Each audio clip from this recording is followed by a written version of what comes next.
This stream contains fast-flashing images that may affect viewers who are susceptible to photosensitive epilepsy or other photosensitivities. Viewer discretion is advised.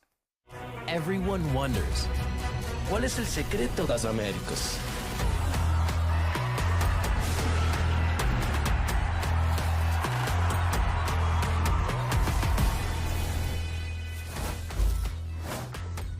This is it, the final week of Stage 1, and there's still playoff spots up for grabs. Hello and welcome to VCT Americas, coming to you live from the Riot Games Arena in Los Angeles, California. I am Zoe on the desk today with Riot and Athena for the start of a very important weekend of competition. Ladies, I can't believe we're in the very last week of the regular group stage, and we still have so many things at stakes. Yeah, it feels like there's so many different options of what could happen, what team could qualify for playoffs, and what teams could get eliminated. So kind of an insane week to end it on. Yeah, it really is. If we're looking at the Omega group today, right? Like there's still so much that can shift, that can move, that can happen just in today's matches. Because if Crew wins, they will grab the first seed. Now, if EG is pulling an upset here, that will open the window for 100 Thieves or FURIA to take that first seed. And now 100 Thieves are in a very special situation here as well, because they need to win or they're eliminated. Now, if 100 Thieves actually win, then Sentinels and Energy will play for the final spot on Sunday. But 100 Thieves, they're in this position where they could potentially get a first seed or they could be eliminated. Yeah, that's insane. Like being in that spot where it's like, we literally have to win today or else we're eliminated. I love that. But if we win, we were winning everything. We're #1 seed. Like that is kind of insane. I don't know. And the thing is, it can be them, but it also for the last match, it can also be Energy Sentinels. True. Up to whoever wins is the last spot in. So I love it because you never know last week how it's going to play out. Sometimes we have weeks where everybody already qualified. We already know how everything is going to play out. So this one is just question marks. Exactly. It felt like the entire stage was question marks. Predictions were tough, except from if you're Dan Dryad, then you're just, I don't know, like, you just know things that we're not aware of. But I think a lot of this unpredictability has got to do with our rookies this year. So it's time for Rookie Watch. Let's hear it, starting with you, Dan Dryad. Who's your rookie? My rookie, I think everybody has been hearing me talk about loud, non-stop. It has to be Erde. And I know that he's only played one game, so people are gonna say recency bias. She's over-exaggerating, but this guy's just insane. When I was watching him in Lev Academy, being so young and an ideal and a guy that is able to change the mood of a team completely is not something that I've ever seen before.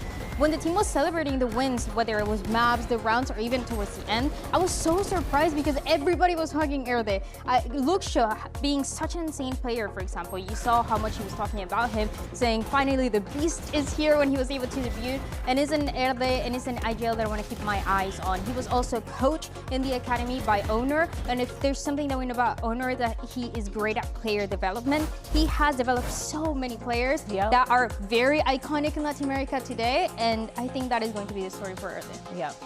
Fun fact, Erde means earth in my mother tongue. Nice. So, here's a little something for you. Athena, which rookie caught your attention? Dude, I have to talk about Leviatán's Neon. I mean, come on, this guy has been absolutely insane. Since joining that roster, the beginning of playoffs, it didn't look that good for Lev. It looked like they were struggling to find their identity. But then all of a sudden, Neon comes in, who we all didn't think was going to make this much of an impact on the team, and has completely turned the tides. This stage so far, Neon has been a standout player. He's so consistent, especially when he's flexing through those roles, playing the jet when he needs to. This clip, by the way, the movement was absolutely insane, but also on the chamber, which tends to be where he shines a lot, using that operator to be able to play on that weak side. So it's really, really nice to see him be able to hold it down, be kind of the rock that the team needs, but also be able to hit those insane multi-frag clips over and over again. Yeah, I think the only thing negative I have to say is that he's calling himself Neon without playing the Neon, so that's a bit false advertisement, you know. But my rookie actually does play the Neon, and he plays it so well. I want to talk about Elim. I mean, literally, like, this is peak, like, This is just peak. He hits the ground running. When he joined us here in Tier 1 in the VCT, it looked like he's always been here. He did not look like a rookie player whatsoever, and he had such a short career as well. He's not a better legacy player, right? Like, he just kind of played for a year, grinded in Tier 2, and then immediately went to hoisting a VCT kickoff trophy, which is insane. And if you're watching him play, you could just not tell that he's actually a rookie. Not just because he's an insane aimer and all those things, but his awareness, his communication, his general demeanor that's a veteran player. Yeah, his mindset is insane, and he's on a team full of veterans. So being able to keep up with that mindset, it's really nice to see, and he's super active in the server. Yeah, we've been treated to a lot of fantastic rookies already this stage, but let's shift our focus from the rookies to veterans. Here are Sadak and Les showing how well they work together.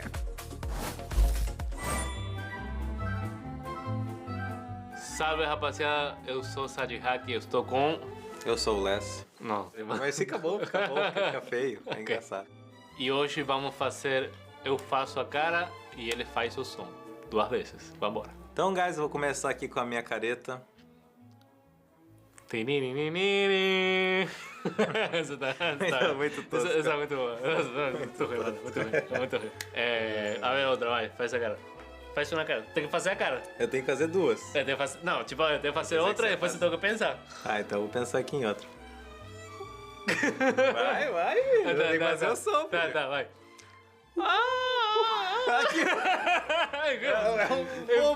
Eu sei, não vou fazer o lobo, tá louco? Mano, tinha que fazer o alfa, mano. Isso, agora eu vou, né? Ah, você não vai me fazer aquele negócio, não? Não, peraí, tô pensando.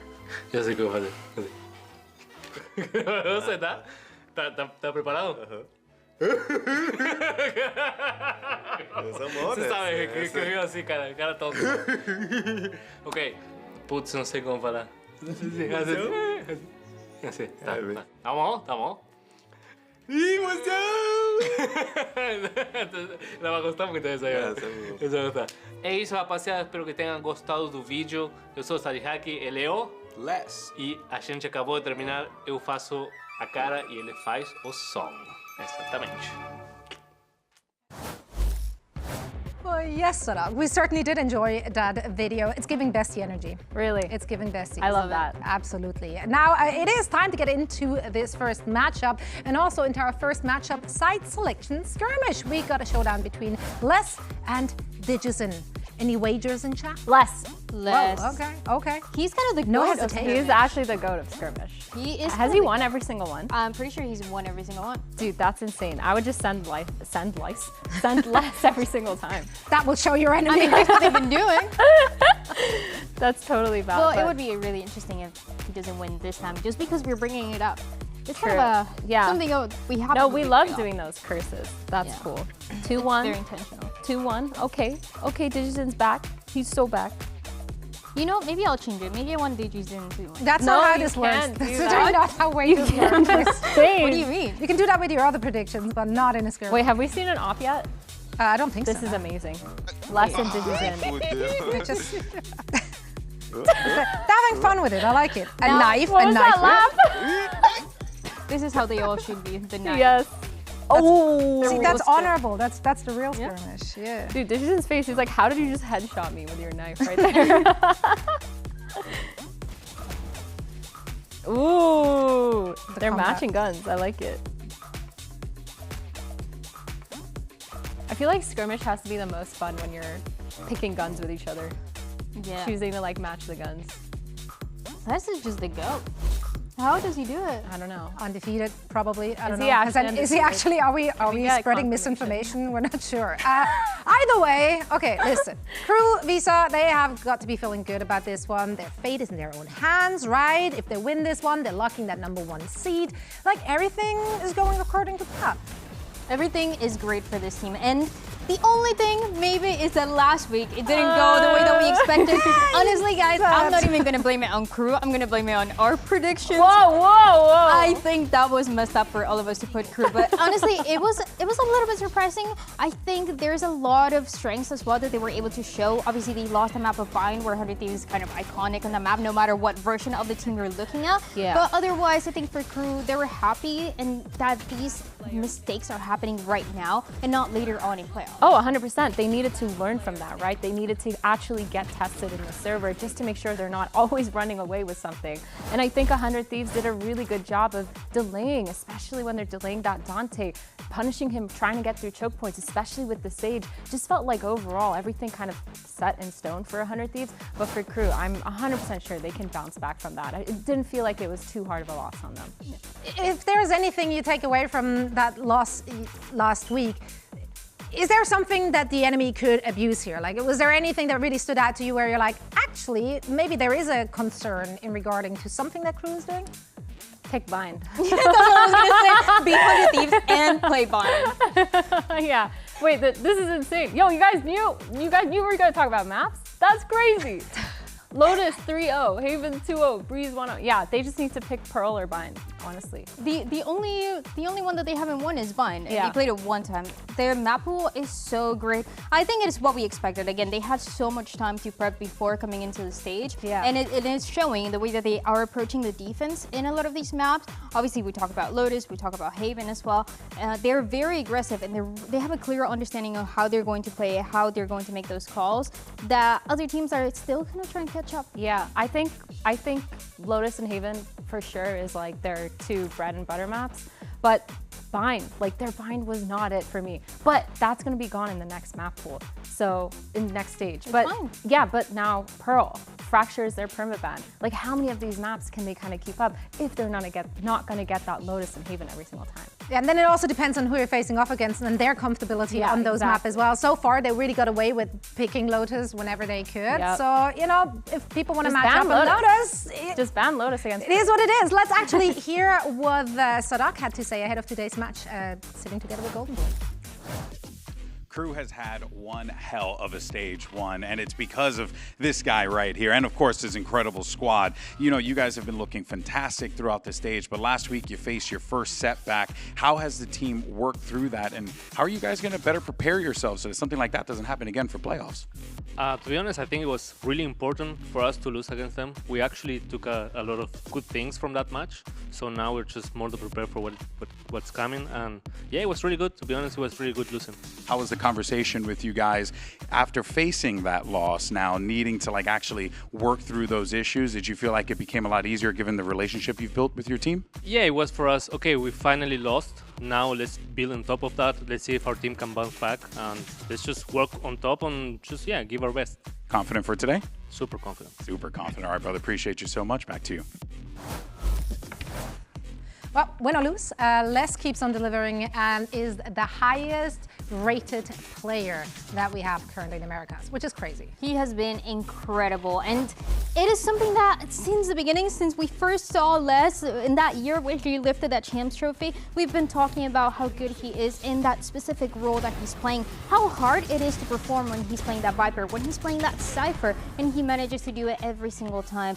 He talks about it, and he mentioned it in a few interviews, how he considers himself to be a very aggressive player. Yeah. And sometimes other teams are just enabling him to be that aggressive player. Yeah, it feels like he constantly likes to get those timings, get those aggressive peaks, even on that defensive side, to get the information for the rest of his team. I actually think his contributions are one of the main reasons why they're so good at Lotus, because he's constantly peeking through that Viper orb, getting all that information on the C side or whatever weak side he's playing on, and just relaying it to his team. And every single time you see they play around the map really beautifully. Yeah. And I think that's why their Lotus looks so solid, because without this guy, like, they wouldn't have the plans that they have. And on top of that, he's consistently fragging.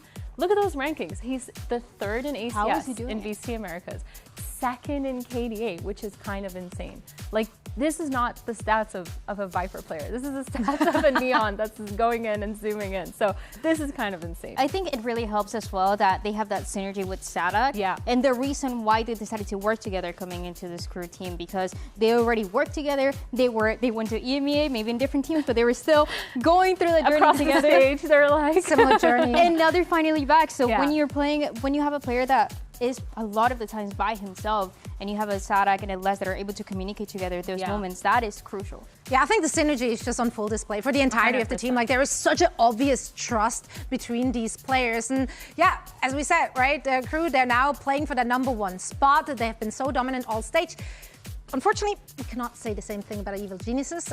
They were, in fact, the first team to be eliminated from playoffs contention, and obviously that was a tough pill to swallow for a lot of those players. Let's see what the Digizen had to say over on X. It was a long tweet.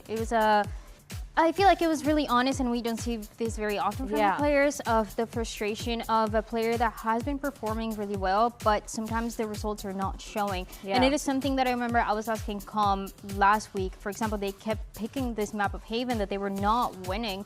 And it's just, you never know how scrims and the matches are going to play out. It's like being vulnerable kind of shows everything that's going on behind the scenes, and you can see the emotional attachment that these players have to that winning, to of obviously playing and being on the stage and trying to lift a trophy. But I think, like you said, they have these options that happen in scrims that all of a sudden when they get on stage, they're getting shut down. So I think for EG, definitely a tough loss, but they're looking forward to the future, which I really like. And in that tweet, he also ended it saying like he's looking forward to see what they can improve on, which I think is always the right mindset to have when you're on that losing streak.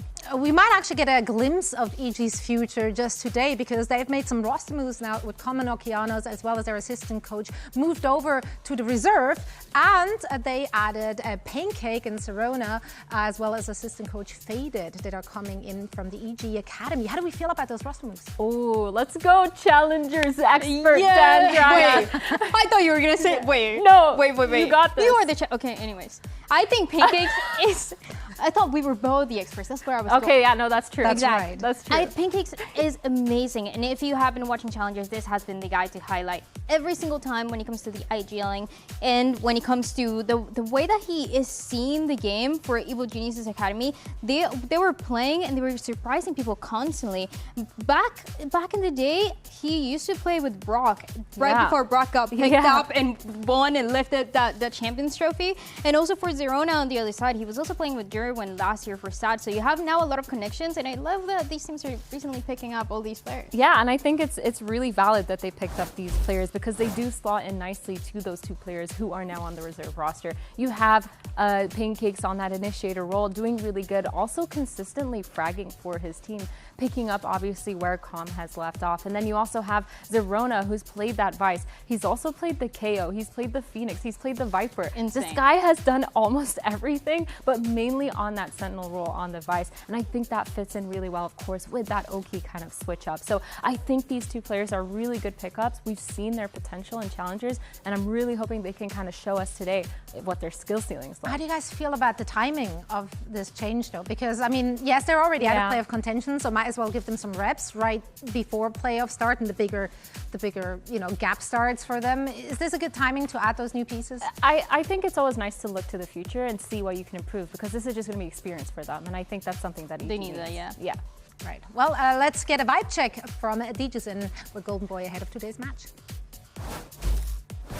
Look, it has been a difficult stage for Evil Geniuses, without a doubt, but through all the ups and downs, how has the team managed to come together through those, trials that you guys faced?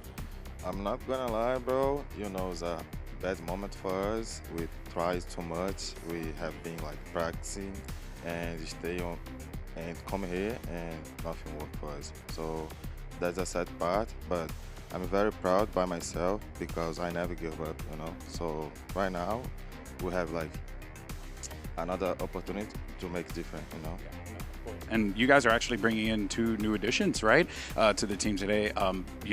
What are you guys playing for? What is the goal here, especially considering that with these new faces in the team, anything can happen?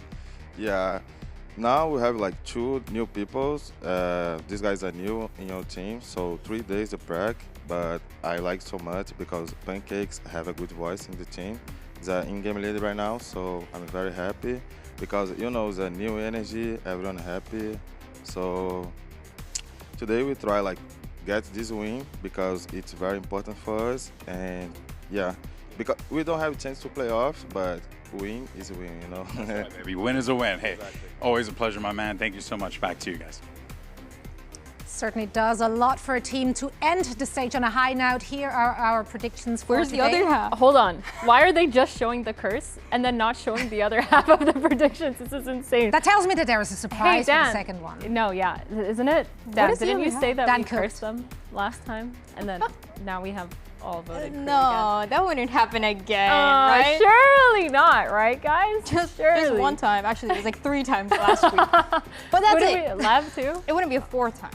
No, fourth surely time not. first, It for couldn't sure. possibly. Or maybe it could. And how fun would that be? Yeah. Because I love being wrong. Because that means that every team came to play. I love a good surprise. I love a good upset, especially when someone can do it like EG. They're coming up with those new faces today. Everything could change in the Omega Group. So VCT America starts right now.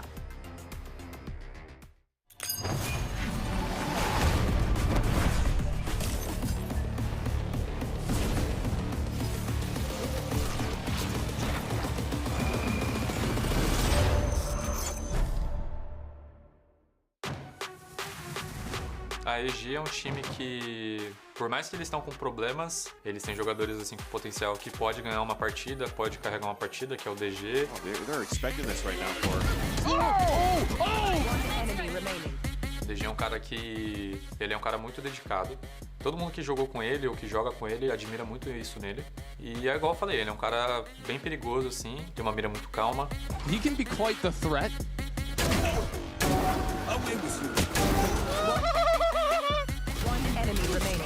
My ult is ready.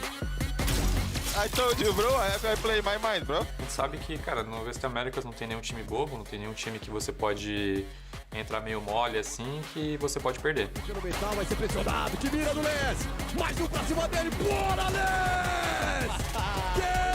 Que é isso? 4K!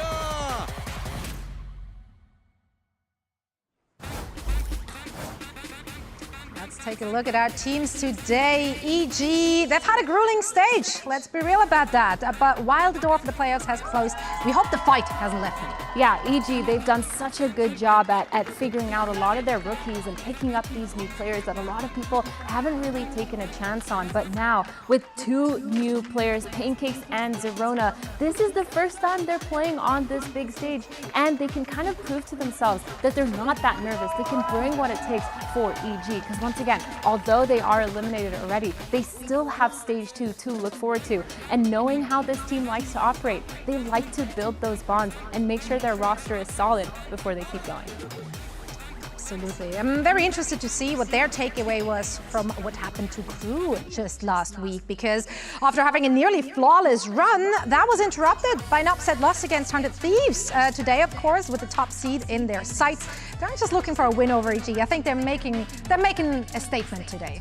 Absolutely. This win today for Crew means everything. That would be #1 seed going into playoffs, 2 matches away from Masters London. This is something that this organization hasn't seen in forever. It feels like for the Latin American fans, if you go back in time and they tell you Crew is doing really good, is at the top of the board, and has a potential to be the #1 seed, you would be shocked. But this is just the caliber of players that were added to this team early on. I think in the leadership of Sada, you see the differences in the time and the effort that Zonic has put in the team as a coach. It has been exactly what everybody wanted to see, what the fans wanted to see, what the organization wanted to be. And this is the biggest step maybe that they have to take after fixing those mistakes right before.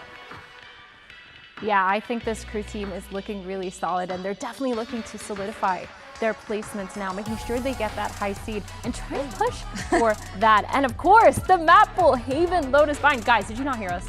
Clearly they have you not. gotta get rid of Haven or Lotus. Like, you can't have both, because these are 2 of Crew's best maps. I really like it because every single time that I see one of the Crew players or the manager, he's like, I don't know, they just keep playing or like not banning Lotus against us, so we're just gonna keep playing it and winning. You know, if you have to play to your strengths and you have to play this map over and over again without showing too much of the other maps, go ahead. And also for It's a Haven that they already showed, they look great at. They change a little bit with the double duelist. I think this is pretty good for Crew. I do think this makes sense for EG though to put Haven out there, because this has been EG's bread and butter, like foundational map where they build everything off of it. They always start with Haven. And even though Crew has looked good on it, I still don't think it's as good as their Lotus. It's like 13-10 the last time they played it. But so here's the thing, right? Like even if they lose the Lotus, EG that is, having the decider and bind is got to make you feel good after what happened to Crew last week, because it was not a close match they lost there. It was a 13-4 or something like that. So that was a rough time. Yeah, it was definitely not looking good, but I think this makes makes sense for EG, of course. Like I was saying, just kind of having that meta set up, having a lot of their kind of normal protocols set in stone, and I think this applies to both EG and EG Academy. So bringing up those two players shouldn't be too much of a difference. Yeah, they keep the composition the same too when they had those other players, so things should look pretty good for them. I want to see especially how the idling is going to look like for Pancakes. I feel like that is the biggest test that EG has. Pancakes, again, has been amazing in challengers, and we've seen a lot of great moments from him in this map in specific. So the way that he's going to be a bit more proactive maybe is something that I'm hoping to see for the side of Evil Geniuses. Again, they have nothing to lose here. They're playing to get that experience, but getting a win against Crew, I think, is a good first step. Yeah, I think what you just said there, they have nothing to lose, and that makes them essentially the most dangerous team in the building right now, because they can come out with pure chaos, and Crew doesn't have any type. They don't know what to expect from this one. Well, neither do we, so let's get our best two casters on the case. Here are Rip and Bensuni. Way too kind. That's way too kind. Thank you so much for setting us up for the day. And it is a match basically on Crew's shoulders is the pressure here. They get first seed out of this in their group, but it's against Evil Geniuses, who's looking to repair, looking to get themselves back on a stable footing. So that means that they're probably not feeling too much pressure, and they can bring anything to Crew now. The only pressure they have for Crew is to try to make it to that #1 seed. Yeah. And it's important still because you have to look at the other side on the Alpha group. It is stacked in there, so you have to try to get this one against EG. And it's a great test. Should be an easy one as well.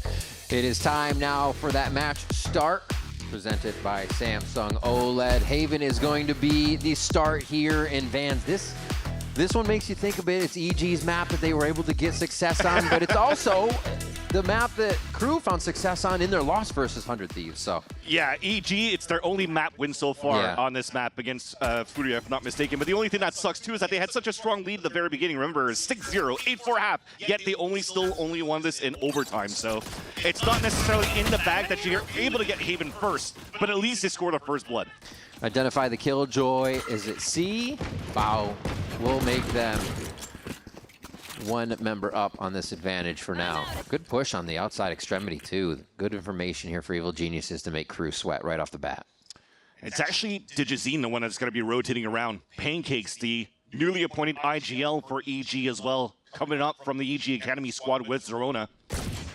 It's now tested as he's forced to fall back at 50 HP, and at least he feels that pressure. He saw two players moving forward. Yeah. He's going to stick it up with Superman right now. They're just going to play for the info. They don't want to over-rotate yet because Crew still has a good minute to work with. As long as he has sewers coverage, safe to do this. And it seems like EG's pretty comfortable right now with their timing, realizing they're putting it down to a pressure cooker with still a little bit of denial here at the front side of B. 30 seconds left.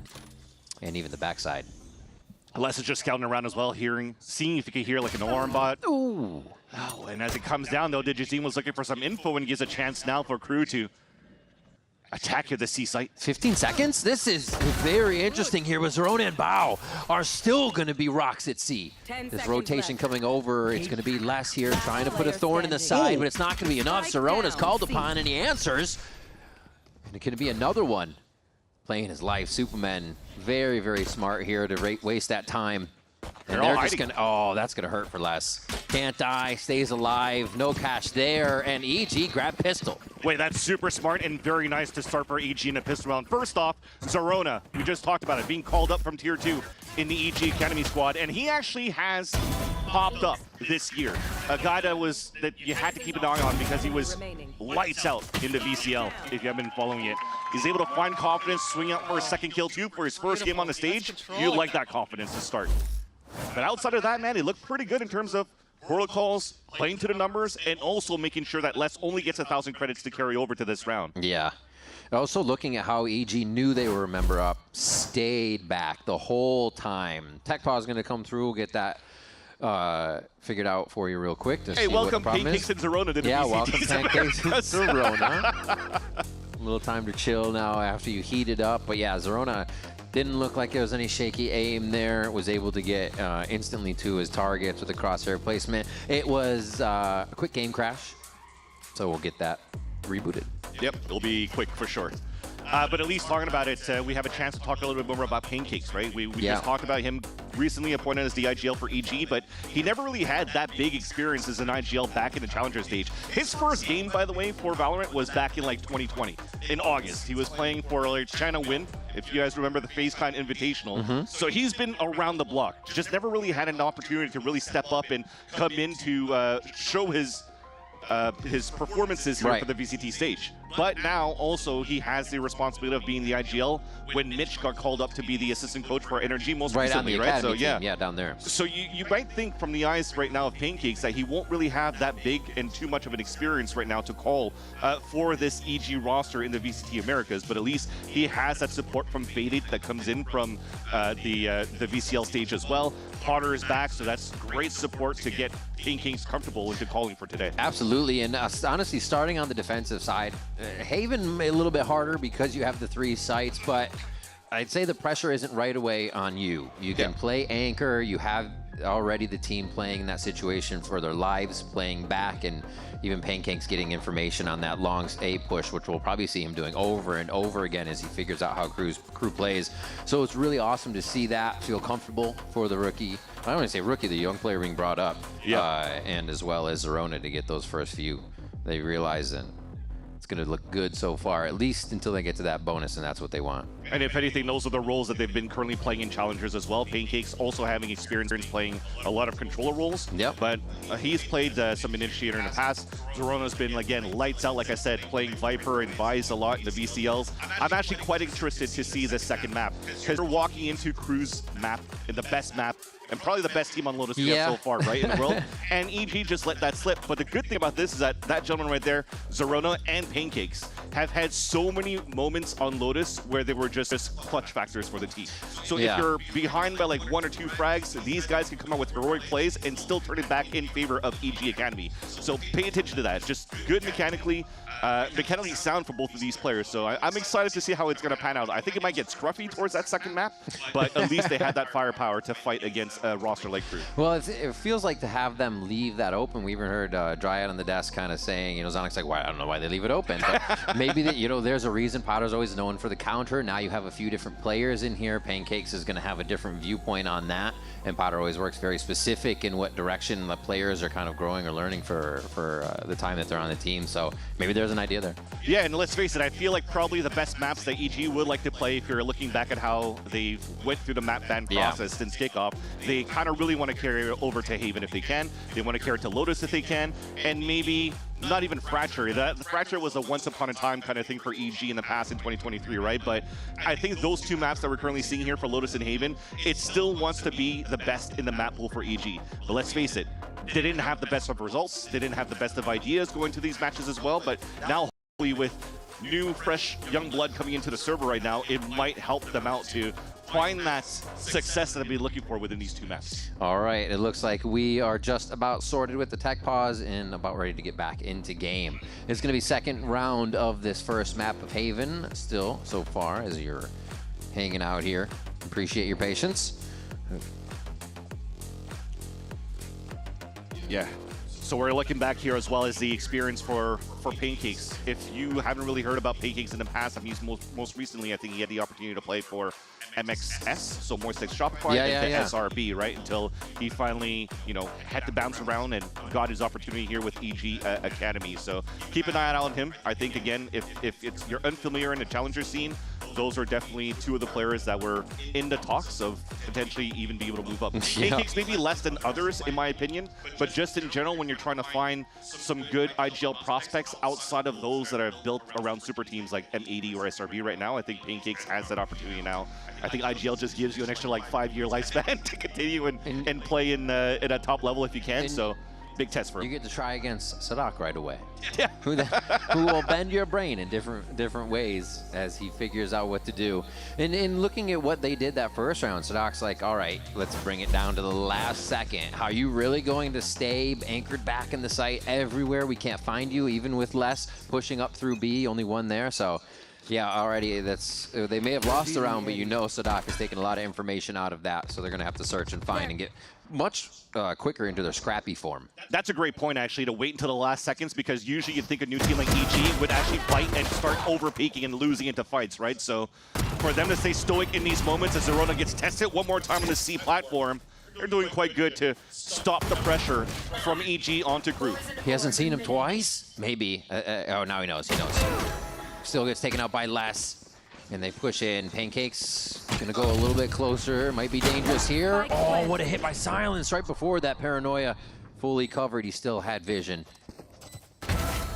Okay, Superman making the cape flow on this one with Digizine just behind him. A quick peek out and then the slide. Safe for Digizine. That's a second round for EG. Good damage though from Crew.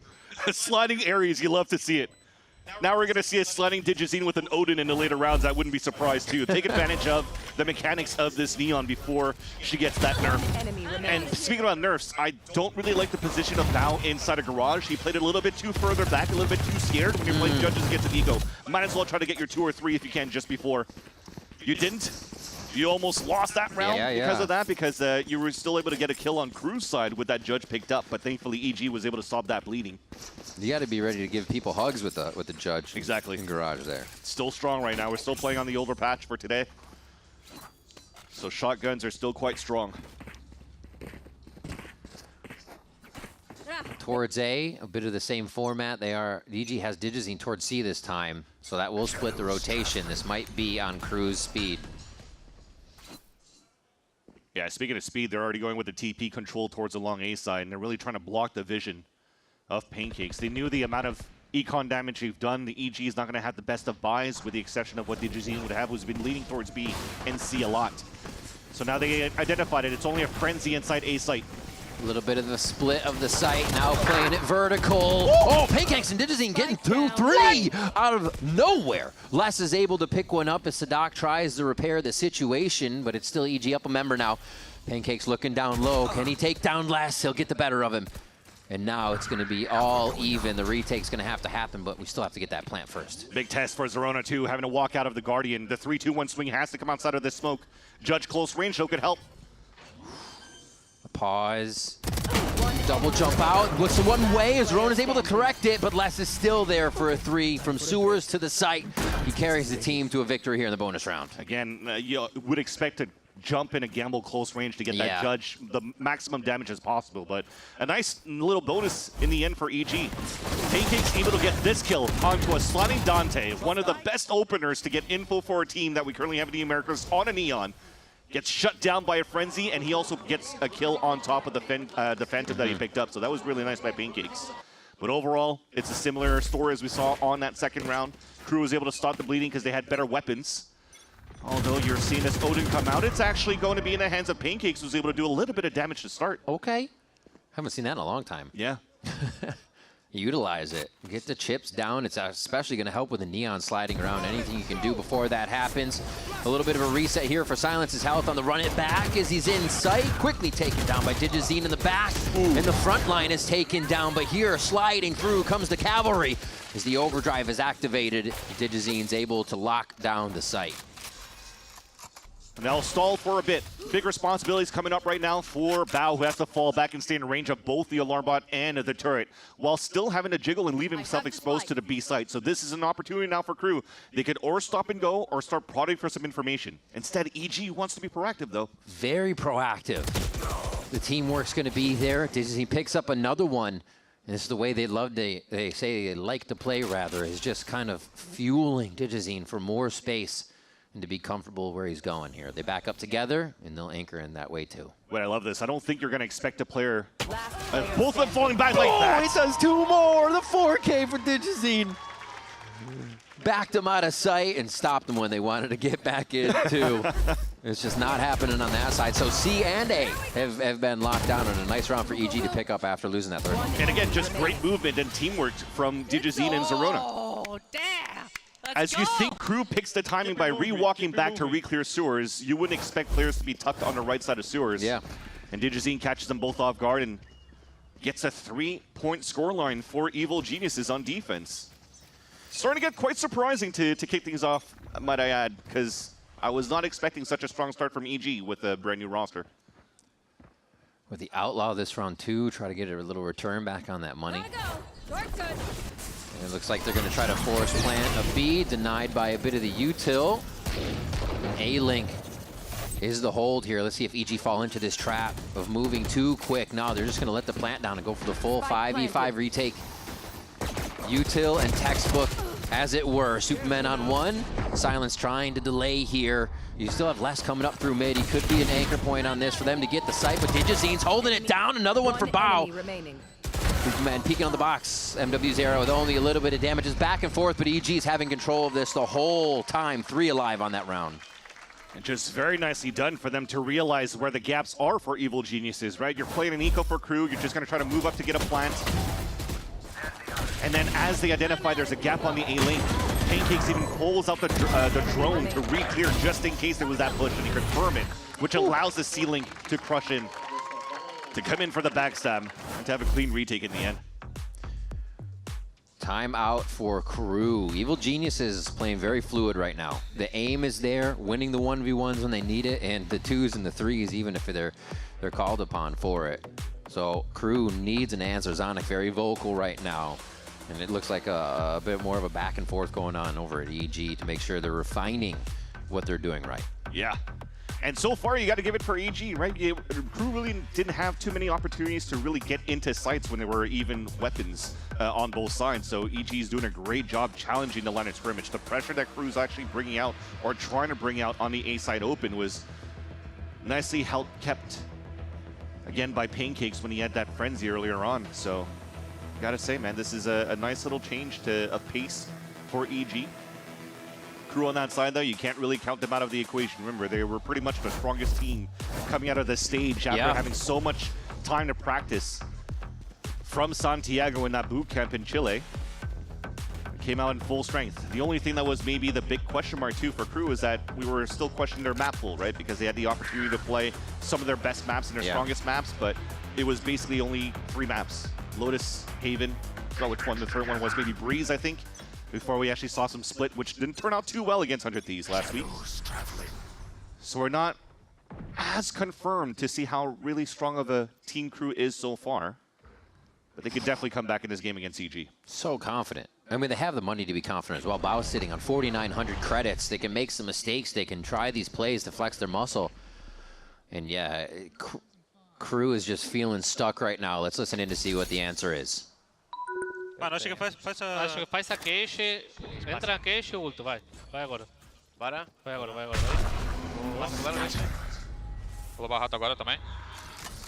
Tá no bombe, tá muito avançado, tá, Dante? Pode estar no rato. Ah, eu tenho flash ainda. Não vou flashar atrás, Vai dar recurso. O Joy tá aqui, Mas olha o rato. E para toda a arma. Eu vou passar embaixo do seu. Ah, tenho mole.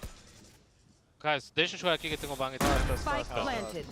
C1. Quebrou a trap e saiu correndo. Deploying drone. Very calm. No, they have the space. Not over speaking, setting each other up. The Silence will start this one off. The Nightfall to delay even more here. It looks like every time EG's had a chance to attack, though, they take the site back. This will be a 4v5 conversion. The Crew needs to hold on this one. Silence stays alive. They're doing a great job at holding back Pancakes there. And it looks like it's going to have to be a save. Crew solid in A on that round, and the timeout pays off. Big round for Silence for sure. Picking up the orbs, but also just counting his moments. He threw the Blaze Wall up to deny the push from EG, and then just counts the 3-2-1 sprays. I think got a wall bang there onto Bao. I respect the play from Bao this time around, though. I think if he was able to spray and get a kill back, that's a lockdown that's available for them too, and they were maybe hoping to get lucky on something on that side while they're waiting for the rotate back from the Jazine to meet up with them towards that A-Link. But you can definitely see right here that just way too much util still available for Crew on the post plant, because all they needed was to throw an Omen ult into Hell, and that was their opener. They didn't need to throw anything else because it was open. He was never challenged. So Crew just held on to the util.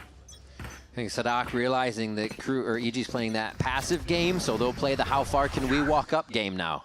And then, like you said, have all of that util for the post plant, making it real tough. They have a lot of things that they could work with right now, too. They already made some noise towards the sewers. They forced out an early drone, and I love that we're closing that gap for EG. Outside on the other end, though, Silence has his run it back, so they could just find info by him ulting through this cubby to get the C-side info. I love the focus on those ult orbs for the Phoenix ultimate. It should be something you're doing all the time on Haven. Looks like they're stalled here, but getting the movement they want out of the defense, they would assume. EG is still kind of where they were at the start here, and they have the A information, which is keeping them right where they are. Yeah. I think right now with the forward position they currently have from EG towards this A side and they're playing off each other, you're just trying to play a little bit more soft at the beginning because you still have this lockdown available from Val to retake the C site. But now with 45 seconds left and things are kind of closing and nothing else has been re-hit by Crew so far, they're just going to freely retake that position. But Garage is a gap and it does give an opportunity for Crew to go for a C side split. We're usually seeing Zerona and Bao here, but it's going to be Superman, and he goes down right away. Still, though, Zerona standing tall. Gets taken down by Sadak finally, and this is going to be Crew setting up. Exactly where. Spike planted. There's that retake lockdown. Quite a few things to be used. Silence tries to take the situation into his own hands by going forward. Very dangerous. The audacious plays coming through. They'll get detained. Oh my God! How big is your brain? Oh no! That's disgusting. Silence gets one. He's gonna get the round. It's okay. Now he's just gotta be quiet. Smoke still got a few seconds to clear on this one, and he gets the defuser, but it's not gonna be enough. You still gotta tip your hat to a Sadak play like that, but it's going to EG Pancakes with the final shot. The one they needed to get that 5th round. Oh my gosh, that would have been painful though if Sadak was able to come out and get those 2 kills. That's crazy. First little mistake from Pancakes as I was hyping him up the whole time. He almost just walked through and just let Sadak stay alive. Look at that. Imagine. But at least Pancakes was able to re-clear towards long. Look at that double kill he gets towards the end. If not, that was guaranteed the round coming out from Crew. Snappy. I'll probably have to look back at that replay or the VOD later on and be like, how the hell did I miss that guy? I mean, he probably thinks he just came through Garage at that point. Yeah, Enough time to reset the idea. Holy. No, it's not A long, it's C long. EG proactive again. Yeah, I mean, well, hold that thought though. He's already hit towards his B site. Oh! Locked and loaded. We said Bao switched over to B. He's good for 1 before Sadak can find him, spraying him down. But Pancake's coming through. Sadak's forced to stop the situation again before it gets too bad. The Crew down 3 now. Nice little play to start for EG. They went for the recon dart and they could have used a Hunter's Fury crunch if they wanted to. And then you funnel everybody towards that judge because you have the pit and alarm bot. They had all the lanes covered up. Nicely done to start. Last player standing. Even better. Trying to walk through the form of the smoke.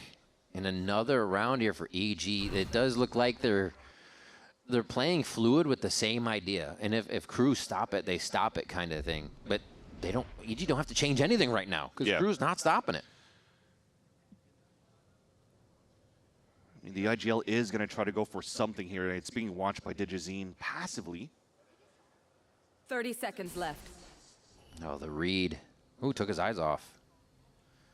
And still looks back. I think they're both about to X-Fire him there for a moment. Another round for EG. And answers needed for Crew now as they start to separate on a map where the attack should have the upper hand. It's kind of crazy, though, when you're looking at how this team is currently playing. The announcements only came out this week. Practice is probably 2-3 days for Zerona and Pancakes to get used to this system, right? Because you have to think about Potter's system, Faded system from the EG Academy, who now is the assistant coach for EG. And Pancakes has to try to IGL it against a top team like Crew so far. I mean, we'll hold that thought again. There's some action happening towards this A-long. Oh, Superman taking the pressure off of Digizine for a moment there as they get pushed in. He's still going to lose a few, though. It's going to be tough to get out of this one alive as Crew gets into the scrappy mode and instantly takes over the situation at A-long. They're always trying to figure out to use a 100 sphere off contact for AG, but it seems as though maybe Digizine couldn't really find the first person so they could collapse into the trap play, and Crew was able to take over that.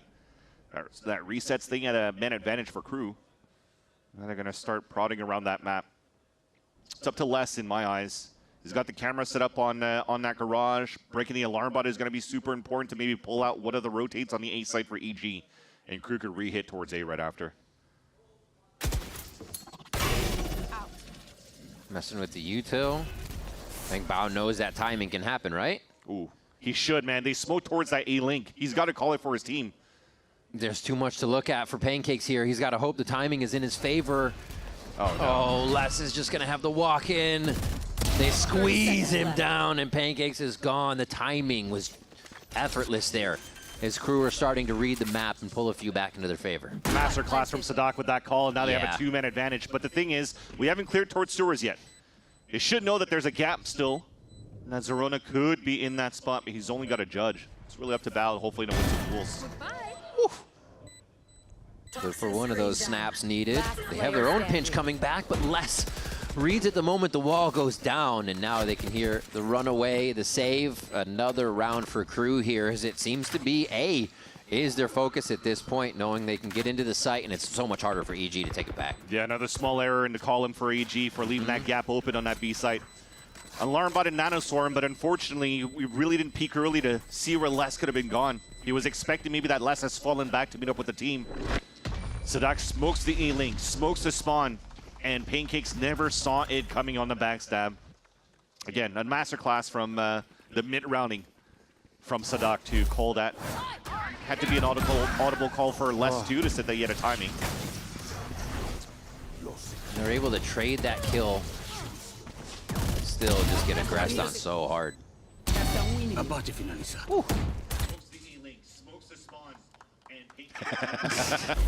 You like that call? It worked out, didn't it? But it's still an early timeout for EG in my eyes. I think so far they've been doing quite good in terms of stringing these rounds together. It's gone 2-1 every single time here. 2 rounds for EG, 1 for Crew.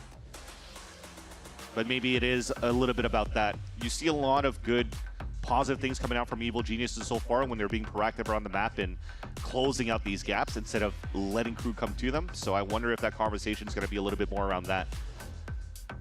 If you do take that space, keep Digizine active around the map. He's been quite good so far since the beginning.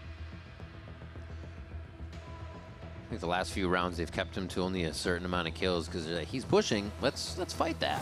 Get him off the map as soon as possible. Yeah. It's almost like Sadak's trying to see where he's going to push from. Will it be A this time, or might be down B again?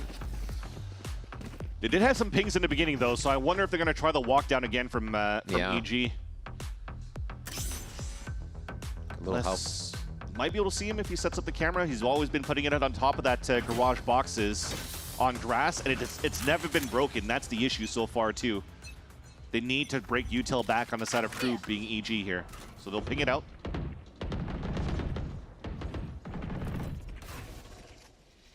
Push is there. I think the Nanoswarm's a little bit of a too obvious now. You're trying to use a Nanoswarm to break the camera. They have to expect some sort of aggro push into the window. Look at that. You already have Silence and Les closing back into the same area. Oh, sees the gun. Yeah, it's too That's easy. Such a difficult angle. Zerona with the cleanup, though, and EG does come out on top of the situation that happened across the map. This is causing the rest of the squad to move about. They have Dante's walls, but tough once they get one Sadak out, smoke out. But props on the call to have Bao and Zerona push down when Digizine moved inside that window. Because if it was only going to be a solo push to get info, thinking that he has a timing, well, that was GG right there. So capitalizing on the small gift that they gave earlier on by the audio cue from the Nanoswarm, and now they have the player advantage for Evil Geniuses. Passive C site, walk contact in for Crew, and now finally the exit. They've denied the spike for just a moment. 30 seconds left. It's not going to be too long, though. Easy plant, easy denial here for a little bit. They all going to come from long would be an interesting one as they just tap with a little bit as Bao kind of alerts towards spawn. I like it. They have the alarm bot on Garage too, so he watches spawn. They could get info if somebody's moving inside Garage. When the alarm bot stays up here, it gives the opportunity for EG to continue to just walk in. Yeah, it's already safe with space. confidence, exactly. Tough now. They're still waiting for the push through. Just how long they've had. Bao expects them to want to get aggressive, but all of them are staying in sight, and EG start to take advantage of that. 3 for Zerona. What a retake, and Bao was just a steady hand if they did need him. Just beautiful heads-up play as well, right? The drone It gets broken enough for... Oh, okay, well, we're not going to talk about that flash. But the drone actually did get contact onto the left side, which forced that snakebite right away onto the floor. The call from Zorona, throw it out on the ground. So they just spray through it and instantly demolish the crossfire setup on the C site. Very, very nice clean retake for EG there.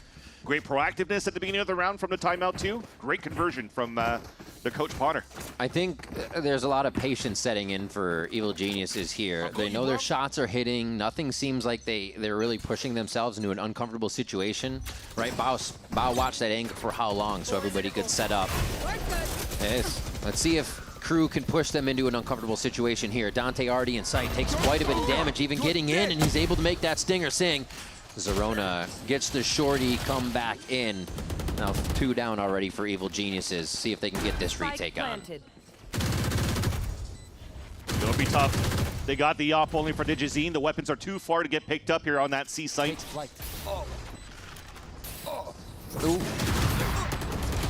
Oh, that was such a smart play by Silence.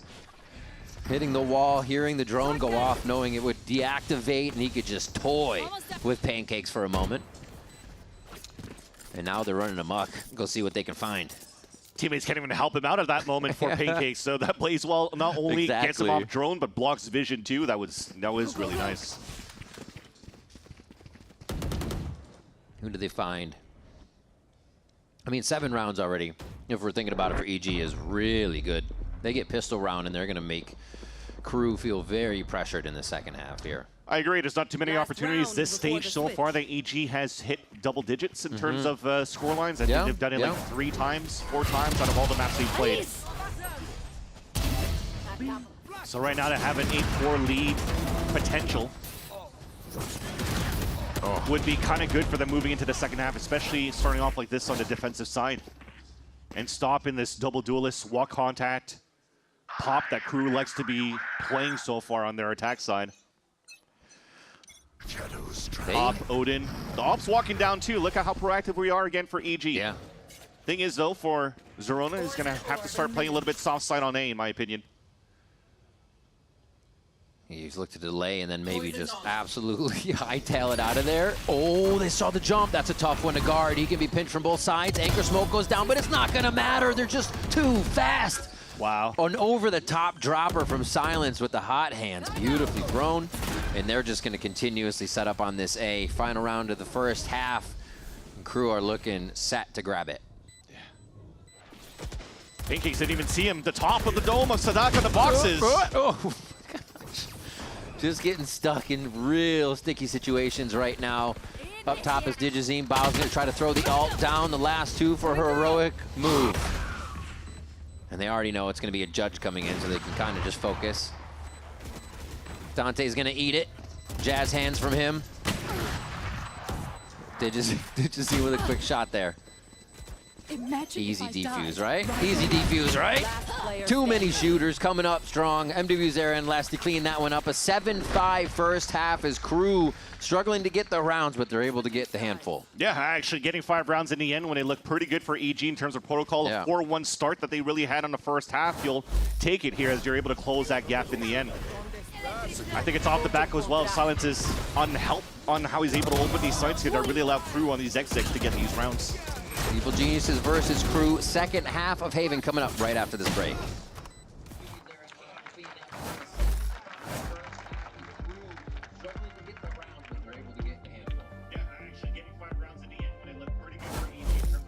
We got this old mattress. Waterbed.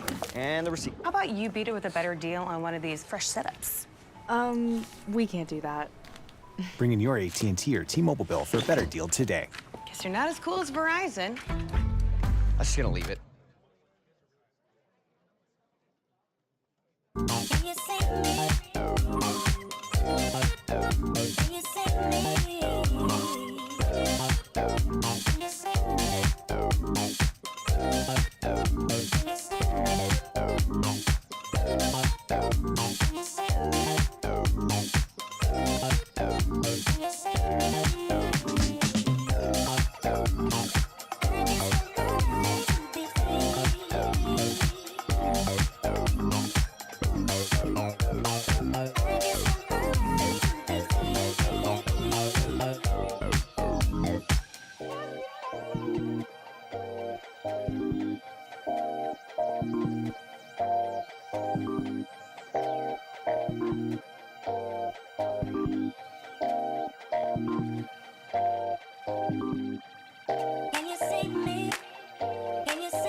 Welcome back to VCT Americas. Evil Geniuses versus Crew. Swap sides on Haven. Now we'll have Crew on the defensive side while EG attack. They were able to get Pistol kind of run through with 7 rounds from that defensive side. So a pistol here could allow them to run away with the map. You can definitely see here for the pistol round win rate, definitely favoring Crew so far. And that's true. Crew overall, their defensive sides have been quite strong within this stage. So not an easy feat for EG to do. Again, big responsibilities for Pancakes to call the right one now for the team in his pistol. As Crew sets up a triple line down towards this seat. Hopefully it'll be heard this time around by Bao. Could be a silence kill, definitely a silence orb. They're gonna start that right away. Or you'd think, yeah, you're right, Bao is gonna be all the more knowledgeable once he hears it. Taken out, stands tall to try to take that fight straight up. Dante with 1, and yep, spike on the ult point. Decent damage though, right? He lined up 2, yeah. Low on HP. Silence actually didn't buy any hot hands. He bought 2 flashes, so he can't re-heal. Oh, up top. Nice hold from Crew on the defensive side. EG still gaining a bit of space here. If it's enough to get that spike down, they'll get some money. And yeah, it will be. Where do they set up? They're splitting. Still doable. Remember, 2 of them are actually heavily low on HP. Digizine. Oh, Digizine with another one. The double face coming in from Evil Geniuses, and they do grab the pistol round. Pancakes, Digizine, and Zerona. Every time you've seen a duo of this combination between those 3, they found some successes so far on this map. Great way to turn it around on their side, and I was going to mention there was a small little W. Even if Bao lost his fight to do enough damage to make it easier for the bandit shots at this range to take down their opponents. Good on them to win their own duels too initially, so they've played a 2v1 in the end. Bao getting Digizine getting a bunch there. He'd been held at 11 kills for so long in the second half. He had 9, then got 2 more, and they were like, no, you're not doing it. Okay, there's another one. He's saying, yeah, I didn't get enough. Let me just get a few more sprays in. Phantom coming in on that second round. He just wants to keep going. Surprising that we're not really pushing out on the side of EG or tempoing out, because you saw that 4-man stack on C. You got the wall bang scram onto the A side. Finally, here it is. Screaming through. Ooh. They caught the wrong scent. They caught the wrong scent. Sorry, that caught me off guard. Somebody in the crowd just said, line up Larry. It's going to be a plant. Who gets it? No, I'm just going to let Superman get it. No priority there. Still have Bao watching their back, so it's easy hold. They don't have to worry about Crew doing anything funky as they get within range of the spike. I think, maybe. Look for some econ frags for sure. Whoa! It's okay, he's good. He's gotten a nano to help. Committed. Fully committed to the swing. Last 2 most likely at this point are going to have to die to spike. The call now, yeah, I was going to say, start chasing those kills. Pancakes is already 3 orbs away from getting the ult. 1 enemy remaining. 2. 1. Guaranteed. Oh, it is less. It is less. He's the beehive. That's what he's got on his gun. He's in there. Oh, another for EG. They're able to hold off. They keep that Phantom. Things are looking pretty good. What? Jeez. Yeah, very nice for Digizine too for this kill. I mean, if you're looking after this death, you're still halfway to your ult for this side of Silence. This is actually a great opportunity right now for EG to slow things down in the next round here. You're 1 away of getting the ult for Pancakes. It's your bonus run as well. You know there's no big ults on the side of Crew, nor do they have enough money to really go for an operator yet on defense. So orb control, trying to prod, trying to walk contact for some kills would be kind of good for EG to start. Straight out mid? Does that to draw it? Oh, nasty. Nicely played. Yeah, while they do that, they triple swing from the slide in the front of that B site. Still not going to let Pancakes go for that spike plan because you can just plant and TP out for Superman. Now it's time to play the offside. Everything's working so far according to plan for EG. Wall to get back in. Quick retake, but they haven't been able to find warm bodies just yet. Everything looks a little cold here as Crew try to get that defensive spike. Ooh, not going to get too much on it just yet. The orb's going to help, but the gas will go down. This fight continues to go back and forth in favor right now of Crew, and they just continue to pile out of the site in time for that defuse. Half given over, and that's going to be an MW0. Yeah, you saw how muddy that was when you started flooding back in for Crew. You had sprays from Phantoms for like 6 players across that orb from Viper in the front of that B side. And unfortunately, none of them really connecting for EG side to delay that plant, delay that defuse. So it gives that window for Crew to push out. Let's just waited the whole time for the whole ruckus to happen towards that front B side. Again, just even if you're pressured against time for a team like Crew, they're not afraid of leaving it down to even like 1 second before they actually start. Or 1 second remaining on the defuse, so they don't mind retaking with less time left on the clock.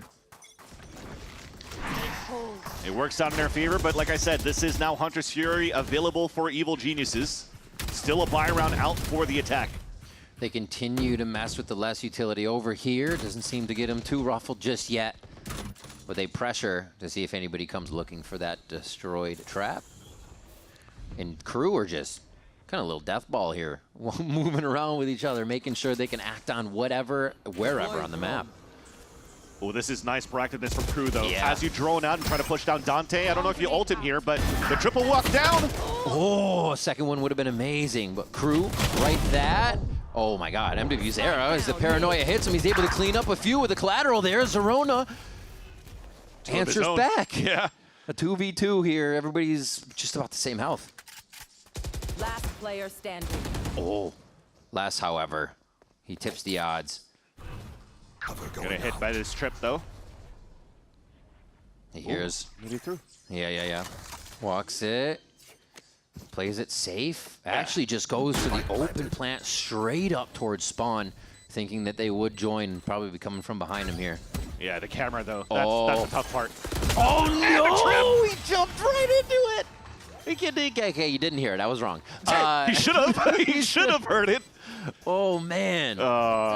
Great job by Crew playing that one safe. They just had to take down one in the site. And he was all tripped up. 9-7. So Crew don't follow what happened in the first half. They're able to get that 4th round now in the second half. It felt kind of antsy when EG were re-swinging outside of that window, though. I didn't really like that it was Pancakes first because it's an Odin. You're trying to ADS down it. You're trying to spray with it. It's slow for you to pull it out. So you kind of just let yourself there, and the other people are just kind of like bumping into you, trying to cross out to get the kill. So MW0, as you can see, was able to grab 2 kills just before he gets hit by the flash. It's like, well, that was kind of easy.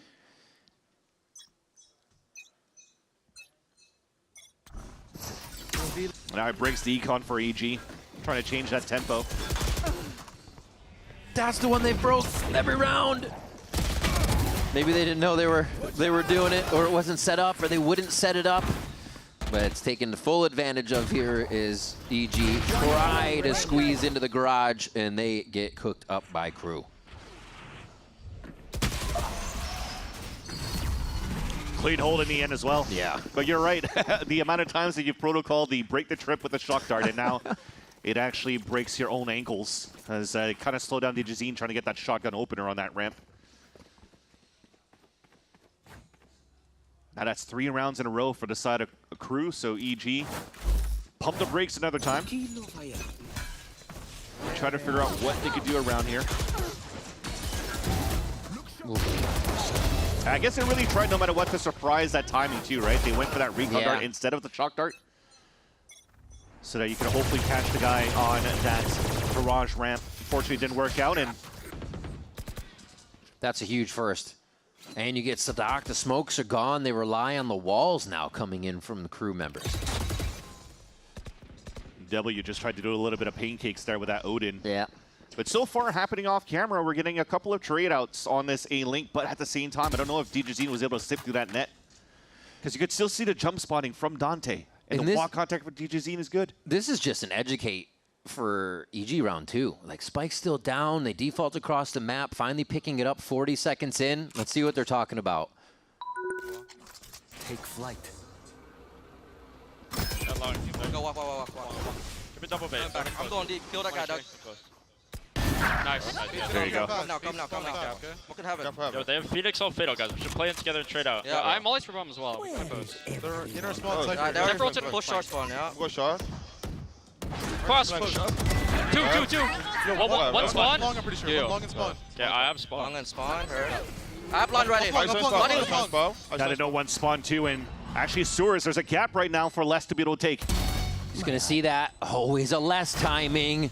Just to get a little bit more for the team. They have to worry now. Pancakes takes a different position, kind of puts him off center now with what can happen with Fade coming in. If MWZera gets timed though by Supermen, and now it's even harder. Getting switched up, hit from either side. They're toying with their food. EG pull it right back for a 10th round. Very nice in the end. And as I mentioned before, the question mark was, were they able to slip through for EG down that Sewers? Both Digizine and Zerona made it across, so Dante never knew somebody was moving. He was the one making so much noise, re-clearing towards that long A side, so that call-out was always there for EG. Just try to pressure somewhere else. We'll get the backstab. Yeah. And then they're able to get the win in the end. Nice little attempt, though, by Crew to try to retake towards that site. Almost made it doable. And they're trying to be aggro this time for Crew. More proactive, walking down towards mid this time around. All they got here, I think, was a turret. Oh. We'll take that one, though, from the side of Les. Les sees that util come out, instantly spams the line. Very heady play. And that means no peeks for Crew, right? They should just sit and let the action come to them. Uh-oh. What'd you say, Rick? Uh-oh. Oh, no. It's quickly in favor of EG now as Digizine makes 2 happen at B. Silence says, I got the repair on this. Don't worry about it. Oh my God, is he going for the ace here? Only Les can shut him down. It's getting messy out here in front of B right now. Zerona's gonna be able to clean up the run it back, but can they find it? Because he's still got a little bit of time. As he's sitting in the pit, makes noise. They've been able to identify the position. He tries to reset now, but he's gonna get squeezed. A shorty comes in from Silence. A 3K for him as well on the Phoenix. And Crew are able to capture the round. He was so close too, because after that fight, Silence had that 1 HP, so Zerona is doing some damage as Silence is trying to jump through.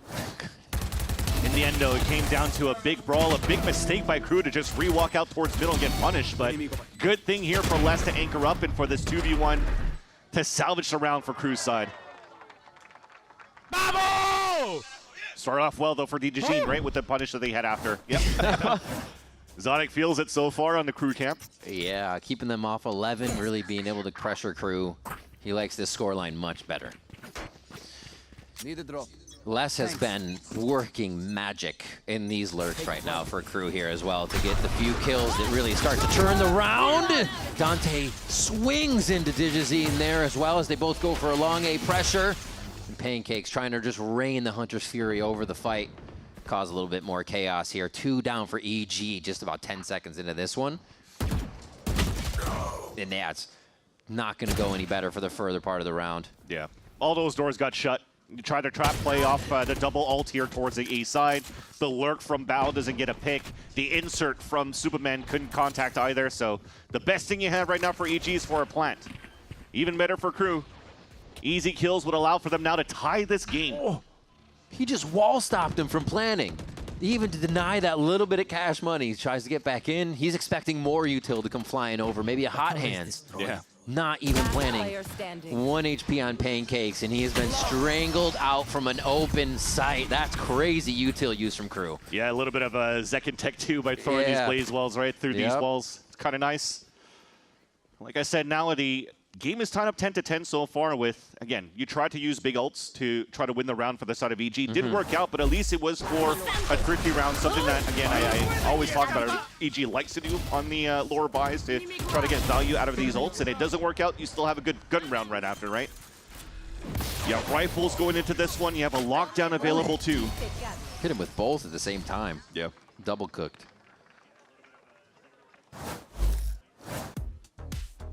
And a timeout now for Evil Geniuses.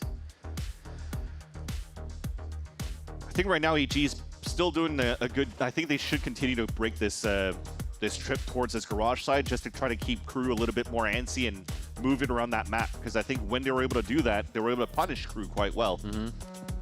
And that would give you probably that space that's needed to finish out with a lockdown opener. It's being pinged out by Crew so far, though, as they realized too that they were finding some value with the early push out towards middle. There's not too much of the neon slide out the window and try to fight that right away and catch some players off guard. EG seems to heavily rely on the util from Bao to get the early information in front of that B site instead of trying to go for a gamble fight. So Crew might try to exploit that one more time.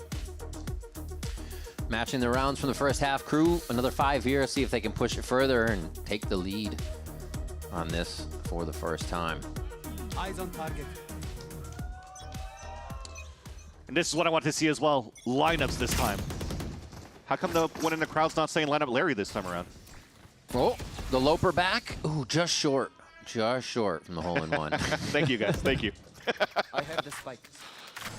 But no, I feel like one of the best lineups you have too is to land it right at that box. Nice little entry by Ante. Gosh. Just playing those so confident. Not peeking any more than they need to. Dante's out and EG are already without smokes. Yeah, just talked about it, right? They walk down towards middle is heavily abused by Crew. It works out well in their favor. Counting too much on the alarm bot and the turret, so it catches one off guard. 20. Keeping him safe. Oh, get out of here. Okay. Dude, he's done 2 things this game that haven't worked, but they've been pretty friggin' sick. EG just has the read on it, and you gotta give him credit for it. Down to 2 and 2, or 2v2 this round, and EG looks like they want to stop Crew from getting this string of rounds into the lead. One enemy remaining. Oh no. Les just fighting in it. They know there's the pressure there from the ult, but he doesn't care. Les goes in, takes it 11th round, and just says, what, timeout? No, we use that timeout, thank you. Jeez.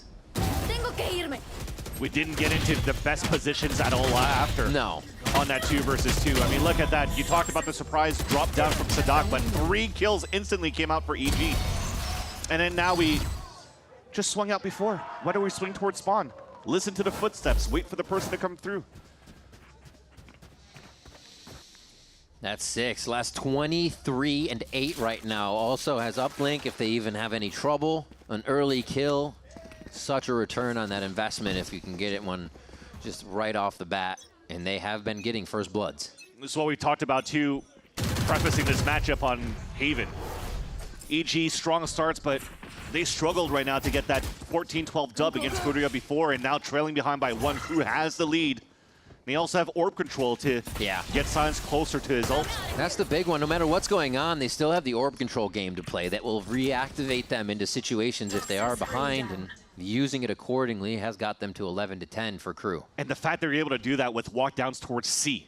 It's usually easier to grab the orb on A, it's always the walk pile down of C 3. and got it. And they're still moving as 3. And that's why it shows Crew understands those gaps in their early rounds. The walk down on middle, the fight back towards C site. Everything's working out for Crew on the defense for the first layers of their looks. One and done for MW Zera, sitting back at the site, but the team's already there. The time was delayed enough. These guys are attached at the hip. Dante, Silence, and Sadak. It's however can we get Dante in, flash, double flash, hot hands, walls. They got a whole kit here in this army. And EG's trying to do the same thing as well, right? They know it's a 3 versus 3. Yeah. And right now you kind of need power of numbers as well for EG, because when it comes down to the duels, so far from what I've seen more from Digizine and Pancakes. So to try to play the win con of trading would be super important here. I like the push forward. They have garage. Oh no. They know what's behind them. Kind of hurts on the distance there for the turret trigger, but I hope they know that gap's there, right? Now they do, and they saw enough bodies. Big flash. Paranoia goes through. Dante's trying to stay alive in the middle. They're not even looking, though. They're still trying to fight on Supermen! A flick of the series so far. About to get one. Now it's Sadak. Got a 1v3 in last week's series to get that win on Haven for them. Can he do it again? Same map, different place, different time. And he's getting pinged out. He's getting tapped down. 32. The pressure's on even more. 10 bullets in the mag. and he's only draining it without any return. Now that's going to be the kill from Superman. EG bring it 11-11. What a shot by Superman onto Dante. We've seen 2 great pistol shots in this game so far against this sliding Dante. The first one to the frenzy of pancakes in the first half, and that one right there. Whew. Insane shot. Yeah, that'll raise the eyebrows. Holy evil geniuses, grabbing a very much needed round. Had to count your lucky star too, because he almost got spammed behind the box before. Oh! Dante's, I think he's got a magnet in his head there. What the heck? Digizine gets one for himself too. And full health still after that fight. That's a huge start for EG. Moving up, they'll take this space right away to see if they can gain audio or any reposition on Crew. Oh, they're playing this high-low, top-down trickery again, still keeping that squad together. There's the sound they're looking for. Oh, the flash is good. Oh, they return though! The angle's too good for EG to stay back and safe. Clearing Crew as they try to push long. Now it's up to Les, and asking a lot on this one. He finds the first, and he'll be found out for the rest here. Zerona's gonna know he can come to the fight. It's not possible, right? Okay. The bow's ready. It's just that moment of like, there's, you know, give you time to think, but not EG. They didn't need any more time to realize what needed to happen. Match point there. In opening kills like this, we're missing this from the defensive side. Now we're getting it late on their attack side again. I gotta say, the patience coming out from Pancakes again. The calls are really good, and the amount of util that he still has in these post plants. 2 rounds ago, somehow still had a dart and a drone. Last round, still had a drone and a post plant. They're really good in this walk contact play for EG. Punish Crew that goes for their own walk information at that minute mark. It almost feels like they understand too where Crew starts moving around what moment on that timer on this map, and are able to always get these punishes. This is going to be a volatile round. They have to run it back for Crew. They have quite a few ults on top of that could be coming up with the Nightfall. If they get MBB-01, Sadak and from the shadows already. So yeah, EG have to be almost play safe, play back. And Pancakes has that ult. Once they get it, give space to Crew and play that safe post plant if you can. That Crew's going to get real aggressive on this round. Yeah, last important timeout of regulation. Crew trying to bring this into overtime, and Digizine has an attack side op. And after that timeout, goes back into that play for Crew. Walking down for the info, walking down for the map control on the defense. Will EG be ready this time around, though? They're starting things off on the C side first, though, just to try to get Digizine on that line and maybe punish less at the beginning and see how you react based out of that. Oh, it's a Bulldog, too. So they're even trying to get a bit of early info. Well, out of the scope there, that was cinematic for Les dropping Pancakes. And again, Crew now up a member, even with those low buys, or a low buy. It should be the safe play right now. Dante's going hunting. Kind of wish you just went for the wide swing to break the camera to bait that person out, because Pancake's just crouched in front of him. But Dante gets punished. Sadak not having the angle right away, still able to trade it. But they're getting more info and more of the initiator util for Crew's side, which has to feel good, knowing EG will really have trouble getting into sight now. It's a 2-minute advantage. There's no more drones. They still have smokes at least for Superman. He also has a TP to work with here. If it comes down to the desperate, oh crap, we can't really get into C. Hopefully Superman can clutch somewhere else with the ulti, but you have to send Zerona on a mission. Double garage, super safe, have to break the trip, and they can just easily retake. I wonder... 30 seconds left. I was going to say, Sadak make noise, but no. He has shift held that entire time, so I don't think Zerona is any more aware that he is in position. But he has the timing. This is big. Zerona's kind of the kingpin of this round. If he can get this kill, it's going to mean so much. He gets one. He's going to get cut off, though. This is what they needed to do. EG needed to play it safer than not. And now this 3v2, it's all gonna be long range. Run it back is gone. Digizine with the operator has to shoot true on each one. They don't even plant towards that kind of default on the side of the box, but Digi hits it from garage. He's forced for another one, and he goes to the quick scope, and Superman locks it down. EG take Haven. Against all odds, 2 new players coming into the roster, and to defeat one of our best teams in America with Pancakes and Zerona on their debut on this stage. Full smile, full confidence as we're getting ready and prepped up for Lotus on the next one. That is huge in terms of the confidence for EG in that camp after that victory. We did see the crew fight back coming up. They were starting to surge, but EG starting a little more fresh, keeping that freshness, able to bring the rounds back when they didn't go in their favor, and they weren't going to timeouts. Very clean there. Support system around Digizine was huge. Yeah. And also everybody was fragging across the board as well for EG. Looked out really good in terms of these hero moments that pan out in their favor. Crew, though, still had some good fights. They're able to keep it close. And now they're moving on to their best map of Lotus. Yeah. This is the interesting one that we're expecting here.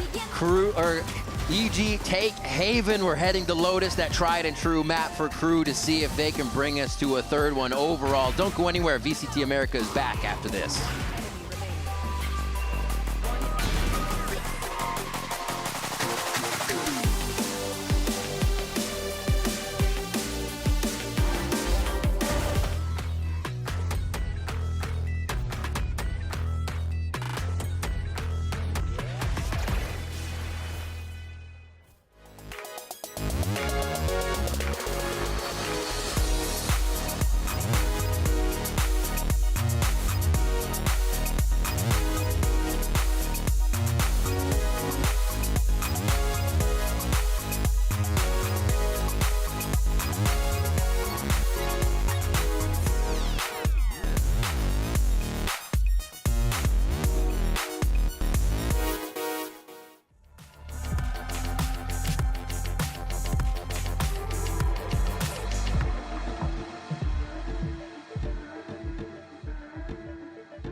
Vai ser pressionado, que mira no Les!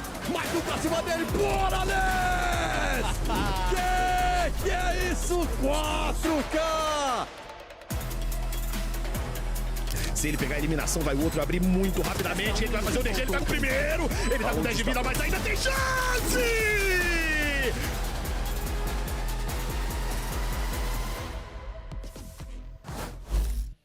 Here with the one and only Coach Potter, as you guys just had a massive win to open things up here against Crew. Crew, a phenomenal team, but you guys are bringing in 2 new elements to this one. Pancakes, Zerona, really seem to be incorporating well into this team.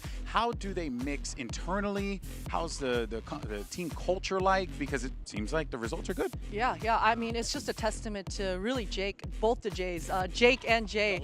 Yeah, double J. They're really awareness, their composure. I mean, they're complementing our systems and our style just right away. I mean, we've only had 3 days to practice, but it's been, the progress has been incredible. So it really was a big question of, are we going to be able to translate these scrims into the stage? And these guys look sharp, so got to finish the job. Well, you guys are in a weird spot, right? Because you're not able to make it to the playoffs. I asked Digizin this question earlier, right? What are you guys playing for here? Because you could see that passion on the stage with that victory. It felt like this win really does mean a lot to the boys. It does. I mean, we need some inspiration. It's been a tough year. We're down 0-4. It's been gut punch after gut punch all year for all of us. So for inspiration, stage 2. Hell yeah, for inspiration. So far, you gave him a left hook, so it looks good so far. Back to you guys. It does indeed. Welcome back, everyone. EG off to a great start, getting their map victory on their respective map. But as Potter said as well, they have to finish the job. But it's been looking good. Their defense has been stellar. Yeah, it feels like their protocols and their reactions have been really quick. And I think it's been one of the main reasons why this defensive side looked so good, was just how fast they were. So this was one of the rounds where they were instantly out on the site. They didn't even give Crew a chance to even get the spike down. Their rotations were really quick. Their protocols were so fast, and they were so good at flooding into that site. So, and it was also either those plays or them giving that space when you see sometimes the spike being planted B, and then knowing that Crew is going to push towards Link and punishing Dante every single time from that. It felt like this EG defense was so much more proactive than before, and we saw some set plays in the first couple of weeks that EG was playing this map, but it felt like after the first week they started to slow it down and to play that standard that everybody was able to read. So now switching it up a little bit was amazing, and the reason why they did so good in the first half. Yeah, I think a huge ode as well to Digizin. We can see Les and Digizin here at the top of the scoreboard. Both these players being phenomenal for their teams. Obviously, Crew not being able to close out regardless of the 26-11 scoreline. But Digizin, he was one of those main reasons why those rotates were really good. He was so quick getting onto site, getting a lot of that information like you were talking about, just walking down mid, being aggressive. Overall, EG really impressed me, especially on that defensive side. It's so sad that this happens when they're already out of that contention, because this is a very exciting look for EG. Stage 2 EG. That's right, EG. So Stage 2 is going to go wild for us. Obviously, we had our eyes on the newcomers here. How did they do? Pretty good. I mean, Pancakes, I think we were talking about the IGLing. We talked about some of the things that they've been able to do in the past within the Evil Geniuses Academy and also in previous Challengers teams. And he was always really good. This is his kind of style, aggressive, with a lot of set plays, with a lot of ways to collaborate together in these rounds. And he was able to do that. And on top of that, Zerona was just knowing everybody. So you just have a dream team right now. Yeah, Zerona was fragging out, and I really wanted to highlight too Pancakes in that live comms. You could hear him just constantly calming everyone down too, being like, it's okay guys, as long as we just trade, we're in a good post hunt, like we got this, stuff like that. It's really nice to hear. And I think back to the Zerona point, I mean, this round, getting those 2 picks, just playing in that corner, being really ratty and annoying.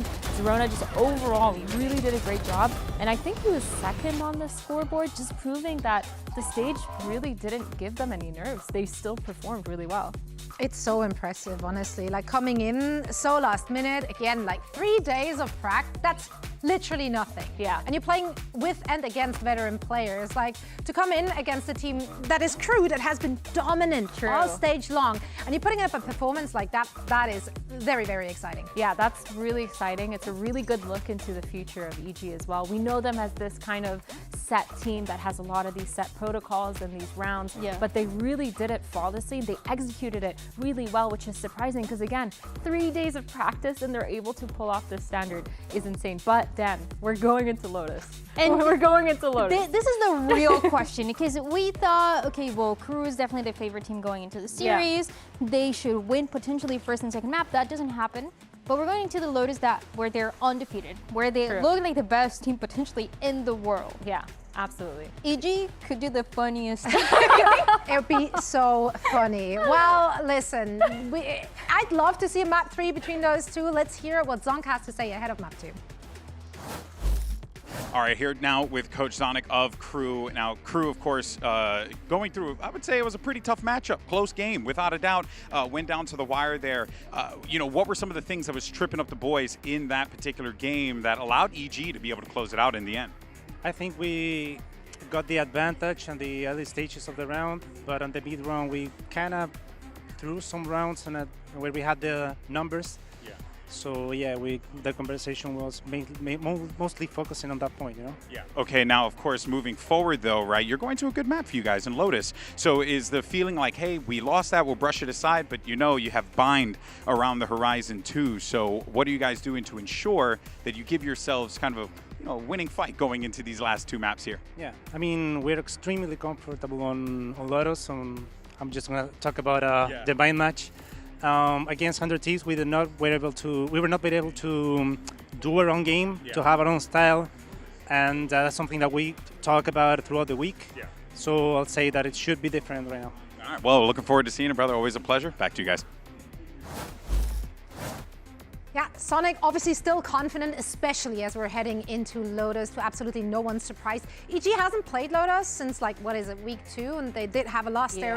What do we expect to see from either team? I mean, I feel like for Crew that they're going to blow this out of the water. We've seen don't laugh at me, okay? I didn't see you predict EG this time, all right? I'm so scared right now. I am so scared. No, listen, Crew, they're just so good on this Lotus. Their defense is phenomenal. It feels like they have a really good understanding of how to play off of each other, and Sadak and Les, when they're kind of divided across the map, they have these really good timings on how to play and how to push. I'm just a little bit more interested to see if we go to map 3, because that Bind is going to be the spicy one. And that's where EG could do the funniest thing ever. Let's find out if we get there on the other side of this.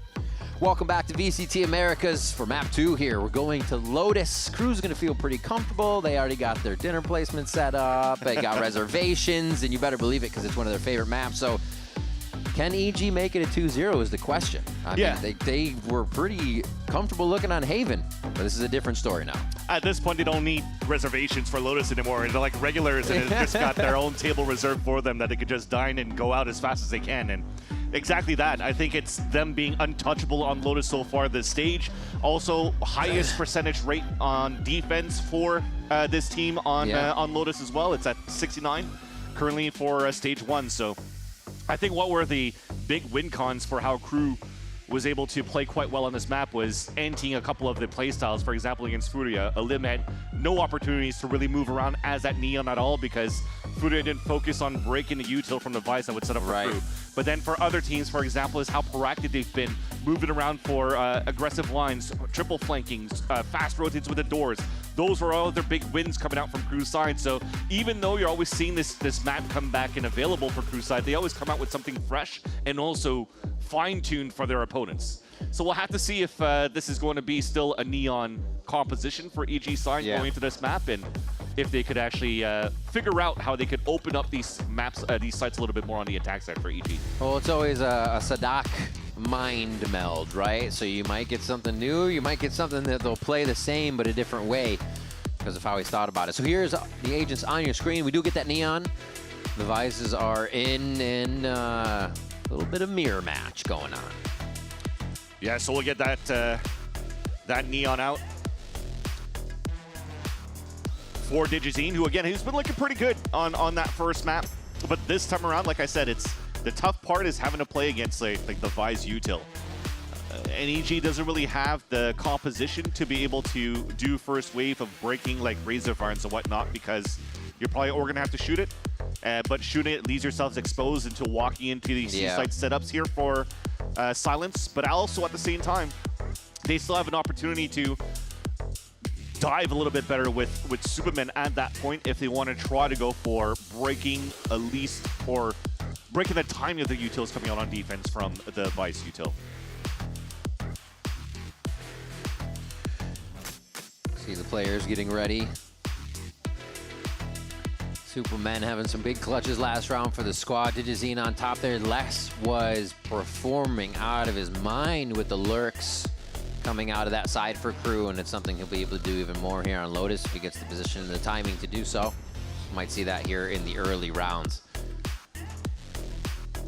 And the good news, too, for EG going into this map, too, the second time that they played, but the first time was also against FURIA, where unfortunately they lost, but DigiZine was still dropping huge numbers on the board. And they also played against a mirror comp, so quite comfortable on how to play around this. Yeah. EG starting off on the attack side, a little bit slow around the map. Got a full walkout here from Les. Yeah, always. That's what we expected. He's going to have the... Look at the timing. Sees one, knows there's another. What else does he want to find? Walls down. Doesn't even have to worry about that anymore. This makes EG have to move forward. DigiZine sees one, misses the shots, and MWZera is hot on it to collect that kill. Oh, the look away. Pancakes hears it and is ready.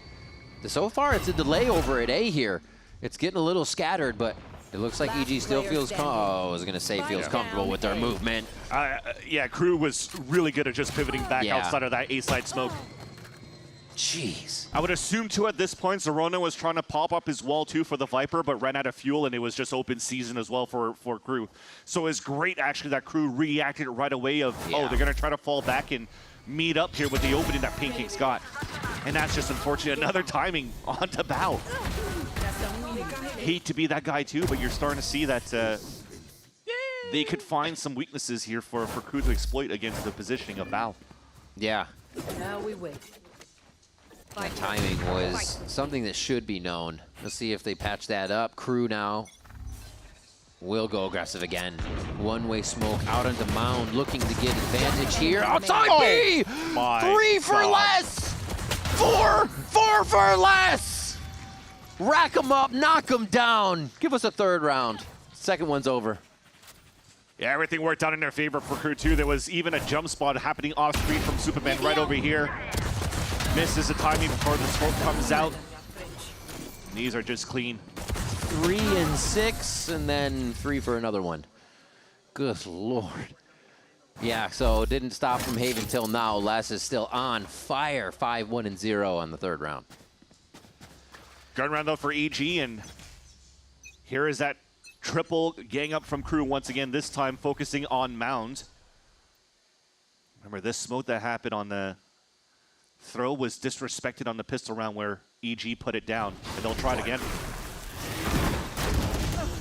Oh, DigiZine. Set up by 2, takes one of them down there. Did have help as well, but didn't even need it from Zerona. They hold the position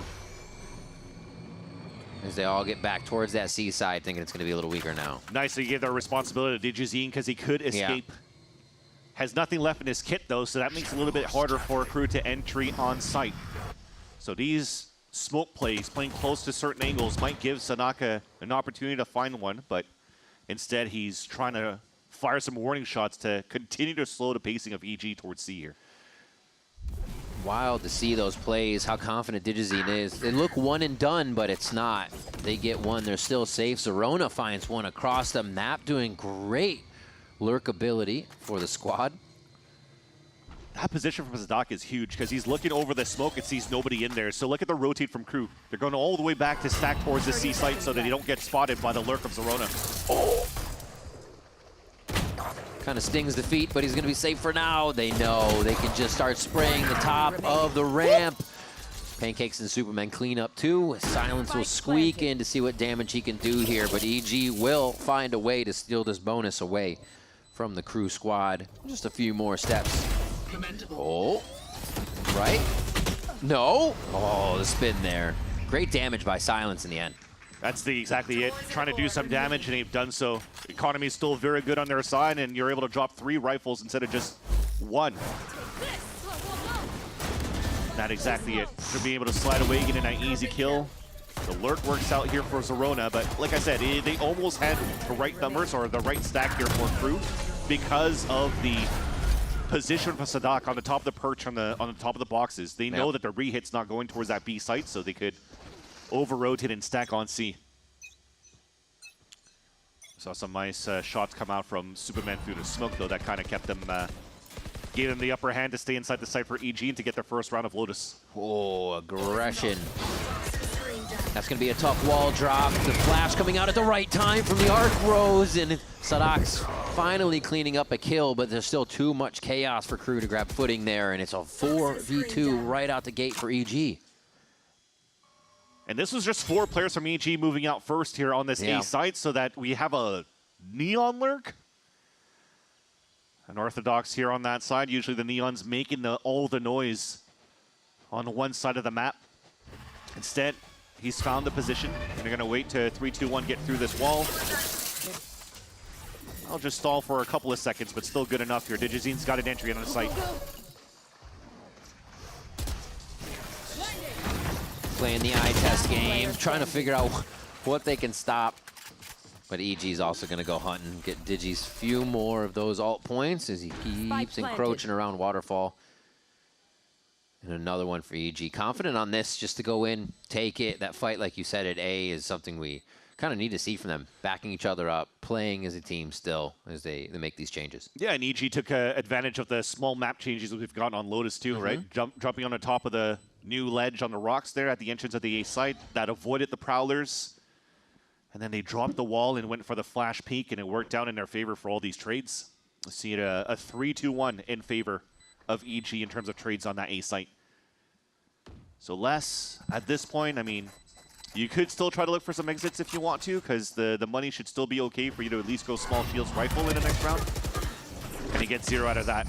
Great answer back for EG the last 2 rounds. Cleared. Bao gets himself on the board of that round 2, feeling good about the kills. And now 2-2. EG did not allow Crew to have much of a lead in the previous map of Haven. See if they can make that the same here. Nice fight to back each other up. A little utility use. Big value. The shadows, yeah. Huge value from the flash from Bao this time around. So it caught him both off guard. They quad swing out of that one too, and it really caught Crew's aggression off guard.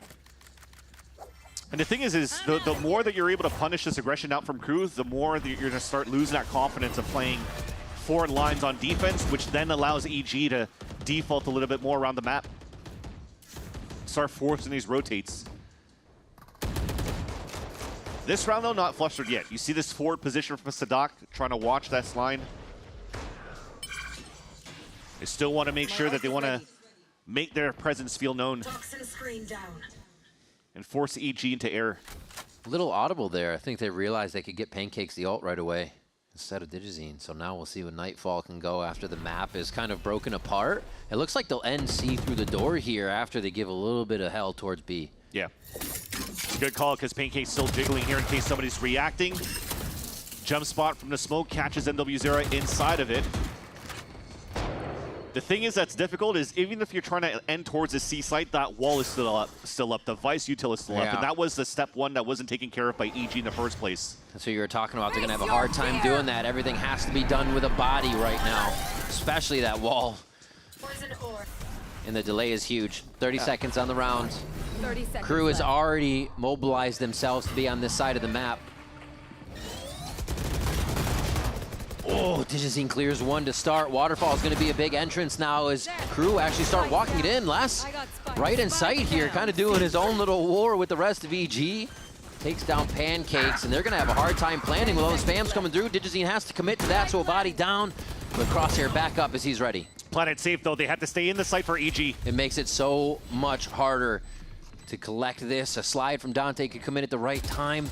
No judges here, so everybody's got a pretty good chance to return the fire, and Digizine's going to do just that. A trade from Les gets him ever so close to the spike, but not close enough. The third one, and Digizine's going to answer back with his own hat trick. Quickly taking him down with the overdrive, 3-2 EG. Yeah, you would think that Crew did an excellent job to stall all these waves of the EG push into the C site, because the Nightfall was easily canceled out by a Snakebite and Razor Vines on the ground. So as soon as you try to go for the second hit, the wall is still up. There's only Digizine that goes inside the site. but nobody really tried to enforce themselves to fight on the position that Digizine took, and they just gave up too much space in the end for Crew, and EG was able to flood in. Trying to play wallbang kills too instead of really rely on their aim, and that breaks the econ for Crew for this round. Big clash. Big clash. Oh, Digizine sits it down. There's a light drizzle. No storm there. And quick start on the round. Crew wanted to get an advantage with a lower buy, or just a sheriff buy, I should say. Les is also down to 11 HP too, and they're going to give up the space to hopefully gamble stack in the right one, and if not, just dot his spike. So it just works out in the end with working with whatever you have left on the side of the defense. But this should be another easy round for EG. Not necessarily another easy round, but the first easy round they'll get to play the anti-eco. All of them still at full health and armor after this pulse plant, and they'll just going to be able to wait it out. Right now, the next question for Crew, will you start trying to pull out the op? Knowing that Digizine is playing this outlaw, do you want to put Dante into this op battle and a snipe battle against Digizine? Because continuously putting this util on this C site, you know that it's kind of on lock. Yeah. You could still continue to pressure up on the A side, and you leverage an op on top of that to try to fight against EG, because EG's first round or first layer of protocol to default on A side, they don't instantly pull up the Viper wall every single time. Right. Yeah, the C util isn't really whether or not it's going to hit you. It's going to be there every round. It's whether or not you like the amount of people positioned in the site when you try to get that util out. So yeah, it's just a cat and mouse game, back and forth. Have they done enough? I mentioned it's a little harder with the bodies having to be the ones to pop all this. And man, whenever Digizine can get an outlaw buy-in, he will sport that. Get a little bit of money back for the squad. 4 in a row for EG here. Wow. And even when you're looking at this round, though, Digizine dropped into the outlaw so you can buy the rifle and stay with the team. So they're trying to control their economy in a way that they could actually fight toe-to-toe with the Crew as well. And the slow tempo is just to play against the anti-eco. Now they want to play rifle to rifle. Dante also doesn't have an op. We pushed up here with Sadak on that C-mound. Remember, we talk about the proactiveness of Crew. What they're currently doing right now on this mountain is really good to fight towards that spot. And when you're finding information as well from like prowlers on the mid-round or high-low, and you're catching a lurk on that B site, the door gets opened up. You can flash, you can start fighting through. Resetting smokes as well from the EG side, a possibility of a push through on either side. You can see how Crew's trying to respond. Always giving them something to think about. Now, the other side of the map makes Crew feel like EG could be omnipresent here, so they have to be very careful about rotations. If they continue to move forward and break the Razor Vines, though, that could give an opportunity for a lurk to move over on this B and C link. It's big. The spike isn't fully committed yet, but 40 seconds. EG feels like draining that time down has been in their favor. Oh, so they actually feign a pretty hard commit towards A, but commit to it with a few steps. You see, 30 seconds left. Superman's a little weary about coming forward until they get a little bit of ground, and now it's going to be Baby Door, but Dante's here. The jump through from Pancakes! What was the dance moves there?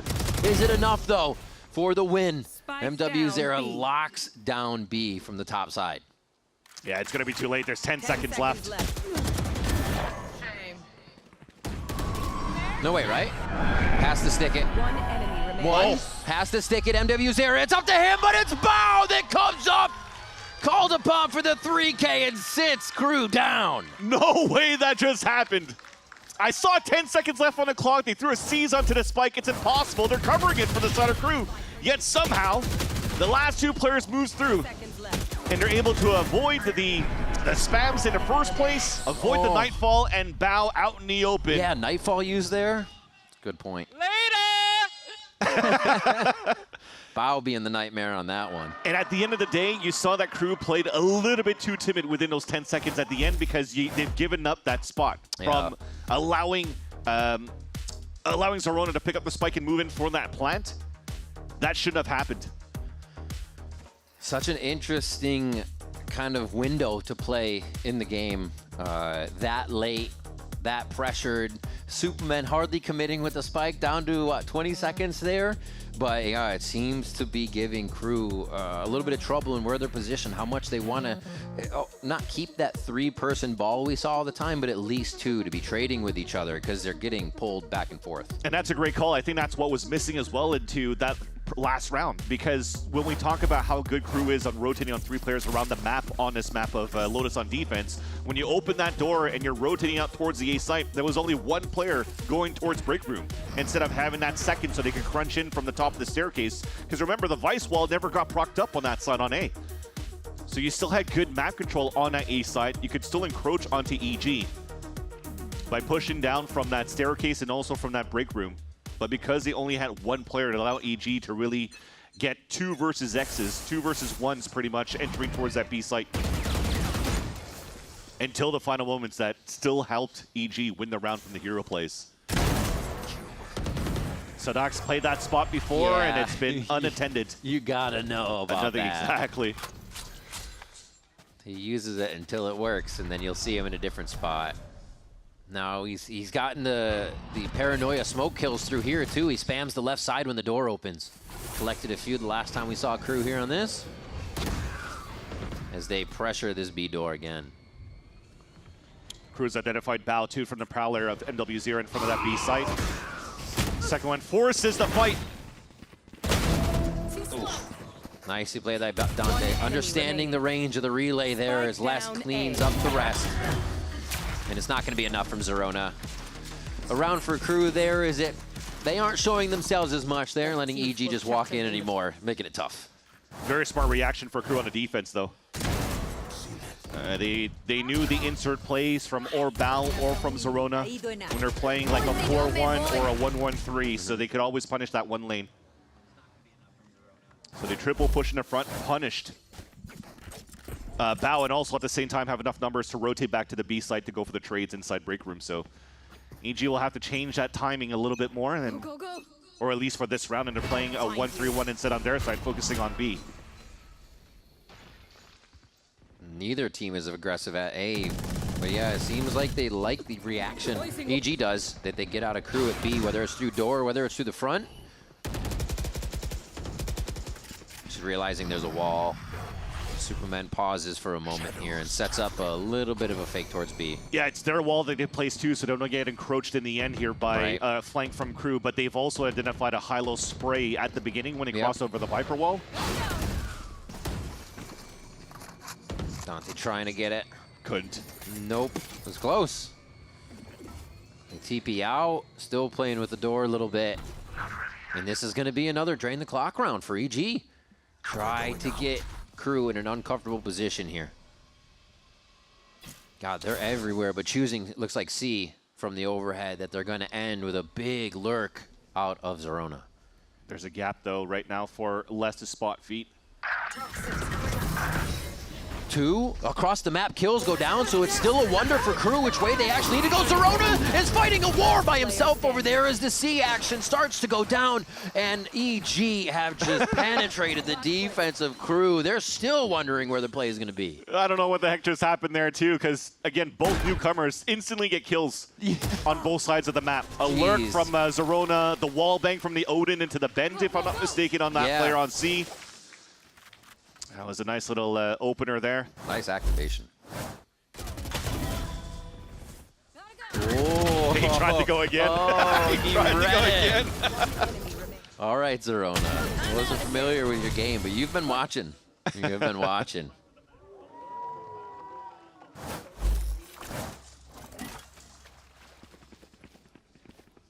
Lots of B pressure for EG once again. Yeah. This time 4 players. They can leave Zerona alone here, as Zerona's done an excellent job anchor up that A site, but Crew doesn't want to let that happen. They started 3 on that side as well, a deep Prowler, and now already an over-rotate for the stack of the B site, ready for this EG push.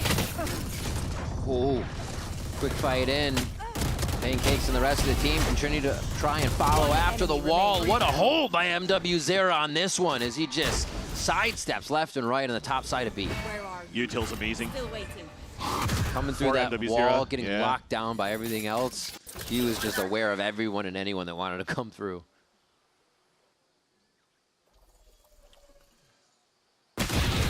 Oh, sneaky less is a dangerous one. Trying to wonder why he only had a classic there. You know what he could do with the Sheriff too, and that could have been a good round for him. But this is giving a chance for Pancakes. There's still 40 seconds left on the clock right now, so he's just staying put in case somebody wants to re-clear, and he's also adding that paranoia of where he could rotate across to. The only thing that's unfortunate for him right now, though, is that wall is still up for the Vice on that A site, right? So you could still play 1-1 for the last two players, and you could also play off angles.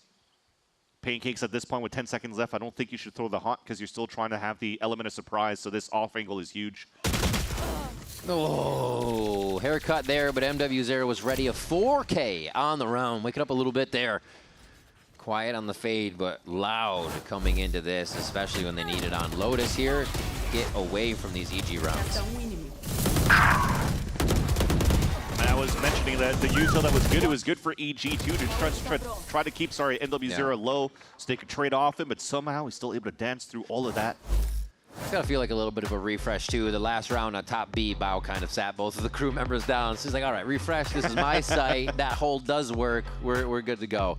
And now EG Potter wants to get in the players' ears here, but Zonic will very much use this time accordingly. Definitely felt there was a moment of fool me once for both of these teams, right? Sadat going on the top of the boxes of the A side, punished by Zorona. This time, MW0 just knew the open angle that Bao likes to take for that fight and is able to get that pre-fired shot on him. So it works out.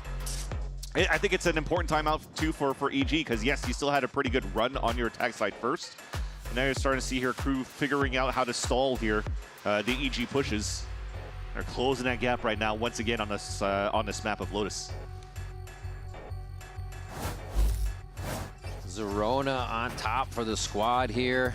I mean, Pancakes, Zorona, and Digizine all at 8 kills, trying to throw into the hat. A nuclear round here from crew with 5 ults online. They can throw everything into this defensive-wise. You're already starting the easy Viper wall with Vice wall to protect you pretty much on the C site because he's playing this Judge for less, right? You're not going to try to wait and jiggle to see if there's going to be any info there. That should be covering that line, which is why you have this 4-player stack getting ready to smoke flash from door and fight into the A site.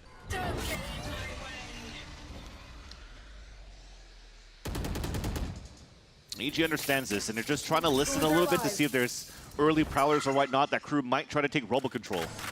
They've already set the first wave of paranoia by opening the sliding door for crew on defense, so it might force EG to use a bit of util and give crew the first element of information. Moving out together, Shorty backed by rifles. Fundamental clearing. Just the easy step up here. It looks like crew wants to give him a bit of that space, though, around where you have 5 ultimates. You're not trying to take these straight-up fights, so EG may find that this space comes easy. But big fight coming out for Bao. Lost it. Post-plant won't. There's that fight mid. Easy clap for Bao. And now it's going to have to be a move from EG. They say that's a bit of activate. And there's a denial from crew very quick. Bao thought he had a timing after avoiding the Prowler, but at least he can still go for the hit on a Nightfall for EG. Ultimate's coming out. Digizine tries to get in before the guns go away, and now it's going to be a tough 30 seconds left. Hit down right side. They have time to plant, though. They're about to be squeezed in. Dante's going to be the first one to try and be a sentry into the site. The rest of the team's going to be a little late on the entry, and they can't help each other on that double face. Great job by Evil Geniuses to weather the storm of the Vice ult and just get prepared to return fire. Les looks like he just wants to pick up a rifle and try to save it here. The economy's not the best for crew.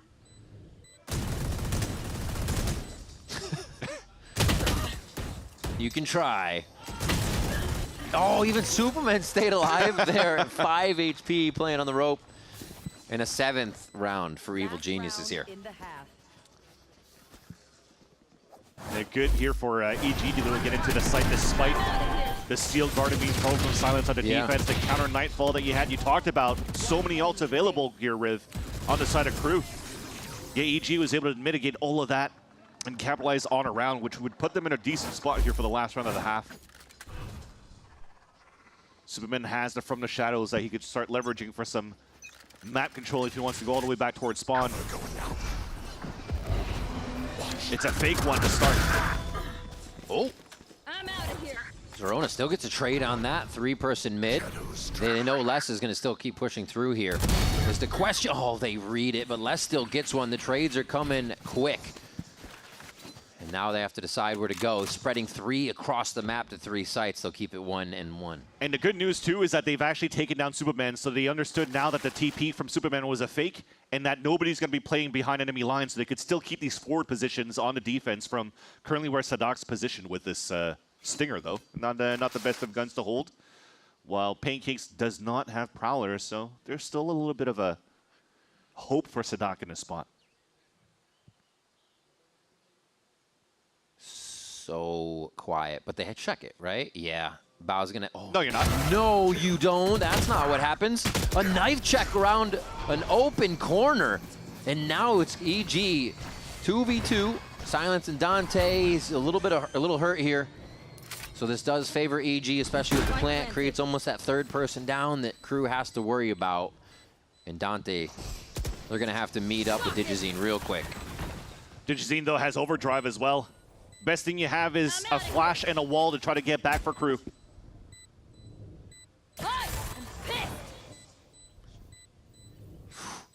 And they're still letting Crew make the first move to feel uncomfortable. They find it, slide it. Pack it up for that first half. 8-4. Evil Geniuses find another half in their favor of this series. Yeah, good recuperation in these rounds for EG as well when you're having so many players getting caught off guard in timings. But you have some players that have been really stepping up to the plate for this whole series on EG side, and that's Digizine and Pancakes and Zerona as well. Big lead to go into the second half. Evil Geniuses versus Crew, second half of Lotus right after this break. Don't go anywhere.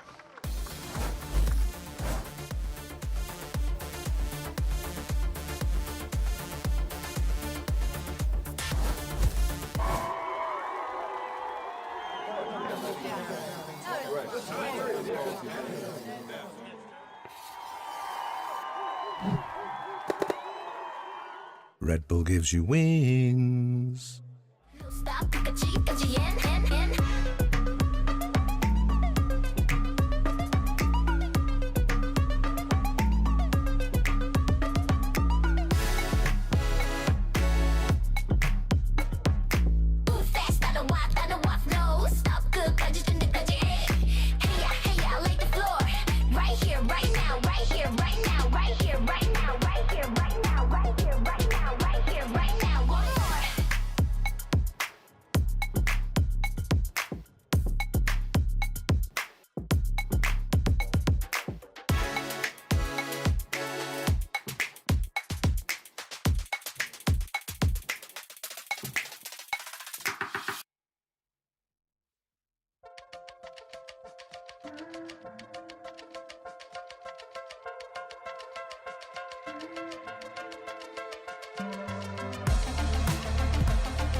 All right, let's get the second half underway for Evil Geniuses versus Crew. We saw EG grabbing both pistols in that first map. They didn't get pistol the first half, but it doesn't seem to have mattered. They still get an 8-4 first half on Crew's Lotus. And now Crew is wondering what the answer can be. Zonic said when he was talking to GB that Lotus game versus 100 Thieves, they weren't able to play their Lotus game, and it was something they were talking about all week, but it looks like EG is able to get under their skin as well. And when I just talked about how good they've been on defense with a high success rate, though, it's been easily squashed by EG in that first half. And now it's for them to play the defense. Evil Geniuses doing a little bit of a aggro onto Mountain, just like Crew does, but they do have a crossfire set up into Tree. Exactly where Crew's heading for at the beginning. Oh, that's a scary spot. How many people outside the door? Pancakes is going to hold inside. A little help just on the left from Bao to draw eyes. And that's going to be working way in favor of the Crew squad. Nice shots from Silence as well to grab a third cross map. And he'll find a huge shot straight up the gut in mid for a flawless pistol round. And 2 for Crew on this map. Yeah, simple duel round for Crew. But across the board, though, they had a lot of ghosts, so they could use a little bit of util behind the scaling that we're doing. And for EG, a lot more shares. Didn't connect in their favor, unfortunately. So you got those two double lurks, right? The less way that he lurks on that A side, plus the one watching the flank for silence. Hits Zerona with the box lineup headshot. It's like right in line. EG says, all right, let's get active. Ooh. Oh, no. Little bite back from Zerona as the Bulldogs hitting from spawn there for Crew. Ooh. Nice armor. Grab there, but still, kill for Sadak. The ult points are going to matter. Bao rocking out here as he goes to see what he can do with the Sheriff. Oh, line it up. Crouch, move, Sadak, ready. Gets that one on the Ghost. Knew, too, that you had to protect that Bulldog, and Bao just can connect those shots, unfortunately, from the Sheriffs that he picked up. Ends up being two very clean rounds for the side of Crew. He's like, yeah, I had a gun. I still use the pistol. You guys are having fun. Dangerous, too, to allow Dante to farm these kills, though. Yeah. Get those ult points up. Make sure he's sliding around. That's going to be one of their main win conditions here to get through, just as much as Digizine was. I mean, less from Haven to now is still fragging out of his mind, so there's another win condition easily for Crew as we set up for round 15. Definitely playing a little bit more passively for the side of EG. You see Digizine just holding behind the box, hoping to catch some players off guard. Does get a stun for it, though. Ooh. They move forward. Les is going to have to make his own space. Beautifully done inside B. Crew work the outside of the map. Getting in a position for B here. They only have to worry about really what the rest of EG can do coming from that left side of the map. Pancakes is going to have a bit of a timing, maybe? No. Peeking into it, though. Spike planted. Rip and tear. Winning that fight is big, actually, because, yeah, it makes it difficult for Crew to hold the pulse plant. Bao's 1v1 situation has been so strong lately. And another one! Taking down Silence, getting the Vice stiff, and the 3K to end the round for EG. And one thing I'm going to take away from Bao from this series so far is let them come to you, he'll win the duels. Have him rotate across the map, he'll lose. Just get him to the fight. Duality of playing Valorant so far, but he definitely held his angle this time around, too. Huge fights, great crosshair placement, didn't have to adjust at all. Oh my God! Bao! Potter saying Bao always kind of brings a lot of... The vibes? No, yeah, the vibes. I wouldn't say it's like weird vibe to the team, but he's always doing something that gets everybody's spirits up. And it looks like this one's just going to be fragging out in 1v1 situations. Ooh. They play up towards B. They realize that EG wants to get active, and they've chosen the right space to deny it. Yeah, Crew so far, though, they just want to stay back a little bit more, too, to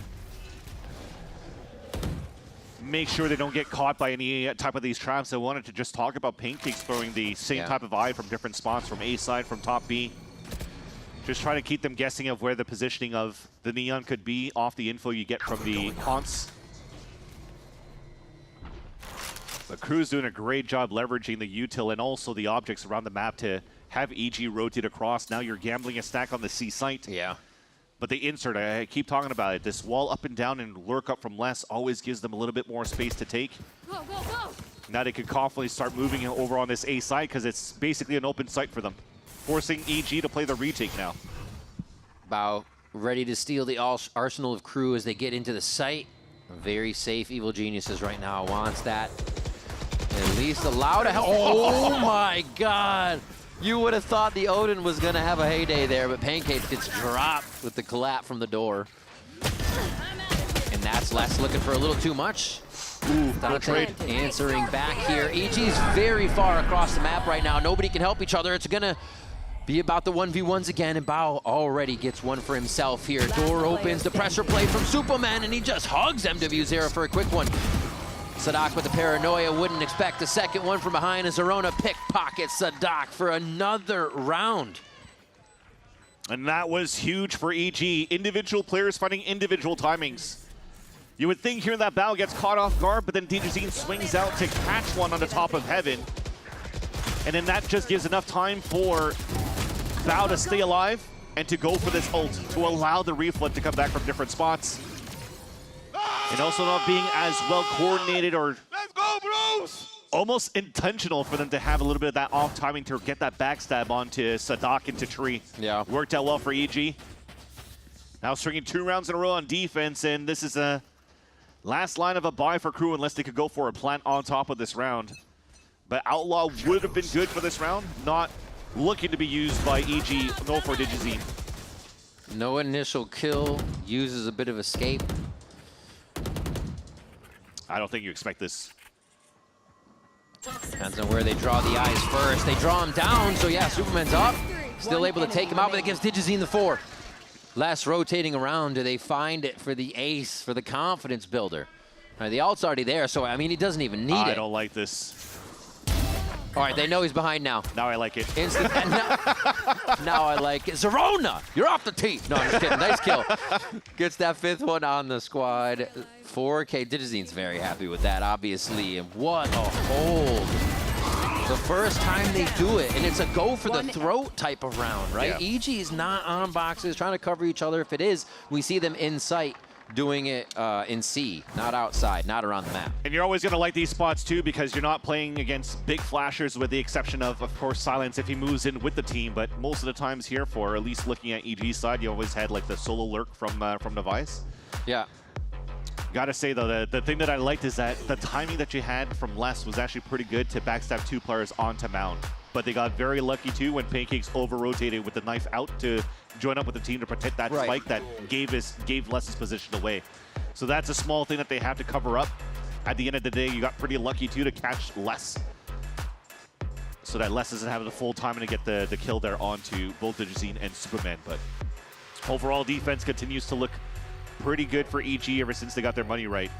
You talked about it here with the situation and scenario that we currently have in this series. Double pistols, second round being won by EG, able to convert in the end on a 13-11, but this time around they've lost both pistols and their ecos against Crew, yet they still have a strong lead by 5. This shows tremendous grit right now and game plan for EG going into their gun rounds against this LATAM team. And they buck Crew off of what would have solidified that first seed in the group, right? You see a possible 3-2 now, which puts them in a crazy position that a lot of other teams can get 3-2.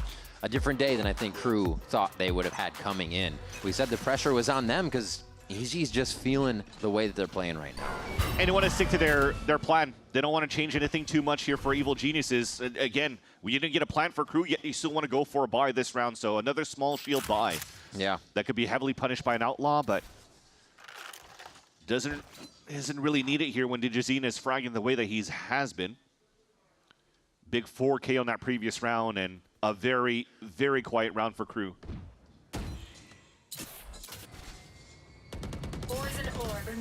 Peaks, very cautious play here as they take space from the side of Crew. And EG will bite ever so slightly, but with the chance to still lean back towards their original sights here. This is not too... Oh, he caught the shoulder of DJZ, but wasn't ready for that peak at the time. Still wanted one more step. And I just wanted to mention, it almost looked good to start, though, because it's not too bad for Crew, because they moved forward, and they didn't notice the wall here on the C side. It's on B. They wasted out a Razor Vine, so they could have maybe defaulted back onto the C side for a finish, but after losing Silence right away, it might force the hand for Crew now to hit towards this A site. 30 seconds left. Superman still has the operator to back sight. Can't really hold a position, though, as Crew spike down. They've only lost Silence here, so they do have the util really to hold the site as much as they need. It's just how does EG break down the front door here? 4 from the top side, it looks like, as they just wait for Zerona to come around a little later. Big flood coming up. Nice stall from a counter flash from Sadak, though. Yeah, that was huge. They should have been able to take down MW0 or Dante up top. They return fire right away. And Sadak still playing ring around the rosy. Pancakes gets one, but it's up to Superman now. Low, the operator there is going to have to be saved is the decision. They have quite a bit of rounds to play with, a little cushion. but they don't want to see Crew grabbing too many more, obviously. Nice take by Crew, persevering on that round. I think once they saw Superman's up, they almost wanted to push at it. No, it's going to be tough to really retake with that and get as much space as they could on the site they were at. Those skills coming out, though, by NW0 to support Dante. That was huge. Whew. That's been a pain point for EG, too. Remember, when they were trying to play Flood retakes against Crew on Haven, it was a amount of util that was still available for Crew to stall the first initial attempt to retake for EG, and it turns out to be a converted round for Crew in the post plant, just by one paranoia. Forward lines with the operator this time around for Digizine. Takes the single angle for a second, still doesn't fully like it, and they will play the one-way more so. Sadak's doing much more map reading as we get very close to EG being on game point and trying to figure out what the best entry is on now. EG playing safer. I look at how they play, though. Keeping the door open so they can look down the line of sight. You can still have that line with the operator looking down towards C while you rotate Superman into B. Ooh, he just squeezes out. Zerona again on the other side of the map, getting one. Traded back by MW0, but the follow-up is there, the anchor of this guy. You can always rely on it. A rush back. The rest of the they're just trying to pile in here. Can they overwhelm? It's going to be a power of numbers coming in from Crew, and it's so far working as Silence and Dante just flex their muscles, taking back rubble. That might be the round there for Crew, because Digizine still only has the op. Nothing else he can pick up on the site. Vans? Oh, down to 10 HP, and that's going to be Silence ready for the 3K. Crew get another one. A little bit of time to read the map, and Sadak directs them where to go. I felt like there was definitely a moment of hesitancy for EG when they took control of that rubble area. Not only did they drop the spike, but Digizine was already pressured by an Omen and Dante on the other side of that C site. So he probably could have called, hey, we could start moving forward a little bit more quickly to take the fort lines, yet 3 of them get caught out of position. And they lose map control, they lose a spike, and they lose a round from that. So that's a little bit of a sign of hope right now for Crew. A little bit of room to breathe, especially now that EG's econ's broken. Oh, super aggressive at rubble. Both are going to get the cross of walls up. The push through. Judge isn't going to have the range. Sadak clears 2 right away, and the rest of Crew feel comfortable to take rubble space. Pancakes with a wall bang, too, from the Sheriff. Oh! What are these Sheriff shots of this series right now? Calling upon Bao once more. He better have slugs in that thing. I think he's going to be doing much here. Silence ready for it. Cleans him up. Another finalizing kill in the rounds. 9-11 as Crew creep ever closer to tying this up. Silver lining is that the econ damage was done on the side of Crew. They couldn't pick up the off at the end of the round where you saw one desperately moving forward trying to pick it up in the end. Ooh. Beautiful paranoia, by the way.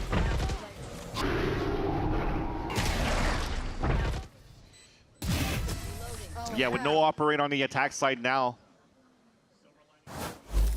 See if EG will try to take advantage of the aggro lines if they don't have to face against the op of Crew in round 21. All right. EG try to force the hand of Crew, but they say maybe it's a place we can actually squeeze a kill out. Oh, they ate that. Sadak just walks into the pit! There's no way he just did that. They're still trying to recover the site, but Sadak's going to take a third one as he just owns this entire plot of land, takes it for himself, and they're plant easy. This is a save from EG. This is why you can't count Crew out. That's now a third time Sadak has just done something insane in this series. The high-risk plays that Sadak tries to take, man, is just really, really nice. You saw the idea from EG, though, right? You'd think people would be afraid of the pit on that C site, so you stay a little bit back towards Mount or whatnot. Trying to flash with a haunt from Waterfall in combination from Bao's Rose Bloom. And then, unfortunately, one guy goes inside the pit, gets unaffected by any util, and catches 2 players off guard. What is that? Because he still has his paranoia. That's what I'm saying. So I don't think they dumped a whole bunch of crap into pit. He's just like, well, just they're attacking, so I'll time you on your aggression, basically. Nice few kills there. Still around here for Digizine, but it's looking grim. Yeah, time tick away as they go for the hunts. He's really trying to stay alive there. Trying to get some more in there. Man, hey, he's locked. Usually you see a little bit of kind of jovial motions there after a play like this. Let's see it. Oh, and he did the sidestep in too, so he's not revealing his muzzle. Just instantly off the timing that EG thought they had the better advantage on. And he kind of just knew. He knew the trap play was coming because of the flash being thrown by the Vice on the top. Right. So. And they're so locked in. They know as they hear that haunt coming over that's when their brain is triggering that they need to also react. So super fast, very heady play. And now EG call the timeout. 1 round up. They had 4. They had 5. It's a big timeout too, probably to hopefully end it in round 24, because just before going to this timeout, the money wasn't the best here for EG. Yeah. And as we talked about, EG liking to play some trap plays with ultis, they don't have the best of ultis either. They only have a Nightfall versus 5 across the board for Crew. And your question now is going to be, should we try to leverage the Nightfall here? Should we try to go for any type of trap plays on the side of EG? It almost looks like it so far, because if you're looking at this mini-map, it almost looks like they're trying to pinch into the seaside orb. You'll start seeing the eye being thrown up by Pancakes to get info on the A side. But for the rest, no, it doesn't really look like there's going to be a trap play here. You're just going to try to play the high-low to try to punish a Crew walk-up. Prowler on Prowler, util traded mid, and just a lot of chaotic space being grabbed here to make the noise. DGC just fell too, so he lost the angle on the top when the door was being opened, so that element of surprise is gone. It comes down now to a stack gamble on the C site. Both Prowlers out now. Crew's committing very hard to this right side of the map. It looks like they're going to break down through door less. How do you get in these positions as he creeps all the way through spawn? Yeah. That's just less things here on this map. Oh, they're going to actually go towards A. He'll have the upper hand. Everybody rotates. I think EG suffered a bit from sending everybody eggs in one basket to one position. Let's see if they can get away from that here. They know Les is now up top, and he's going to be able to stall a little bit more. Oh, the stall is Paranoia. Oh my gosh, they have the answer for the fast play, because they knew the low buy of EG would be a little more reckless. Cleaned up. We're tied up in the second map, 11-11. Dude, Dante is almost looking like he's playing slow Dion, because he keeps getting headshotted here by these pistols. But it's still the round for, exactly, it's still the round for Crew. It's still a tied game, and there's no more timeouts left for regulations for either of these teams. So we're going straight into the next round here. Great stalls again, but it was all from the great lurk from Les one more time. And he's been a pain point, at least in these moments. There's been maybe that one time where he dropped Spike, but EG fell into their own mistakes of not being confident of where they want to move around the map after controlling that Spike. So you need a little bit more now coming out of EG. They have to find the fight here. 5 ultimates on the side of Crew. You got to take some of those down before they reach the site, before they reach post plant. I think Haunt got value too, so it pivots everybody across towards the A side for a fast tempo on A for Crew, and DGD's not really moving there yet. Just on the other side of this wall, Zerona faces 5. 1 down, nope. Oh, little pit for sight. Are they going to keep moving in? Vice all goes down, so they know they're safe for now. Use Vice and Nightfall too, so they won't have too much for a stall in the post plant, especially with Les being down. They heard that. Superman and the Omen diff. Waits it. Paranoia hits. Sadak tries to play the timing. Superman with a double peek, and he still gets taken down by the brain. Oh my gosh, Zerona is able to clean it up though. Dante getting closer. Really making it feel awkward here for EG to get into the site, and they are meeting the battle at the front door. That's going to be Crew with 4 that they needed to bring that 12th round into their favor. Match, or it's a game point now for Crew. What an answer back by Dante and by Silence as well. You saw that EG started encroaching towards that back line, and how the hell does Sadak win this fight, man? He's full Paranoia. just not, and still be able to dodge so many bullets like he's freaking Neo.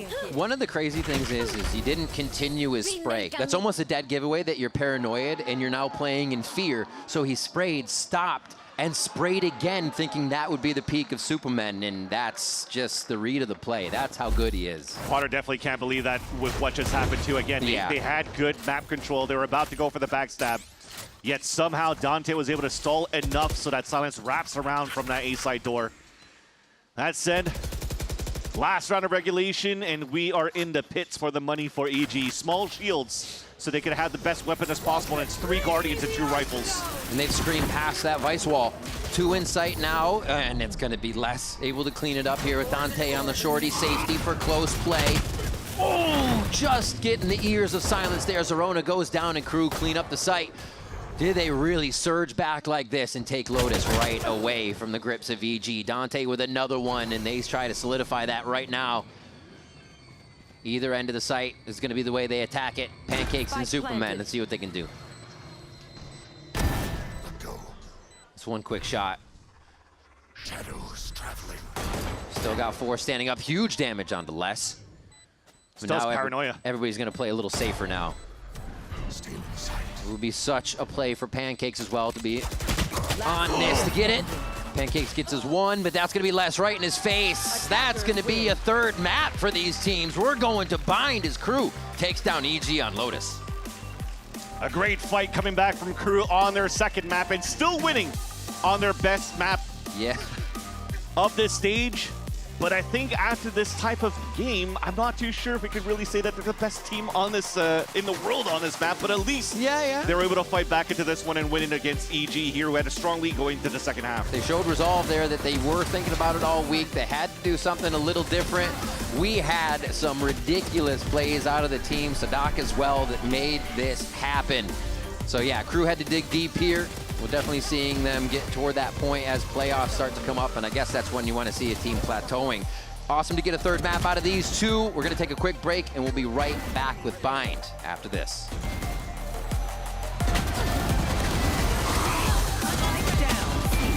One enemy.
Metal vai ser pressionado, que mira do Les!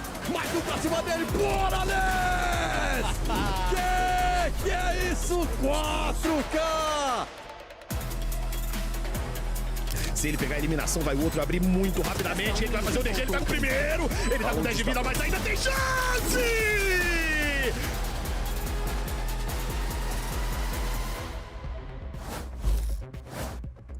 Welcome back, everyone. Banana break, that means we're tied up 1-1, but I'm going to be the one to say it. This was a little too close for comfort, in my opinion. Yeah, it felt like the curse was slowly creeping up behind us, and Dan and I were just looking at each other in the green room. We weren't even saying anything, just staring at each other like, are you seeing what I'm seeing right now? But no, it was a really close game, and I think for EG, they did a really good job of playing it out. They just had to close it out, but they couldn't. They struggled towards the end.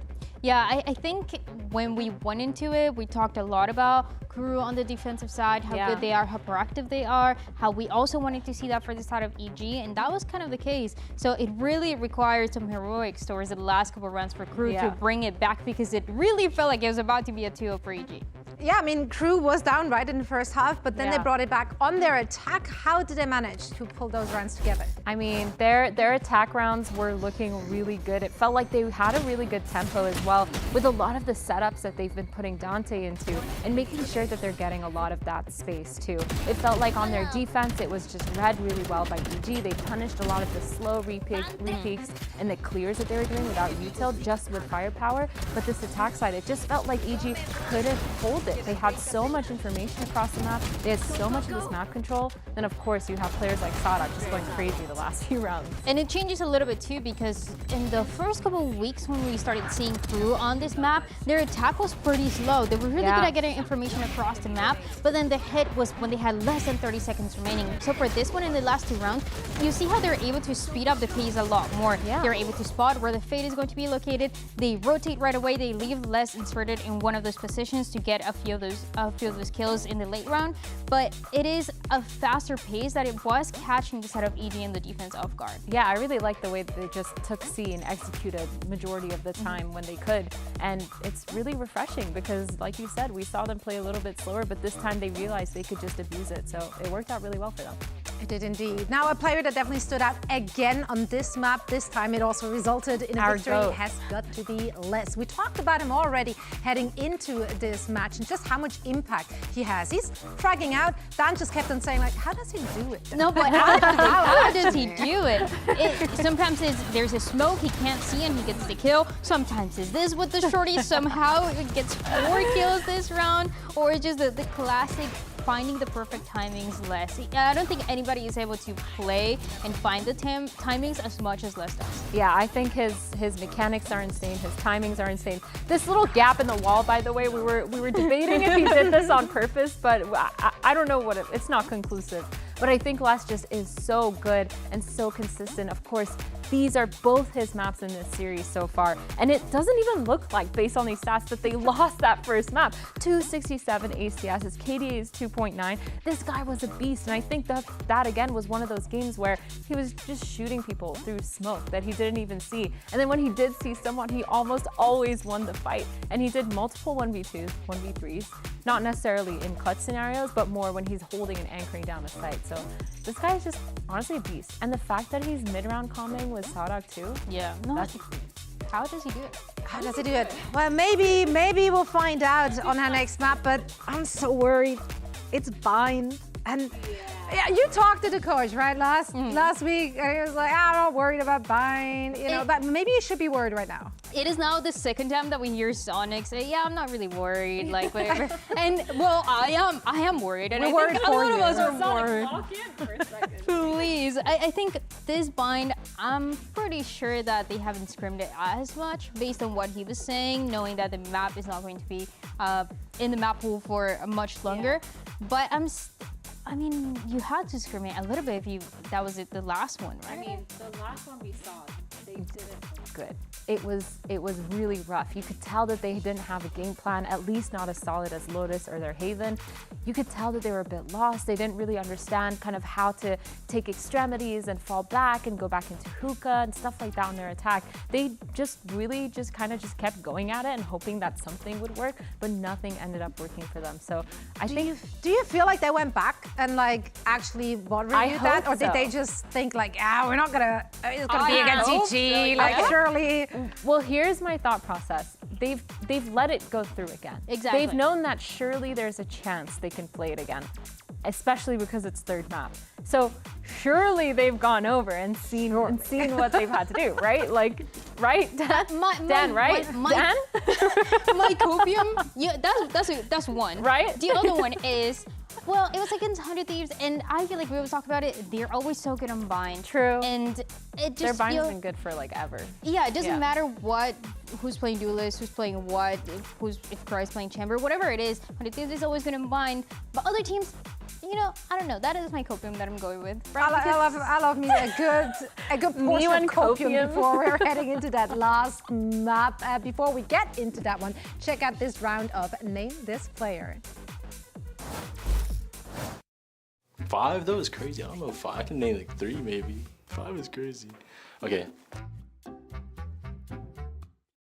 That's a tough question. All these players are like 2 orgs. Demon 1, myself, maybe. So I would say Aspas is one of those players that joined 3 or more teams. I think he joined Lev, he joined Loud, and now he's on MIBR, face of MIBR. So my second person that joined me 3 or more teams would be Les. Okay, my first is DJ Zen, right? Because he's been FURIA, Loud, EG. So that's 1. Rossi, 100%. Sadak, Crew, Lev, Loud. My 4th person that joined 3 teams would be Rossi. He's been on Lev, he's been on T1, and now Envy. Wait, no, but so if they went to another region, it counts? Wait, so Sadak and Les? Demon 1, that's another one. So I'm at 3. Aspas, and has Mazzino? He's been on Mazzino as well. That's 5. Bang. Oh, that took a while, I can't lie. Okay, Tex is not. Mazzino? It's Mazzino. He already been Leviathan and Crew. And then my last and final person, actually, you know, is one of my favorite players I like to talk about. He was balled at one point. You know, he was pretty good. He was my champ MVP for a reason, you know. And it was D1 actually. I think he's on. I don't know how many teams he's joined. I kind of lost count actually. Cloud9. I'm gonna say Envy. I'm gonna say EG. Even NRG. That boy joined everything. That's Mr. Worldwide, Mr. D1 himself. So yeah, see you soon, Max.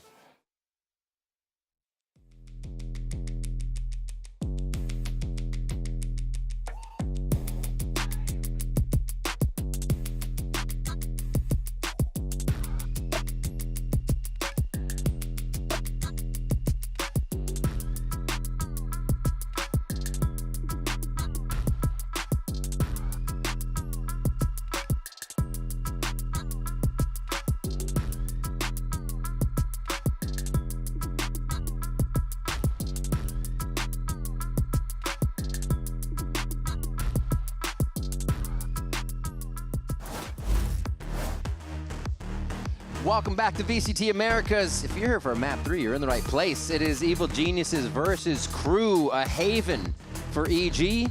Crew taking their Lotus home safe. And now we go on to Bind. It's a big question mark, actually, to see what these teams have. The desk kind of talked about with Bind leaving the mix. There may not have been much scrimming, but there's still...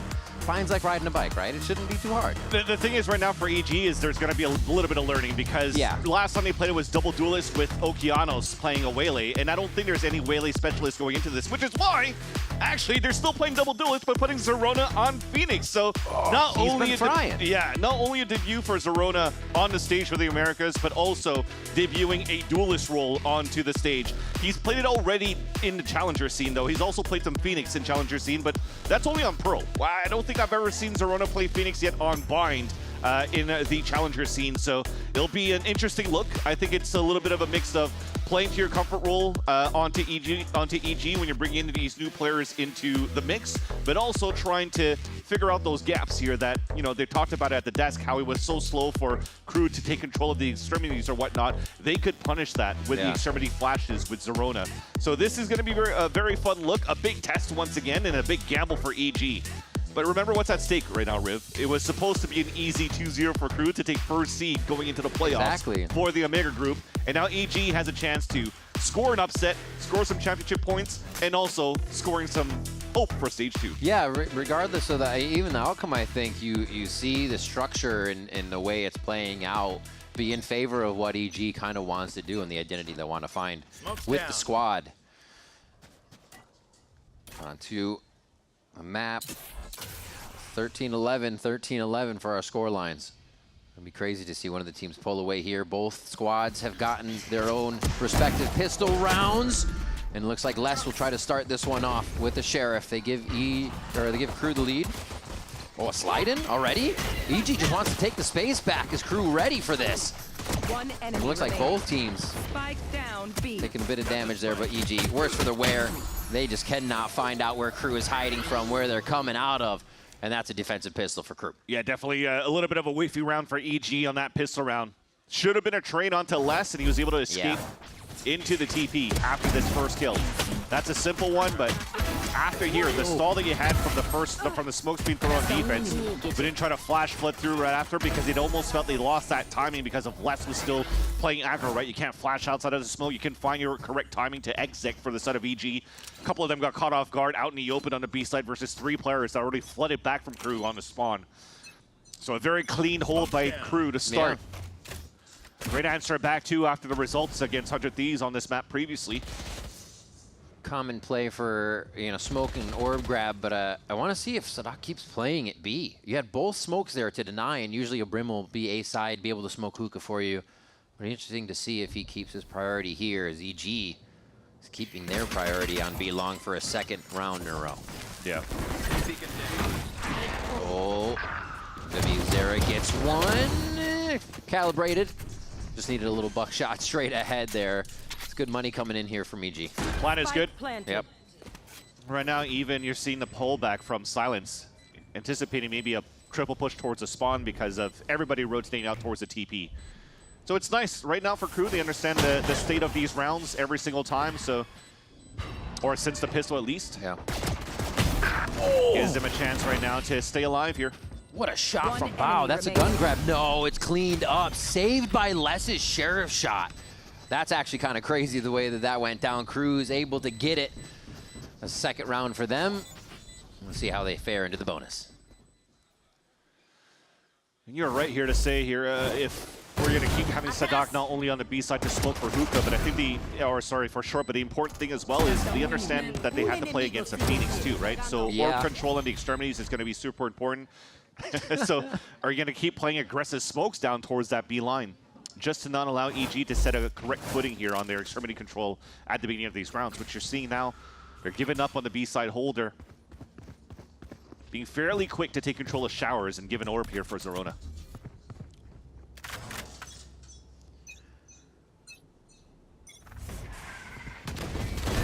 Straight out. Oh! Straight down.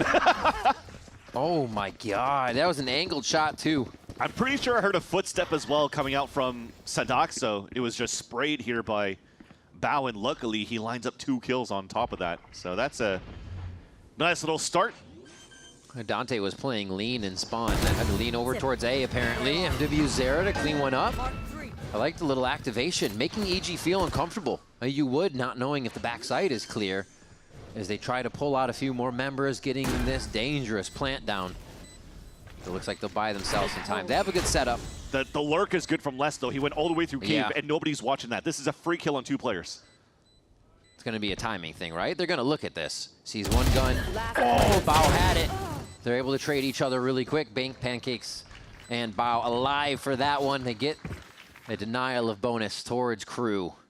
A very nice round towards A. Yeah, it turns out to be very lucky as well for EG. Another one of those timings where it was supposed to be an easy 2 kills, but then after it's like, oh wait, we could maybe stall there. He saw him through the smoke. Oh, that But the first kill, that shouldn't have happened. Or that one there onto Silence. He got a straight double headshot, like wayward bullet. That was, okay. Now again, just to go back into the less flank there, they realize here for EG you could start playing these lineups, play the pulse plan if you can, so turn around just in time to trade here on that push, on that lurk. Dante calls danger, but they're still gonna face it head on. It looks like they want to retake with this 3. Digizine on 2, Pancakes with another one. And they are just laying them down here. Instantly on the initiator utility, going for more, trying to open up the site. Zerona with like a pre-fire strafe peek on a Sadak sound. And they're in the site. Holy, flawless on that. We'll see. Right now, Les is going to try to save his weapon, but it'll potentially be a 1v1 against Superman towards that spawn. Nonetheless, Crew was definitely trying to deny orb control on Showers, and it was a nice little hold and a fight back by EG. Caster Curse Riv. Yep, nice job. Les still snappy across all 3 maps. It hasn't even faded for a bit. 4-1 already on this. Looks like he'll get challenged again by Digizine, who's also been pretty hot, and he'll pick up a 3rd for that round. Huge round for EG. That's Econ broken. Yeah, very big. Overdrive available for Dante, though, going to the next round. But look at that. Almost felt like... Don't pay attention to that. Yeah, we don't talk about the flash, but everything before that was actually great for EG. It almost felt like we were missing a little bit of util to help out into the slide out from the Neon from Showers of Dante. It kind of makes sense. You don't have big flashes on your side. Your Vise is anchored up on the other side or something like that too, where you can't really support with a flash onto Showers. Ooh.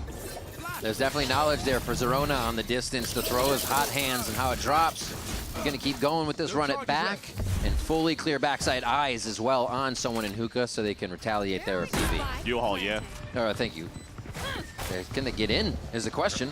Dante, left, right, fingers out. But can he finger gun is the question. There's one going down. They're trying to clear the site, but Digizine's still on the right side.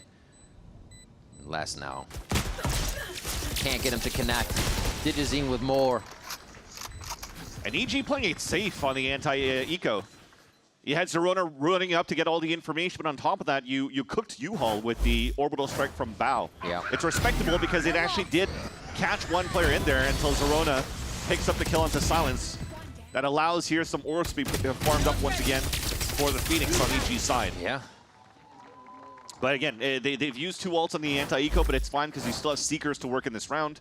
You still have the Overdrive too to capitalize on that space. So yeah, it's playing it to the T for now for EG into their game plan. Don't need to save ults here if you're quick on a Phoenix with 6 orbs, but it'll get another ult in the next 2 rounds. Did they even smoke? They just threw a flash towards Showers, and everybody kind of bid on that. Knowing the last few plays have actually been there for EG. They have favored A, and now they get to put all their members towards the soft side. We'll see if this reaction's fast through the teleporter for Crew. Almost feels like you're going to wait for this 105 yeah. when the smoke comes down once again. Oh my god, that's nice by Les. I was going to say start creeping up behind that smoke to try to catch some players off guard, and they did. It's okay, it's been a while. They'll get around the corner. They curve. He's throwing the fakes, sliders. Oh, Superman takes one straight to the head here. And honestly, Les holding down these sites, being able to stave off the majority of EG alone is giving Crew such an advantage to get back in and hold it down. He is playing ungodly today. I was just trying to say that Zerona's last time that he played this Phoenix on Pearl was in Challengers against Shopfire Rebellion Black, and that was April 30th. So it's still only a couple weeks ago. So yeah. Those flashes, they got to start not missing here. Oh my gosh. But I think it's nice too, the heads-up play that you have from these anchor players when, you know, you're playing a Phoenix comp, or sorry, when you're playing a Neon comp, it's a lot of these contact and pops. So you know here the orb's gonna come through. He's even putting the fingers out. I counted 1, 2, 3, just spam through the smoke and get the kill, right? So you understand there's like 105 left on the clock. EG has to start moving up on the attack. You want to play the contact play, and yeah, it's just good experience coming out from a player like Les.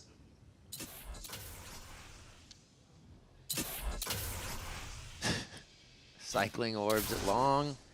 Poison's on. That surprise game has been in Les's favor numerous times this series already. Is the only gonna pop? Yeah. So that is the opponent. Now Les puts his up. Oh, just seen on the edge of the Trailblazer, and Zerona capitalizes. Cleared out as well. Nothing activated just yet, but still EG is getting that space out of their util like they want to set up for this plan. Might have to stay on site for a bit too, because they already met the opposition on the other side. Big trades coming up on site. Big rotation coming over, so they don't have everyone for EG in there. This is a pivotal time for Crew to make something happen. Trying to fake that defuse, only find a tether on the Nightfall. And Stegezin's still in sight, closer than they want, closer than they're expecting, and he looks to clean up another one. The kill from Superman will finalize that on a big lurk. 4 now for Evil Geniuses. And EG are still playing a very similar game plan on their attack side. Remember the amount of times they were playing this match? I'm pretty sure it was against Sentinels, but the amount of times they tried to play 4-1s and Superman had 0 value on his lurks because everybody kept dying on the other side of the map and you just couldn't lurk anymore, right? This time you're Always having... LMS. Exactly, but this time you have good util to support the Digizine ult. Douglas, come on, man, yeah. The ults also to get all that space. Zerona feels like he's playing just like at home. Very comfortable on the stage. Yeah, since the first round playing C on Haven on the first map, looked very, very comfortable. And has still performed for the squad coming up from the academy side. Oh! That one may have made it through, but Crew was already very prepared for that to happen. It looks like this one could be a flawless. No, at the final moment, Superman does drop less, but what an answer from Crew here to read the play. That answers what the Des was mentioning before, right? Crew having a difficult time against 100 Thieves to play the extremity control, and now it's just kind of 50-50 on how these fights are going. Lots of responsibilities given to less solo on this B side to hold the long line because of the orb. So you're forcing out util. It allows for you to fall back a little bit too and delay a little bit more as well. But for the shower side, it's just, okay, well, we're going to 3-man fight it, or we get it, or we don't. Yeah, this time we do. They turned into that wrecking crew they were using on Lotus. Yep. As long as the 3 are tethered together, any fight is doable, and they'll take it together, right? You can't not swing. That's the requirement to be a part of the 3. You must be swinging. They all just started pressing mouse button at that point. Yeah. It's not really a swing situation. But beautifully called. You know, it takes something here. Sadok's got to try to read what Pancakes is doing, what the team's coming up with on the side of EG. And it's going to be a timeout called after that. I think for the shower side as well, might have to start throwing a little bit of relay bolts for Digizine just to try to stun towards the smoke, because Crew's going to keep dropping that side. Guaranteed space. But I think we'll also, to your question, going back to that pistol round or that second round where you had Sadok helping the team towards that B side, don't really need that orb anymore on that B side because Les is using both the Viper orb and the Viper walls to protect the B side first, so they could always lean the Brimstone a little bit more towards A so they do this deep side smokes, which then means it might give you a little bit of a gap for you to start exploring hookah a little bit more, because the Brimstone's not really there to cycle smokes with the Viper yet, because they're still leveraging a lot of resources for showers. So EG now has an opportunity to not necessarily always go for the fast pressure up on the extremities, but to default a little bit more within the next round. You can start seeing it over here, a little bit of a slower opening over towards Fountain, but Zerono is definitely looking towards adding disruption into this B site hookah.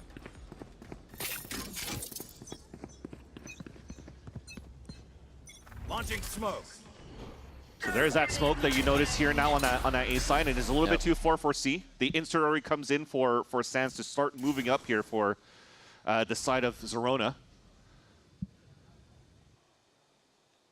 And I think EG's okay with this, even if the pit goes down on that long B side.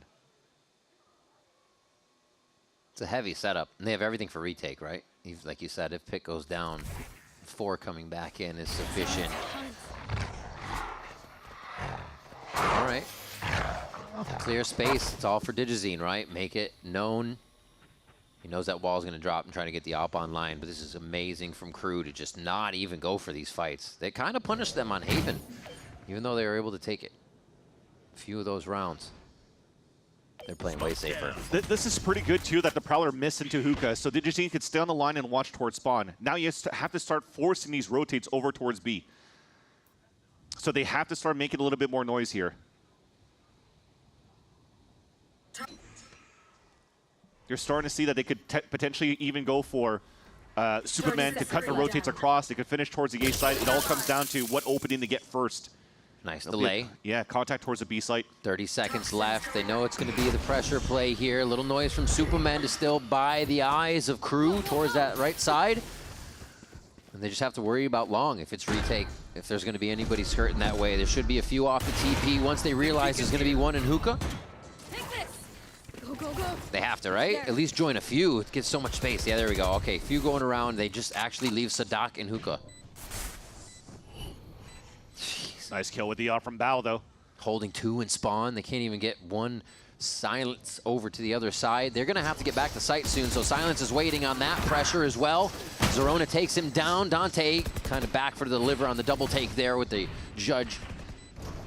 And this is actually getting pretty dangerous for EG to get themselves back in. Zerona gets taken down spawn, and they're all taking the 1v1s instead of being around each other. The amount they pushed up just to defend this one is a problem. That's going to be enough. Digizine at the final hour. A big save in the end from the star duelist of EG. They had no util left for EG to stall, no mollies, no hot hands. And they did such a good job for Crew right over here for Silence to keep 2 players inside that spawn so that Crew could flood back through the Viper's pit on that long B side. And it came down to speed to util and for Digizine to go in the clutch to win the round there for EG. I love that round. It was such a nice round for both of these teams. For Crew to react to take down Superman on one side just to take control of the map, but then Superman calling the, there's so many players here, guys, let's hit B. And it worked out in the end. A little bit of a headbutt to try to break the lineup here of the orb, but it doesn't give a gap here for Dante to take. But this is a new look for Crew. If EG is not using any util out of this, and they're trying to walk contact, they're going to get instantly punished out of that line. Wonder what that timing is then. I got the spike. Superman's been very patient with whatever moves he does have to do. Even the spike getting planted before moving. Oh, he actually smoke up, so they're expecting it. It's going to be... Too easy. That was clean. Little quick scope there for Dante. What a smart play. It's making noise, though. He made noise.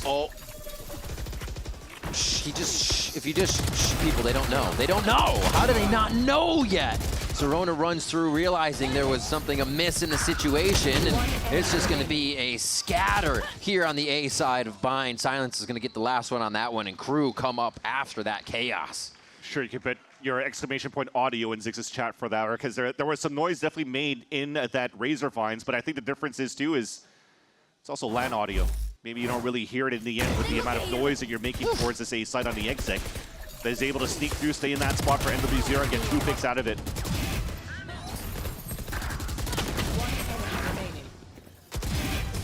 Jeez, a lot of these, from the previous maps, a lot of these fights are coming down to some scrappy 1v1s that are taking quick swings after they don't have tradable angles. Yeah, and all small micro adjustments too on how to stop EG on their defaults, right? For that first pick that you saw from Dante that was beautiful with the op, with still some pre-fired shots from Les through the smoke to bait Superman into that 1v1 fight and getting that easy 5 versus 4 in the end from that pick. And with that round, it slightly breaks the econ from EG. There's a stinger for Bao, Judge for Digizine. And they're looking to 5-man hit this A site. Leaving shower open for once. Looks like they may have a late lurk and encroach into that position. But Sadak always playing a little bit of elevation just off where you would expect someone to be. And he actually got to play just to the side of that smoke. Almost felt like it was a missed smoke too. It had to be leaning on that right side a little bit more. Still pushing forward. You can see Sadak calling this Dante forward, the sentry out. The Outlaw is going to be tough to make work in the situation. But getting close with the shorty is the plan. Spike still has quite a bit of time as they trade one more. EG coming back around from showers is going to be the play, though, that brings them back in. No one is looking yet. Oh, the turnaround from Dante at the last moment to make the Outlaw count. And that's enough for Les to know Pancakes is in the final spot of showers. Another round coming in for Crew here to bring it back and forth. Yeah, it was a nice little idea for Superman to stay on the edge of this pit too. He avoided the orbital strike, but at the same time, that since he's not cooked yet, they just spray in that spot to easily take him down. And then because the spike plant was sort of missed, the mollies to stall were not at the right spots. And you kind of scrambled there to try to hold the pulse plant for EG. Remember, there was a mixed buy that we kind of had. Looks like actually it was a forced buy when they had the Stinger and the Judge on a previous round, because now they have nothing to work with in the last one here. Thankfully, they have Seekers at least. Yeah. I'm going to look at a tempo a little bit more quickly, it seems like, towards this B site, because it's a 3-2 split. trying to take control a little bit with hopefully a pick here onto Hookah to get Seekers out to entry. Blesses Phantom right in front. Are they going to see that, be distracted? A little game. Oh, looks like somebody gets Phantom out of this now. Quick pickups. Digizine and the rest of the squad don't have time to make that work as they just jump into sight. A clear on Showers from the right side, but I think Crew is going to have to give this one up. Not give it up for the round. EG's just going to take it. You're hoping that Bao's in a good position right now to get a pick so he stays within the sight. Okay. Making it work. Crew comes in with 2 of their own here to try and even up the score. This is the time that EG needs to play safe. Wait, Sadak gonna capitalize on another kill. I'm eating crow for this. They are gonna be able to almost take it back. Back and forth, Superman playing the dance. MW0 goes for the defusers. More than enough time. And Crew proved me very wrong here. A round EG should have never lost. They sweep the rug right out from under them.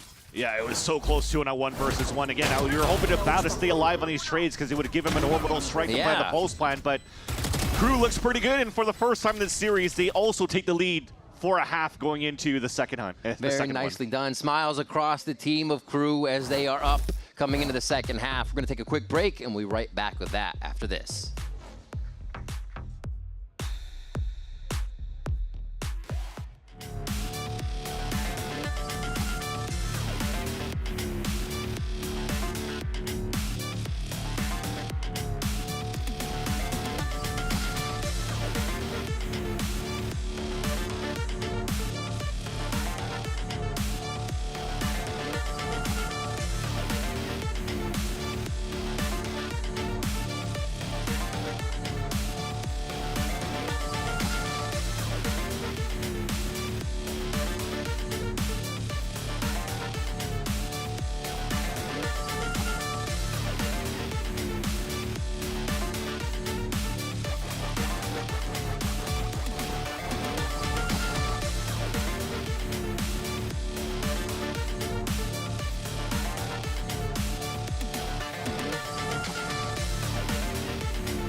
Welcome back to VCT Americas Map 3 between Evil Geniuses and Crew.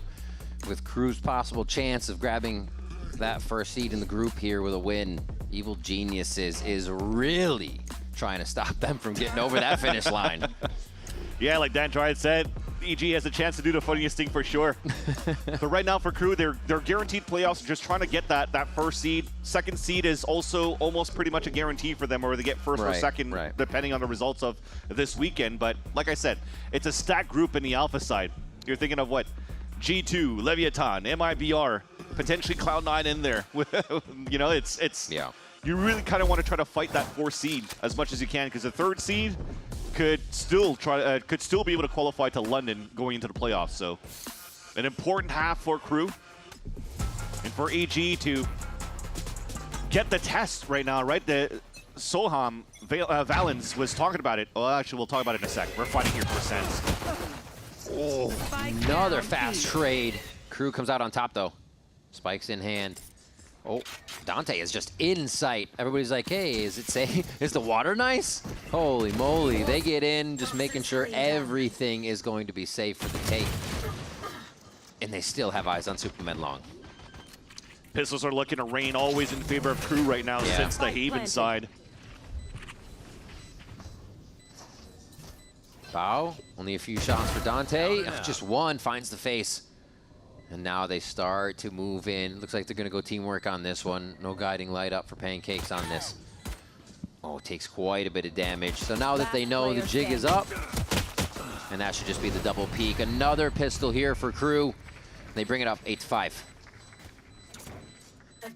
Good way for them to kick things off in the second half, especially, again, they've gotten the lead going into the second half here at a 7-5, so being able to win a clean pistol here, potentially a clean anti-eco, that should put them in a good spot right now to have a comfortable lead in the second half. But again, to get back to what I was trying to say here, Valens I think GM for EG, if I'm not mistaken, but was also mentioning here that trusting the process of moving up players from the academy scene up into the VCTs and still getting results out of it.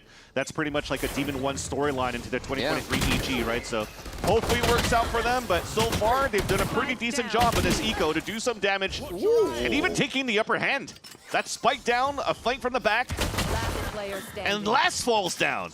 Oh, some classics, a bit of cheese there. All right, Silence. The time is now. That's low HP. Weapon picked up. They weren't able to upgrade anything on the side of EG, but they still have 3 strong. Oh, a TP. Bao is already waiting. I think right now, smart for him to just stay back towards that spawn, right? So that he can't force his opponent to push out towards that spawn to flip that map and to give value on a double flank. Upgrades Stinger and a Bulldog for both Superman and Zerona. And if Bao dies, at least it's information that there is an opening right now for EG to continue to knife out and retake and regain the space on the A site. He tucks into U-Haul. Still has Rose. Throws that out. One more Vines as well. Has that positioning. Beautiful strafe back over. To use the wall as cover. You could hear the reload here. He's trying to bait down the ammo. Oh! Silence. Beautifully played versus 3 to get that round for Crew and keep him with the Red Bull clutch. Nice on Silence to find his timings as well in the 1 versus 3. That shouldn't have been around for Crew to be able to turn over. You're seeing here that we're not really together to retake towards that short side, although Pancakes was really trying to watch that line as Zerona's trying to scale it back up towards the default spot, but unfortunately missing the shots, could instantly trade because of that distance. And Crew manages to escape from danger on that previous round to maintain that 2 round in a row on the second half and also a 4-round lead in this game in this series. Still remains, they did a bit of damage, but this is the round that counts. If EG really want to get in there versus Crew here, 1-1. They won't have Dante for the site, but they still have a means to get themselves in with all the utility on the side of Crew. And right now they just have to resource some information. It looks like they pause. When you're looking at the state of this round, though, with a minute left, Pancakes is in a decent position. Even though it kind of looks like he's out in the open, there's no Prowlers to really turn the corner to get the information away. It has to be body swing, so if Pancakes could actually get 1 for his troubles. And also, on top of that, you have somebody on Heaven that's watching it. Already got that knowledge. So he's ready for him to just cross that line. Crosshair placement, perfect. And he calls audio, right? He hears the footsteps of them falling back, so I was going to say Digizine probably had the opportunity to rotate all the way back towards that B site, but instead they play the 2-2. So confident to stay back as well. EG feeling that retake position 30 and realize how scrappy this game has gotten, right? Superman can pretty much get out of this situation. Whoa, he cannot. Thought he had the angle. No protection yet coming in from Bao just yet. It was mistimed. They take another single fight. And Digizine now feels like it's up to him as he steps forward. Wants to activate that wall. Okay, full kit for Pancakes too. So they'll wait for the wall to come down and maybe just allow for the dodge to get info and to allow Digizine to get the duel on elbow. Digizine down to 17 HP. Now they're going to choose to go together on this one. A little bit of a heal up. Still waiting for that extra flash. They know where 1 is, so they have to source the other one. Flash long would be effective, but they're still going to go for the hold. 1 enemy remaining. Oh, those are the kills from both sides. Crew with beautiful placement. And when they're positioning those peaks, 10-5 now. Yeah, you're hoping again in those scenarios that you're kind of sticking together to go for these trades. Unfortunately, you're running that clock down because you're forcing the heals to come up. You lose that window of opportunity to try to surprise some opponents on individual 2v1s. That just allows Crew to reposition themselves in a post plan, and there you go. Dante's even putting his hands up like, what the hell happened on that 2v2? Why is it so easy? Yeah, they're figuring out that they take these 1v1s, they just have a little bit of backup, and EG's not there to protect each other or kind of be on the same play that they were in the first 2 maps. Might see kind of the cracks a bit of the new squad. Really firing out fast, things were working, but that mid-map repair may not be there just yet. Crew going hard, but EG's trying to go a little harder, and they're going to meet a wall of Dante down by Market. Pancake's just trying to do some damage if he can. This is going to be a gun round no matter what for EG in the next round. Yeah. So move forward, try to close that gap. Make it expensive here for Crew. It's really your only hope to come back in this game here if you could keep that economy low and forcing these rebuys out of Crew. Buried. Jeez. It's sad. Neons are getting changed. We're just getting to that point where everybody's able to shoot them in the head when they're flying around. I know, it's crazy. It's just crazy. Well, all this series, I kid, but thank God she's getting changed. 11 to 5 here. Another round for Crew. They are so solid right now, and being able to anti these pushes from EG, figuring out what's going to work or how they can really just push the buttons of EG before trying to get what they want out of a site. For sure, it's 4 unanswered rounds so far for Crew on the attack side. Definitely a night and day performance from the last time we've seen Crew on this map. Yeah. Struggling against 100 Thieves, but that was also a matchup against 100 Thieves where Bang was playing lights out. He was dropping, what, 21 kills, I think, 20 bomb at least, and he was doing no wrong moving around that map. But this will force the last time out for EG. Need to scramble something here on the defensive side, and it gets important. This is the op out for Digizine. Yeah. But we haven't really seen Crew play into angles that allows for EG to punish like an aggressive line with the operator yet. If you're looking here, that's not on a whaley or something like that. It's usually trying to get like a deep line of sight towards showers, if not a little bit of a closer line from like a B site to the entrance of Bs, right? You're still giving up a lot of space on this map, often as a neon in my eyes. You're gonna try it out at least towards this B line, but should be stopped by a less orb. Maybe they're going to try to do a similar play as Crew did similarly on the last half.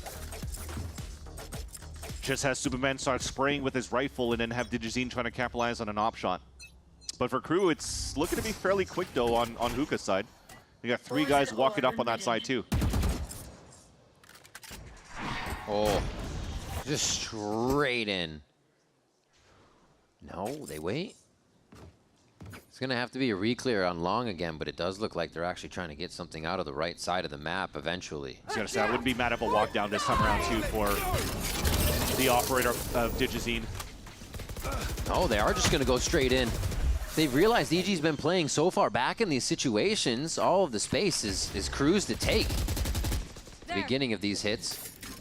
They still have to worry about long, but it looks like they're worried about spawn too, and they really need to be because Zerona's coming back in. Nice retake by MW0, but EG still gets another one in the fight. Yeah, because Digizine's still alive here towards that long B side, and he never got affected by the Steel Garden. He pushed all the way down, could walk back up, getting some alt kills. Now his spike's down out in the open.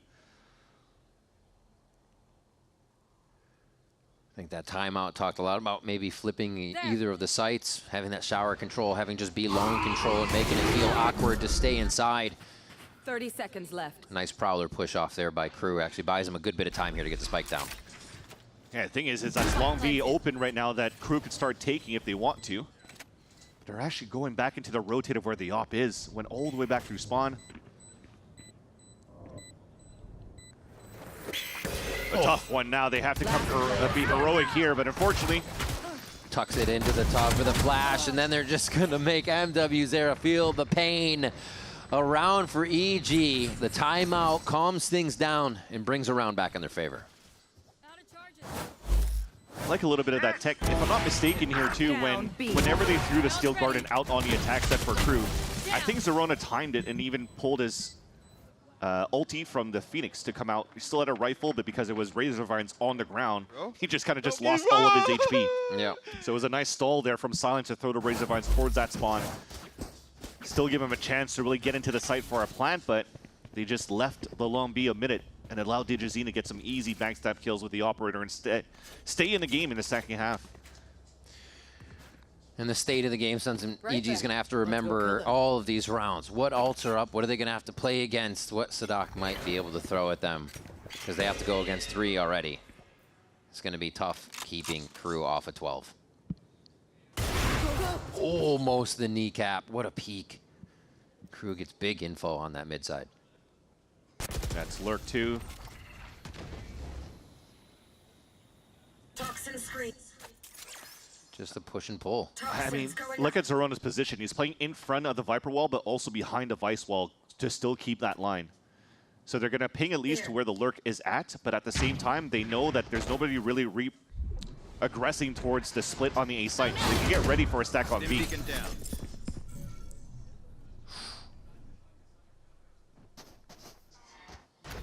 So it's always a bit of a fight, but EG will give up the space. Playing safer is better than playing aggressive right now. 5 rounds down, so they're going to try to keep it clean. And yeah, this has been pushed over towards A, so Zerona's going to try to find this fight, and does on silence.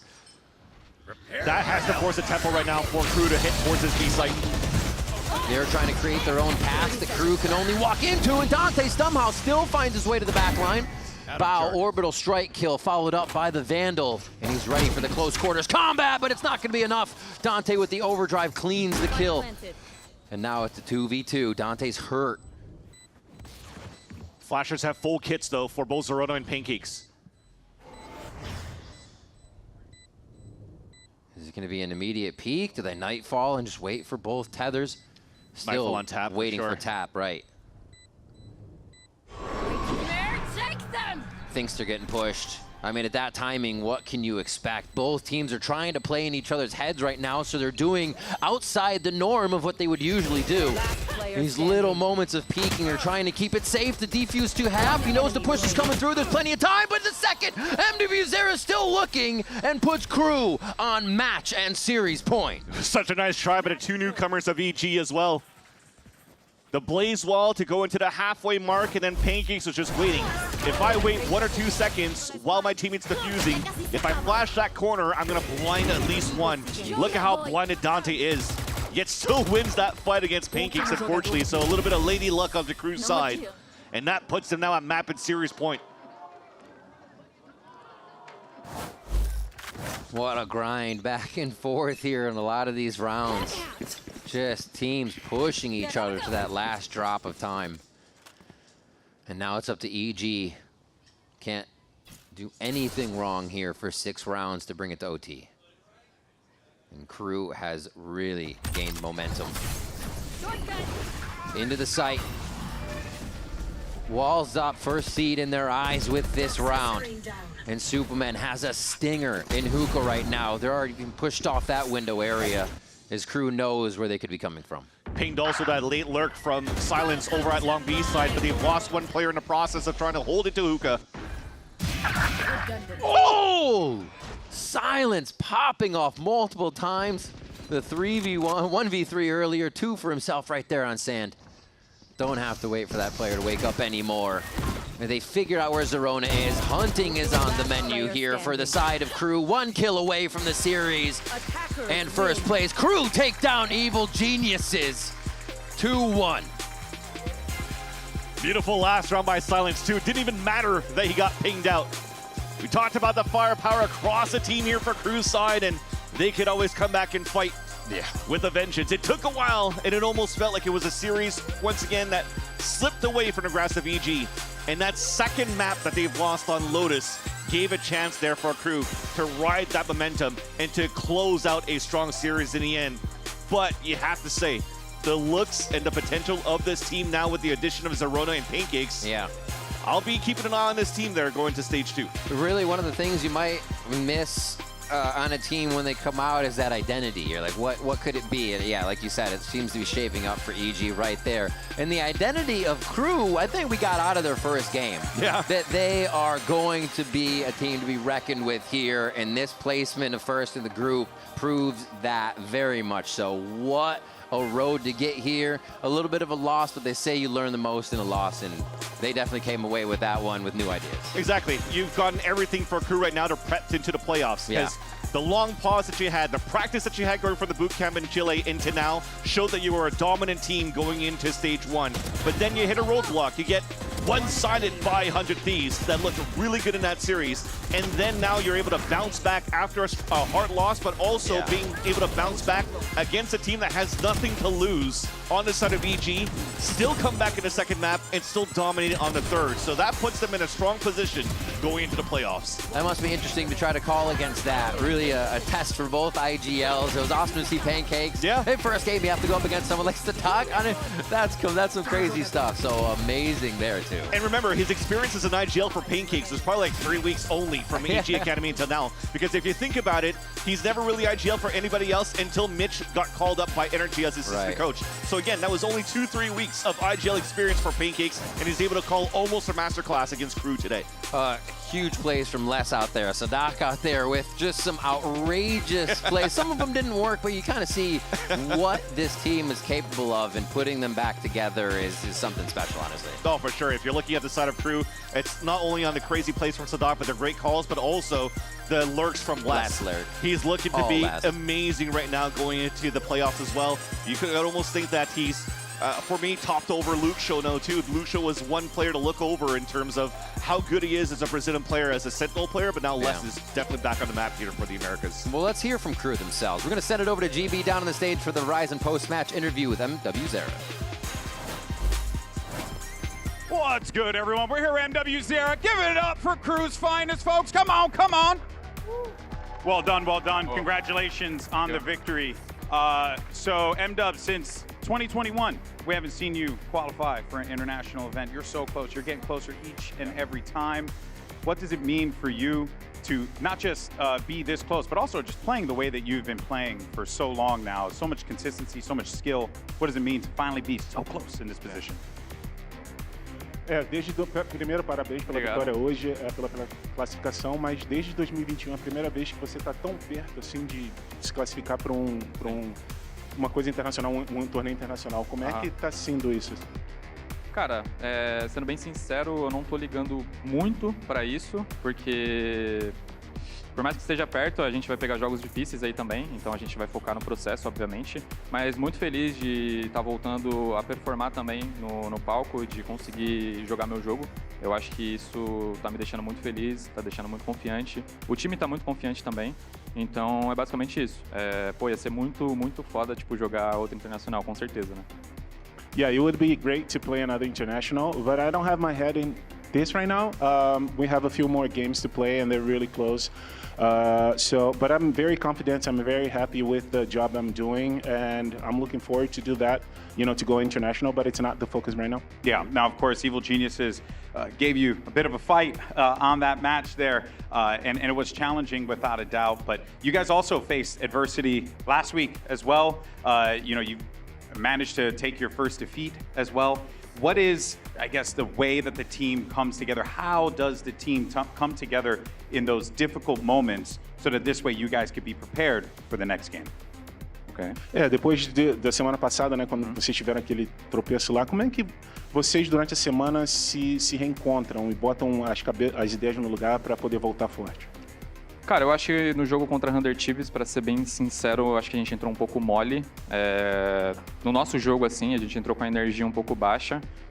A gente trocou ideia também nessa semana pra colocar mais energia no dia a dia, pra gente chegar no stage, tá feliz, tá hypado. Eu acho que hoje aconteceu um pouco também, eu acho que no primeiro mapa, em alguns momentos, a gente perdeu um pouco dessa energia.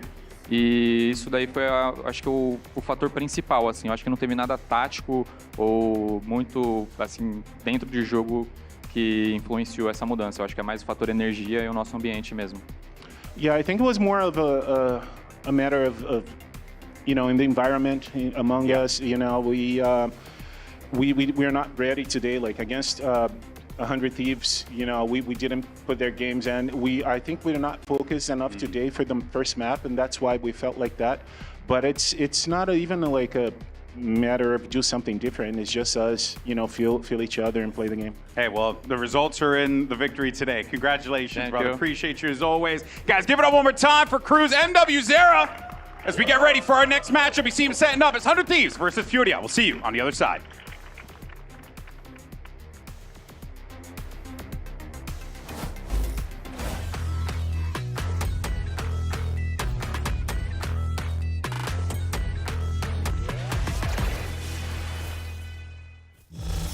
When you've played FPS as much as we have, you have tried every mouse, every shape. And we know shape matters. Shape is king. This one has both our experience, Our family name, the next piece of our legacy, built for the big stage. for the biggest moment.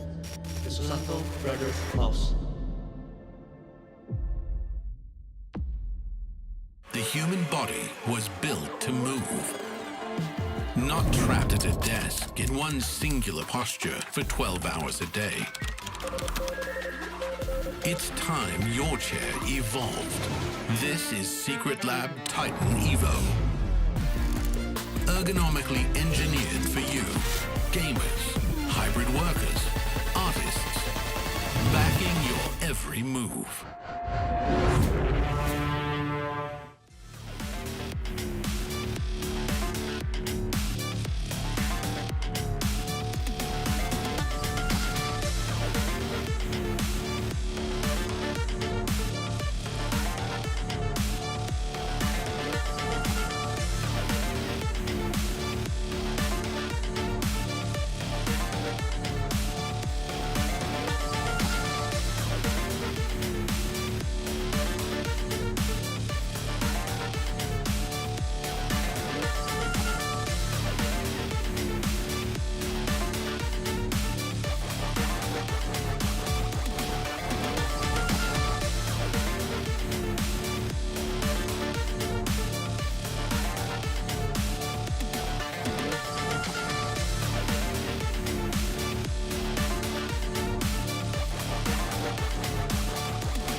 Back in heaven knows that they can accelerate on him quickly.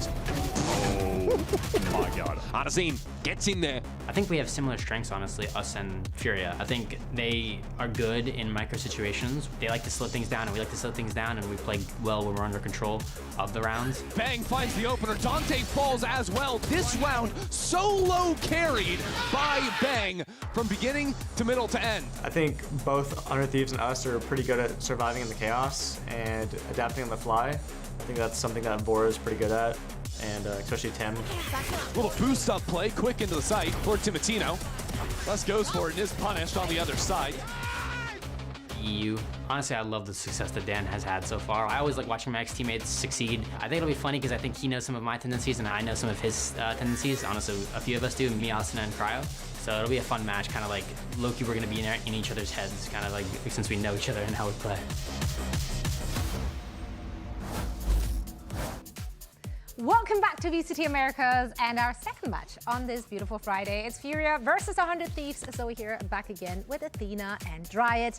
We didn't curse the first match, so we're off to a good start. Maybe we cursed the second. Could we do it? Oh, wait. Wait a second. We'll have to see. Could have been really funny. Yeah, EG had an opportunity to do a really funny thing. But yeah, let's head straight into this one because we already, of course, have our 1v1 side selection skirmish between Nerf and Timotino. Oh, you did not commit. I'm so upset. Guys, it's a thing where It's a thing where she treats him like a Pokemon, essentially, but that's okay. This is how everyone plays. Bro. Wait, I love that. They're so funny. Oof. That was a nice shot. Nah, you're completely about Les, but you actually play like him. I became Les. You are Les G. I know these games now. I learned from Les. Bro, See, Les we were is the saying, blueprint. we were Yeah, saying. he's the The blueprint for these skirmishes, honestly. Oh my god. And I'm the cringe one. What are you talking about? You're making steps perma. I couldn't even hear you. turntables. I actually couldn't hear you. Kappa, kappa. Nah, no cap. Oof. Oof. Oh my god. Wow, that is a long round of skirmish. Little spawn camper. The dink through the box.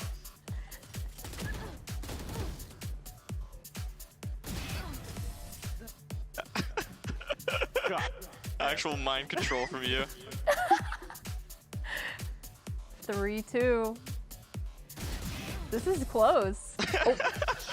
Oh my God, you're weird. This is how everyone plays. They're all giggly and whatnot, but they're actually taking it serious. They're low-key locked in. I love how they're like friends, but yeah. Right. No. 90? Nah, I see what kind of player you are. You're a left guy. It's my favorite angle, bro. What can I say? You're a left type of guy. Your left guy is crazy. What Bro's is always what peeking left. He's always peeking left. Dang. You actually got I'm me actually there. creeping up on you. You actually got me there, I can't lie. He's showing his cards ahead of the game. That might be a mistake. Oh. Timatino got the read. You love that angle. You pre-me and you still can't win. I love the vibe. They used to play together back in the day with Core, and then Timotino got picked up by TSM, and then ended up beating them. And so I think there's a little bit of rivalry, friendship, a bit of everything, but that is why they were just having so much fun. Yeah. And we were having fun with them, watching all of it unfold. Now, last week, of course, we did get to see FURIA rebounding from the first Americas loss of the year. They took down Sentinels in a 3-map victory. What did we take away from that one? Yeah, it felt like FURIA, they did a really good job on that first map, on that split, but it just looked like they struggled a little bit when it came to Breeze. That being said, I still felt like I saw good glimpses of FURIA going back into their form, where they're a little bit more slow, a little bit more methodical, setting up a limb for success, but also Qualinoo playing double duelist 2 of the 3 maps really enabled them to also have that speed when they needed it. And that's what gave them so much success early in the year. And it feels like when things are going wrong for this team, this is one of those where you clearly see a difference from one week to another of the things that they're able to work on. So Breeze, for example, was one of them. Going back to some of the things that, on the other side, Sentinels were doing good. But the way that FURIA was able to punish it or have a read on it, I just think this is a team that, even if you're doubting them a little bit, they're always coming back and looking better. Yeah. I love that you can doubt someone a little bit. I just doubt you a little Just bit. 1% every day. But not you personally, but anyone out there, really. But yeah, let's actually hear what we heard from EU a little earlier today as he had an opportunity to chat to Golden Boy. All right, so look, FURIA, you guys have had a very interesting stage, I would say, so far. A couple ups and a couple of downs here. And, you know, you've had some wars as well, especially with Sentinels last week, too. What is the form? What should we be expecting of FURIA coming in to today, if any at all? Yeah, I mean, we're feeling pretty good. The last few games have been like a little bit confusing with like the EG and the crew game not being too good. I think our Sentinels showing was a lot better, so yeah, expecting like a fun game here, to be honest with you. We'll see who wins or loses, see what happens depending on the day, honestly. Where do you see potentially those weaknesses coming in on your team that you guys are looking to try and refine as you get ready for this very serious game and, of course, playoffs too? I feel like in the last week of practice, a lot of it has sort of been refined already just throughout the process. And so, yeah, going into this game, just going to see if we can like put it on the stage now already. Okay, practice makes perfect. Let's hope for the best, man. Always a pleasure. Back to you guys. Well, EA's old squad is on the chopping block, or was on the chopping block rather, last week, but they managed to pull off a huge win over the undefeated crew Visa. You guys cursed it, apparently. Yeah, we did. Bang in that series was unstoppable, though. Yeah, incredible. So it might have been him, not the curse. You know, in Latin America, we have this joke that every time Bang has to face Crew or Lev, he's just a god. And I feel like, I swear, you look at his results when he was 100 Thieves or Sen against these teams, and he was incredible. I feel like on this map of Vine specifically, yes, we talk about 100 Thieves being good on it, but part of it was because of the way that Bang was playing, how good he was on the Viper, sometimes playing off of Cryo's utility and the trip as well, because Cryo, they wanted him to play forward. And then other moments as well with you just staying behind and catching the side of Visa off guard. Yeah, you know what's insane is he actually had 3 opening kills in that Vine game, and the next closest was Timotino with 2, which is insane because that's your Viper, right? Yeah. But that just shows how good he is in that forward position, especially on his lurks. But of course, looking at these standings, you have 100 Thieves all the way down there, almost at the bottom, tied with NRG. Then you have FURIA, who is playing for that first place against Crew. So it's really interesting to see how both these teams are going to fight it out. Yeah, I mean, for 100 Thieves, once again, on the chopping block, right? Yeah. It's a win, you're in, And if you lose, you're out of playoffs contention. I wish EG would have won the first series, because then it would have been, if you win, you're getting first seed, and if you lose, you're out, which is just like a crazy scenario. We're not there. Alas, we do have, of course, a lot of stakes, or high stakes, for 100 Thieves here. Yeah, I think this team, they definitely have a lot to prove. They've shown us so much improvement over the past couple weeks now. It feels like we've seen them really settle into a playstyle that has started to fit them, as well as the confidence that they have in this server. Now, of course, going into these maps, Pearl from 100 Thieves, which I think is kind of an interesting pick, considering that they've only played this one other time. They did win it, but FURIA, I think they've played this 2 times and they've won it both times. Yeah. They play similar comms, right? Yeah. You see the chamber there on the side of 100 Thieves, and I think the KJ for FURIA, which was looking really good. I mean, I'm assuming they've seen something in FURIA's play that they think they can abuse, because from what I remember, their Pearl was still really good. I know KO, Asuna on the KO is really aggressive without those flashes, making sure he's enabling himself and the rest of his team frag. So I see why they would have picked it. I'm just a little bit curious. I also want to see how it plays on the other side, because I remember Shaw talking a little bit about how he was trying to counter a few of the plays that Sentinels were doing. Yeah. And I'm sure that because you already have that info for the set of FURIA, that is the same thing that they're going to try to do here. Ooh, Asuna on the Neon, Timothy on the Phoenix. Wait, did they do this last time? Yeah, they did. Oh, okay, the KO was, I'm just old. You're just not really, but that's okay. As an LD, I can tell you. Me. No, I living in the past. Lock in, Myrna.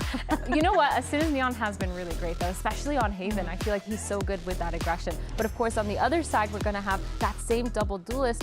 But this is a Lim versus Asuna almost in this Neon matchup. And then Qualinu with his flashes has been really good supporting Lim. And it's really cool, because on one side you have Asuna that we always talk about, but Timotino as well, that is able to play the supportive role as well with the Phoenix. I know that in the first couple of weeks we were questioning a lot of the decision of what the duelist was going to be, Phoenix and Neon, who was going to be playing what. But I feel like since last week, 100 Thieves were able to figure it out. I'm excited to see what both of these teams have in store for us. They are locked in, and so are your casters. Here's Uber and Wyatt. Already putting on a competitive showing in Santiago, FURIA are eyeing off another opportunity to represent their region at an international. Getting into playoffs, the first step. They've done that. They're playing, though, for the #2 seed, and in their way for the first time in 2026, to 100 Thieves. And for the first time, we're seeing EU going up against his former team. And you know, when he joined 100 Thieves, since then, 2024, 2025, they were a team that made every stage playoffs. And right now, at danger of getting knocked out before then, knocked out before even having a chance to make it to Masters London. That's very unlike 100 Thieves, who are always like one of our upper mid-table mainstays. They've had those bursts of energy where they've been able to qualify for a global in the past, and to not see them in playoffs would be very strange. The last one was Shanghai, though. This team is a fixture in playoffs, but at the globals recently, it's a different story. It's 100 Thieves already off in the attack side here. It's a bit of pressure towards B. They have left the Astra in reserve over towards that plaza area, but I think they're pretty serious about ending up on this side. And Nerve has no decision other than to get out. No one would have been able to help him if he went back hall, so it's free for 100 Thieves, and Timo with that opening onto Koala Noob. That's really nice, just a little tap towards street. Some late ramp potential. Allen's able to fire one court inside the relay. Bolton quickly pounced upon. It's Bang going down. That was the player out of Plaza. Keeps FURIA with a foothold in the round and keeps it even. But it's going to be slow presence here through mid from EU. Trying to time things out, I think, with the rest of FURIA here on this flood. And now Cryo, he can take contact on site and teleport away to safety. Timo on the cross. This is a good setup from 100 Thieves. EU goes for the C's here, tagged up as he went for a shoulder peek. Oh, Cryo, a little bit too sharp with it. Timo can play off his contact, and it's going to be Vora that shuts the book. 100 Thieves. Exactly the start you're looking for here if you want that spot in playoffs. They do so much right there, from the early pro activity that Timo shows once they get into that free site. And then the setup at the end, having the crossfire with your chamber taking point who can teleport away, that's just perfect from them. And honestly, that's exactly what I want to see from Cryo, putting himself in positions to have high impact, taking fights, especially on attack. I think on some of these prior maps we've seen from him in this new Sentinel lurking role, he can play safe, he can play pretty passive, but on the chamber, you want him to take over. He is cryo cells, man. He is one of the best chambers to ever do it, certainly in Americas, right? And you want him putting himself in positions to be the best player in the server. Same approach here, virtually behind the Thieves, just trying to swarm onto the site, but Thurb takes contact with the classic first, but is good for it. Arsenal, though, got the ping on Koala Noob, revealed by the Haunt, but Alan with the Bandit is able to chime in. Yeah, that's super awkward for Asuna. And now recovered by Alan, the shotgun Neon specialist, but Bang at range takes him down. And behind all of this, Cryo's been able to slowly take up position here and be long with that Marshall. Another layer of contingency now for the Thieves in this post plant, but that is some snappy classic work here from Artazine. Start to put some pressure down. Bang's position is noted. Cryo gets dinked here by EU. Very, very low ball round here, if at all, for FURIA. And Artazine's able to find some shots that ring out, and now, awkwardly for Cryo, Prowler's looking at it. Second one coming his way, but Artazine wanders out into his line of sight, and EU doesn't have a lot to work with. He's heavily unfavored at this range, and Cryo puts him to bed. Solid in the 1v2, but man, 100 Thieves getting exposed in those ones. The FURIA players just do a great job of navigating that situation and finding the players on their lonesome. That initial tuck from Vora couldn't get any help, and then the isolation onto the player backhauls after was good as well. So, hey, FURIA do a solid job with the damage there. I want to double back as well to talk about this, Cryo chamber, because don't get that on every map. From 100 Thieves, they've got some stranger comps, right?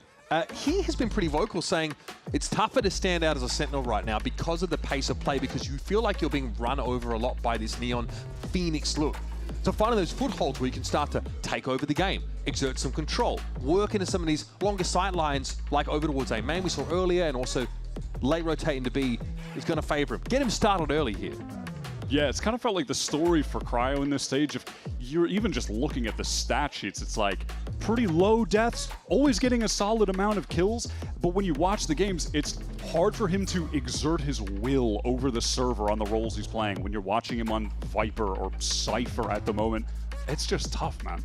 But when he's on the chamber, yeah, this is the map, this is the agent where Cryo can be the most influential guy of the 10 on Pearl.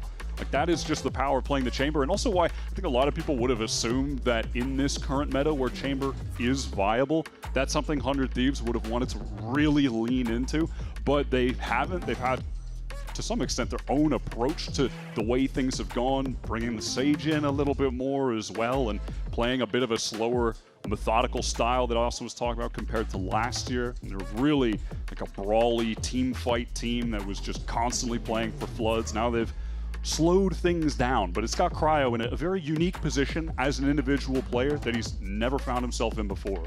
Now, 100 Thieves wouldn't be in a position to play for a spot in playoffs if not for their showing over Crew last week, and a player who was pretty instrumental in that game is Bang, who we spoke to earlier about the pressure of playing on the big stage.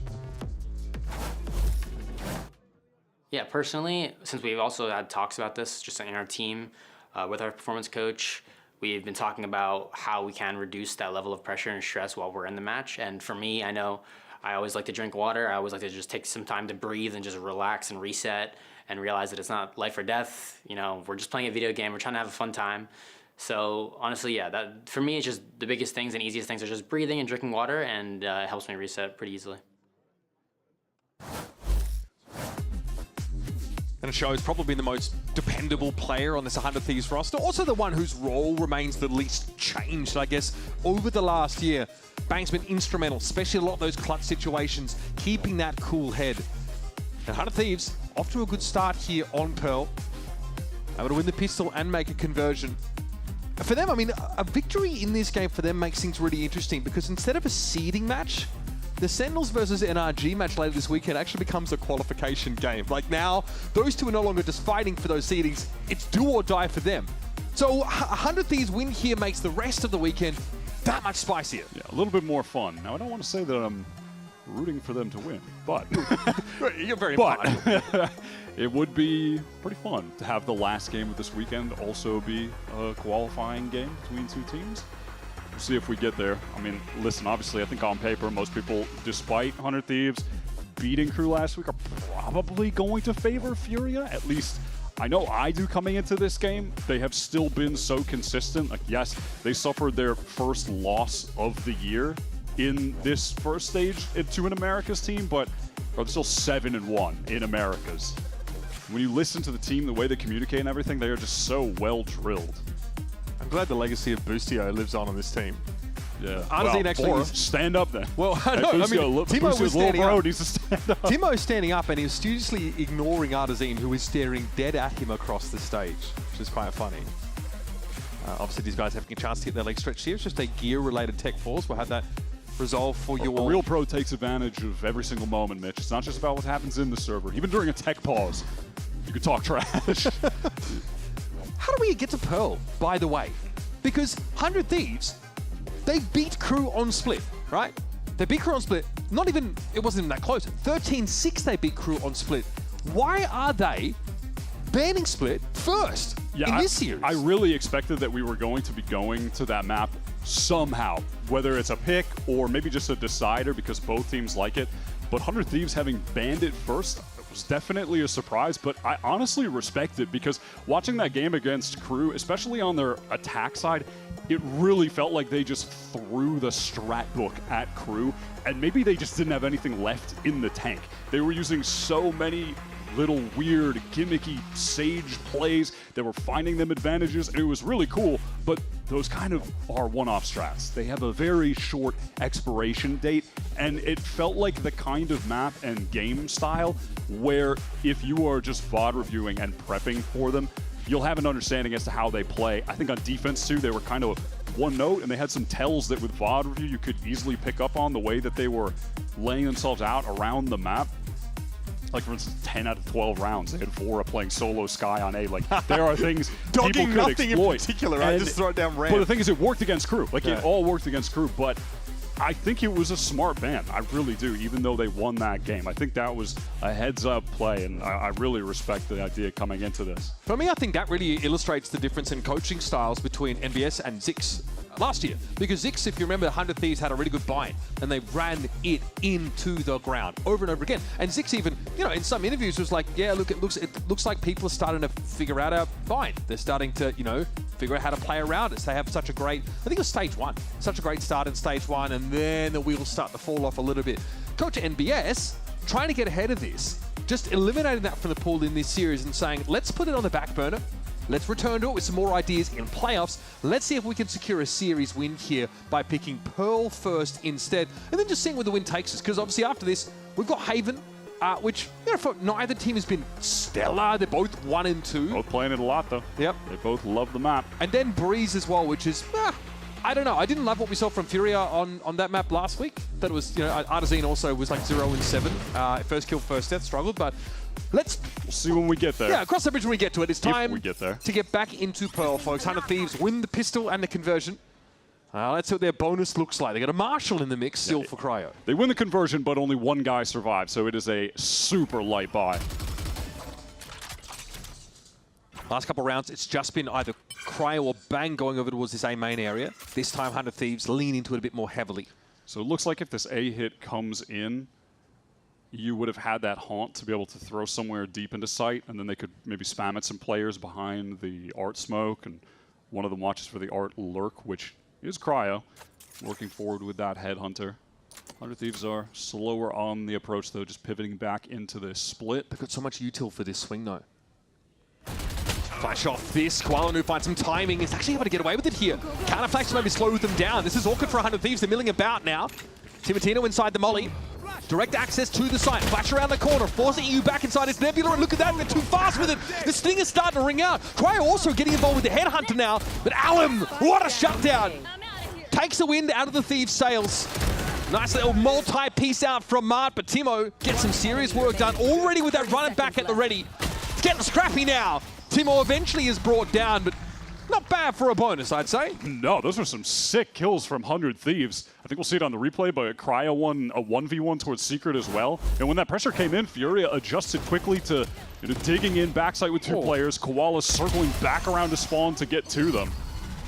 But 100 Thieves are able to find those kills on the isolated players on site. That was nicely done, but hell of a play from Allen to get them back in that round. Now, look at the money for FURIA. They're in a really dangerous spot here. They could get sent onto an eco if 100 Thieves win this out. Yeah, teetering. Already we've seen a Phoenix ultimate out of 100 Thieves. putting Timo in position to succeed. Over towards Art, there's actually no presence, so 100 Thieves are going to be able to carve a spot out on that map for free, and look how deep already Arsenal has gotten. This could be a problem for FURIA, as Timo's just trying to keep the Neon interested in mid. Look how deep Arsenal is in the map. And in the meantime, 100 Thieves are just slowly working up towards B. Arsenal, he gets the catch onto EU, and now if you're anchoring this B side, you have to be worried about someone coming from spawn. Arsenal's just going to wait there now. Yeah, and it's definitely going to be cause for concern for Artazine, and he gets another one. It's free real estate back there for 100 Thieves, and now they can just pivot off that B site entirely. The rotations, though, are long on Pearl. There's going to be time for Koala to get there. It feels like the round is just completely reset at this point. It was mental for the first half, and now 100 Thieves are just working back into this. A hit. Koala is posted up back towards site. He's got a couple flashes to throw out off some noise, and Alum is there really quick. So decent feel for the timing there, but Koala is overwhelmed as 100 Thieves touchdown on this A side. Alum tries to get slightly ahead of it, but now he's going to be decayed up by the C's, hoping that no one peers into the smoke, or God forbid, sprays it out. He gets his wish. Artazine trying to wrap around on. The spacing just is not there for FURIA. 100 Thieves all over the map at all times. What a cool round to throw at FURIA on a round where their economy was on the line. So 100 Thieves just hit them with something crazy to catch them off. Insane from Austin that he was able to pick up 2 kills from this position. I mean, the first one, they had an idea he could be there. The second one, they know he's there, and he still gets one. And then over on that A side, I think there was a little bit of a timing divide between Alum and Koala that got exploited when he sends that flash out and peeks. Gets taken down. That's a sick round from 100 Thieves. Cryo's immediately into the Outlaw, since FURIA have low cash. So what happens when you just find a gap in the defense setup with so many lanes on this map? Pretty heavy lean in towards the A side, but 100 Thieves, now they know they're up against a softer buy.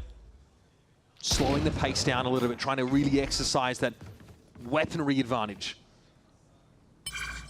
Yep, and if they can, just get back to getting these orbs to Timo. Used one earlier in the half, and it was a good one. One of his ults. They didn't win the round, but they did a ton of damage, and then look at how that snowballs, right? It makes FURIA vulnerable to getting ecoed, and that is the world we're in. So, just another example of when you're playing Phoenix, just keep using the ults, just keep spamming them. Do not save them. One thing to note, there's not a lot of map control here for 100 Thieves. They might just default back to this fast lane onto B, get Hall's control, maybe play behind this Cosmic Divide. And Orton finds out that everybody is on this B side of the map. There's a really fast flank coming from Alum on the opposite side. You can see he's going to be down B main. Artazine currently play off the contact of his turret. He doesn't even know where it's looking. There are too many bodies for 100 Thieves on the side. It's Alum going down first, though. Artazine is going to try his luck here, and Vor is having a wait all round and accost him. Tough to fight into this one for FURIA. They simply do not have the weaponry. Well, I think Alum popped his ult and then just got deleted by Bang on the flank. Maybe we'll catch that, but 100 Thieves are looking sick right now. Just a simple, straight-up B hit.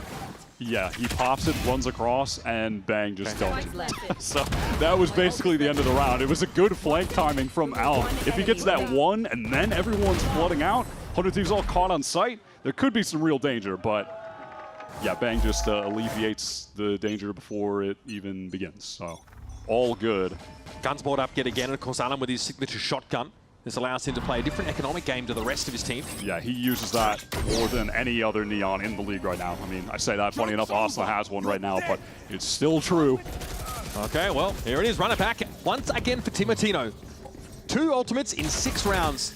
Look at him finding a nice little spot to play through now. Look at the minimap for 100 Thieves, though. They've got 2 players working into A, but the spike is on the B site. They bait out this lockdown.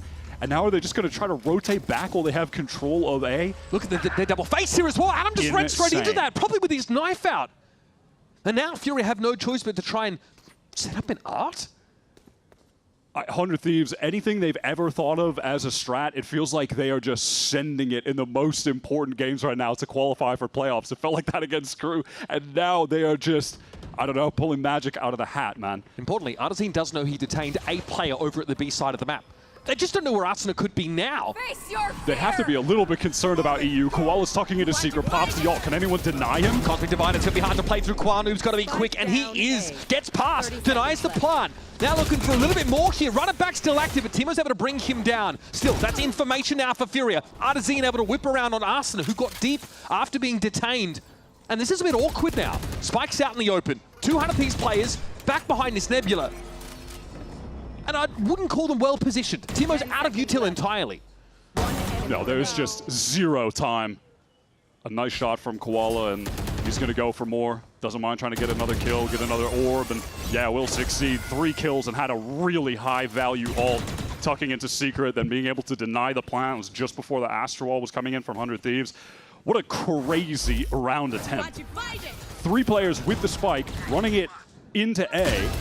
They bait out the KJ ult, had 2 players lurk through A while they hit with 3 into B and then try to work back. That was nuts. I don't think I've ever seen a team try a play like that before. It was so close to working. Love that from Artesian. He knew there'd be someone flanking after his ult went off. And we got a big A fight here. Last time no one challenged Furia. This time maybe Cryo will, but even at that, he can't get too aggro here alone. Okay, interesting. It's not the normal setup, the lineup of the molly we see from Phoenixes. It's actually directly thrown by Koala Noob here. Could be some pressure, though. With all that pressure, though, yeah, 100 Thieves, they want to take Art, and Timo gets that opener. Nerve's already gone down. That's not ideal. They draw Astra out of the picture, and now you're going to have to get active for Furia, but Arsenal gets in there with the overdrive. Decay down. He still wants to try and take the fight, and EU, you better believe he's good for it! That is filth! Get it off my screen! What a disgusting transfer. Onto the Neon at the end. You can't do that to your old teammates, man. That's bro was decayed. He was like 1, but still. Insane. 100 Thieves had a really cool response to that as well. The round is basically just set up as... Baby! Come on, bro! Do they fight A main? If yes, we take Art and we pinch them ASAP. And it worked in that Timotino got the opening kill. Everybody else from Furia are stuck towards A main. But then they fight it, take control. I mean, you just killed everyone. That's madness, man. I mean, 100 Thieves had a good round plan there. But sometimes in Valorant, you just shoot them, man. Yep. You just... That's all the game comes No plan. It's an FPS game. No plan till his first contact with the enemy, they say. It's a big momentum stop, though, for 100 Thieves. That's going to knock them, of course, down onto a weaker buy. Tour de Force still at Cryo's fingertips, if he should opt for it. He's playing that longer contact line into Art. Could be a handy foothold if 100 Thieves want to end on an A split. Cryo will play a lot towards Art on this attack side, lurking, then slow down street after the B hits come in. I'm out of here. Well, that's the end of the B hit. Yeah, no. The won't be happening on this round, but we'll probably see him back doing something similar in the future. See if he can connect this shot. Close it. Oh my God. Koala Noob has had some pretty uncanny timing in these first 8 rounds. That one saved his life. And Bang just walks straight into EU's crosshair there to spot the check.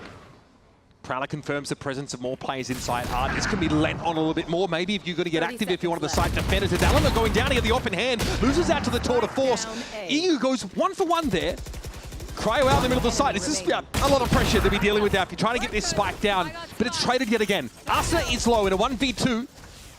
Looks to get the heck out of dodge. Yep, and he is out running into B. Just don't die to a molly. Just do not run into the molly. That's all I ask, bro. Okay. Glance here under upper. Artesian quick enough to catch him out, and we've got an even game here, folks. Finally seeing Furia wake up. Sick attempt from Cryo. That's what happens when he gets the AWP in his hands or the Tour de Force. He is just insane. And with the meta right now and the agencies playing, we do not see enough of Cryo opping, but kind of just the state of the game and the way 100 Thieves choose to approach it. Not running as much chamber, but man, when he has the opportunities, he will remind you that he has been one of the best and most consistent oppers in Americas since the league began, even before the league, like with Exit in 2022. He's just been so good with that weapon. And this year, we've actually watched Cryo be pretty safe on the attack side on a lot of these Sentinels, right? Really try not to expose himself, not to give any opportunities, but that round, he's walking up around corners, scoped in, looking to try and take those fights. And even though it's not a 1-round it looks dangerous. He's someone we came into this game saying we've got to see more from. We've got to see him empowered to sort of start to take over games. Now, it's a start putting him on Chamber or getting a Chamber map for him. It's a whole other thing, getting to see him go aggressive or feeling empowered to do so. Yeah, he's just undeniably been a very solid piece of 100 Thieves in this stage. I just feel like there are moments on attack side, on the Sentinel role, where I want to see him take more risks. And you know he can get away with it because he's Cryo, because he's that good of a player. He is that good of an aimer, and I think sometimes he just needs to play. We know that, but sometimes it's looked like he's forgotten that. Not so much today, though. Let's see what 100 Thieves are going to be running out of this timeout at the moment. Just all gathered up with B and the trip right behind them. So definitely seems like they want to be going over towards this B site. They don't have any ults right now. Teemo's two orbs away, but could grab the one at B long. And as is usually going to be the case when you're playing against AJ Arts, he runs out to break the haunt. It's dangerous though, getting caught inside that nebula. He doesn't know just how close 100 Thieves are. He doesn't realize how fast this hit is coming in. He is so lucky to be alive and have gotten out here. And now FURIA can play for a retake with Nerve's ultimate. Get that divide down. Important that Teemo cleared that close right corner with his molly. 100 Thieves are going to need to play forward, play close on these chokes. They can't just let that wall completely cut them off.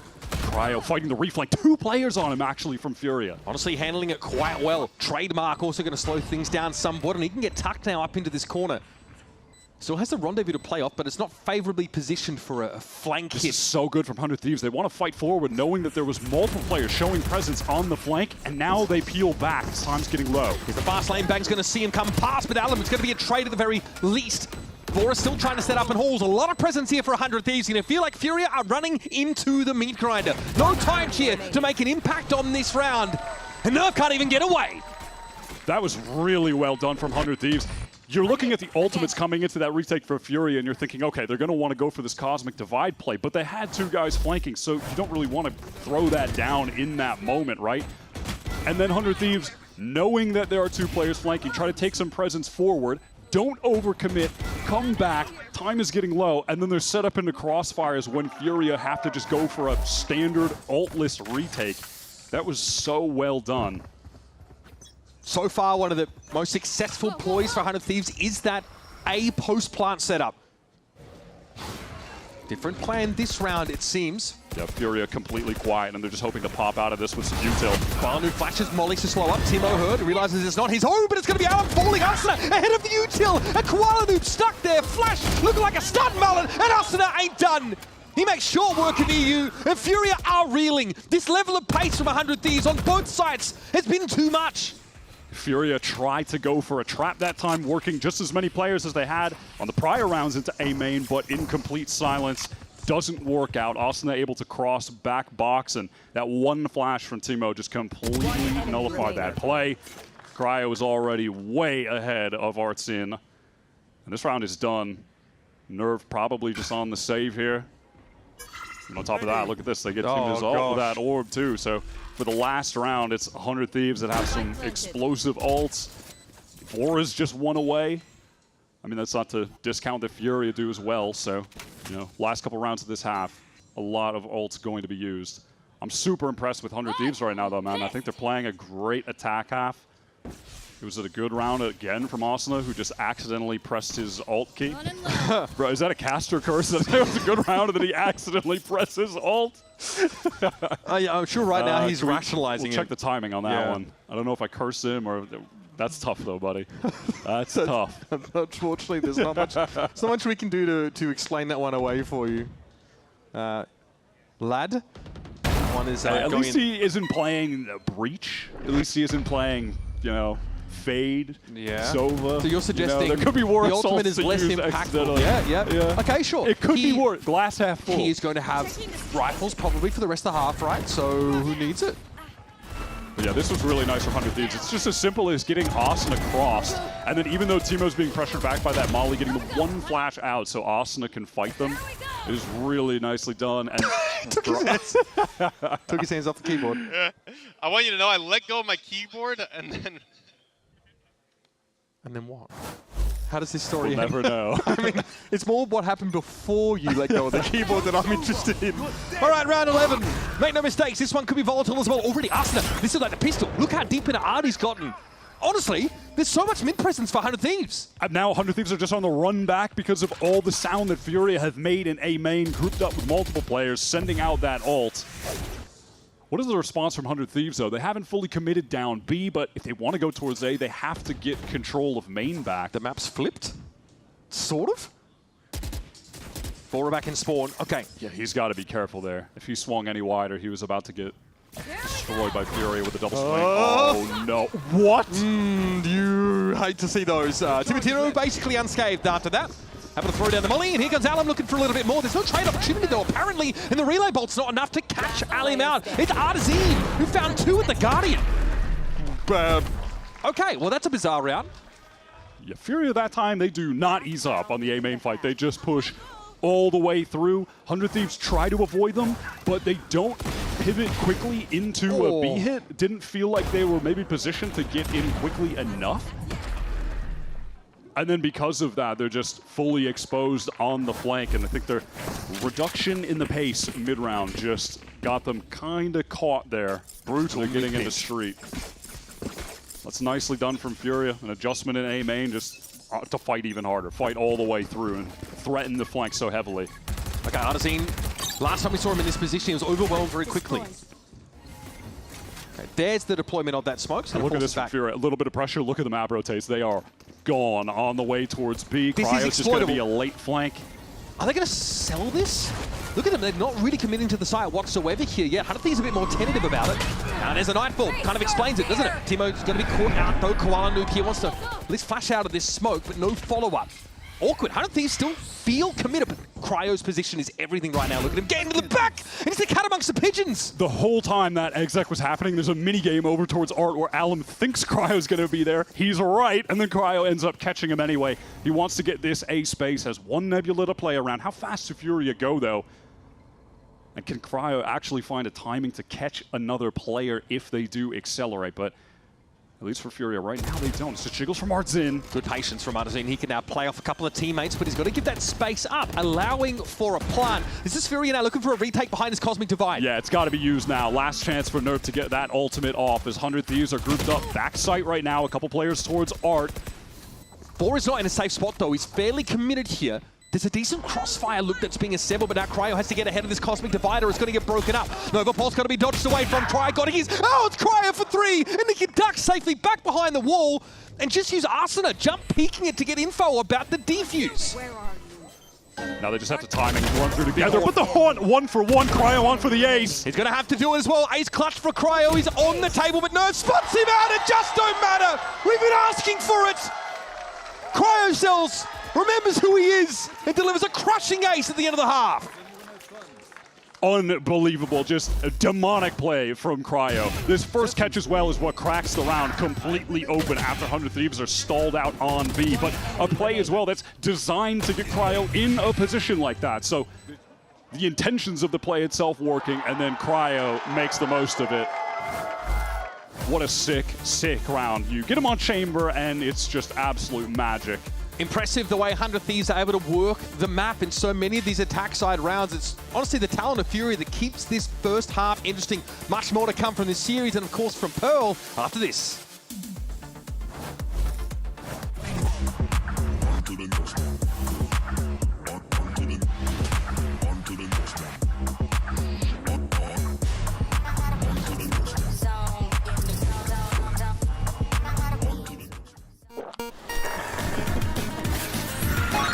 Red Bull gives you wings.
2 rounds in this game as 100 Thieves amass 7 in total on their attack side.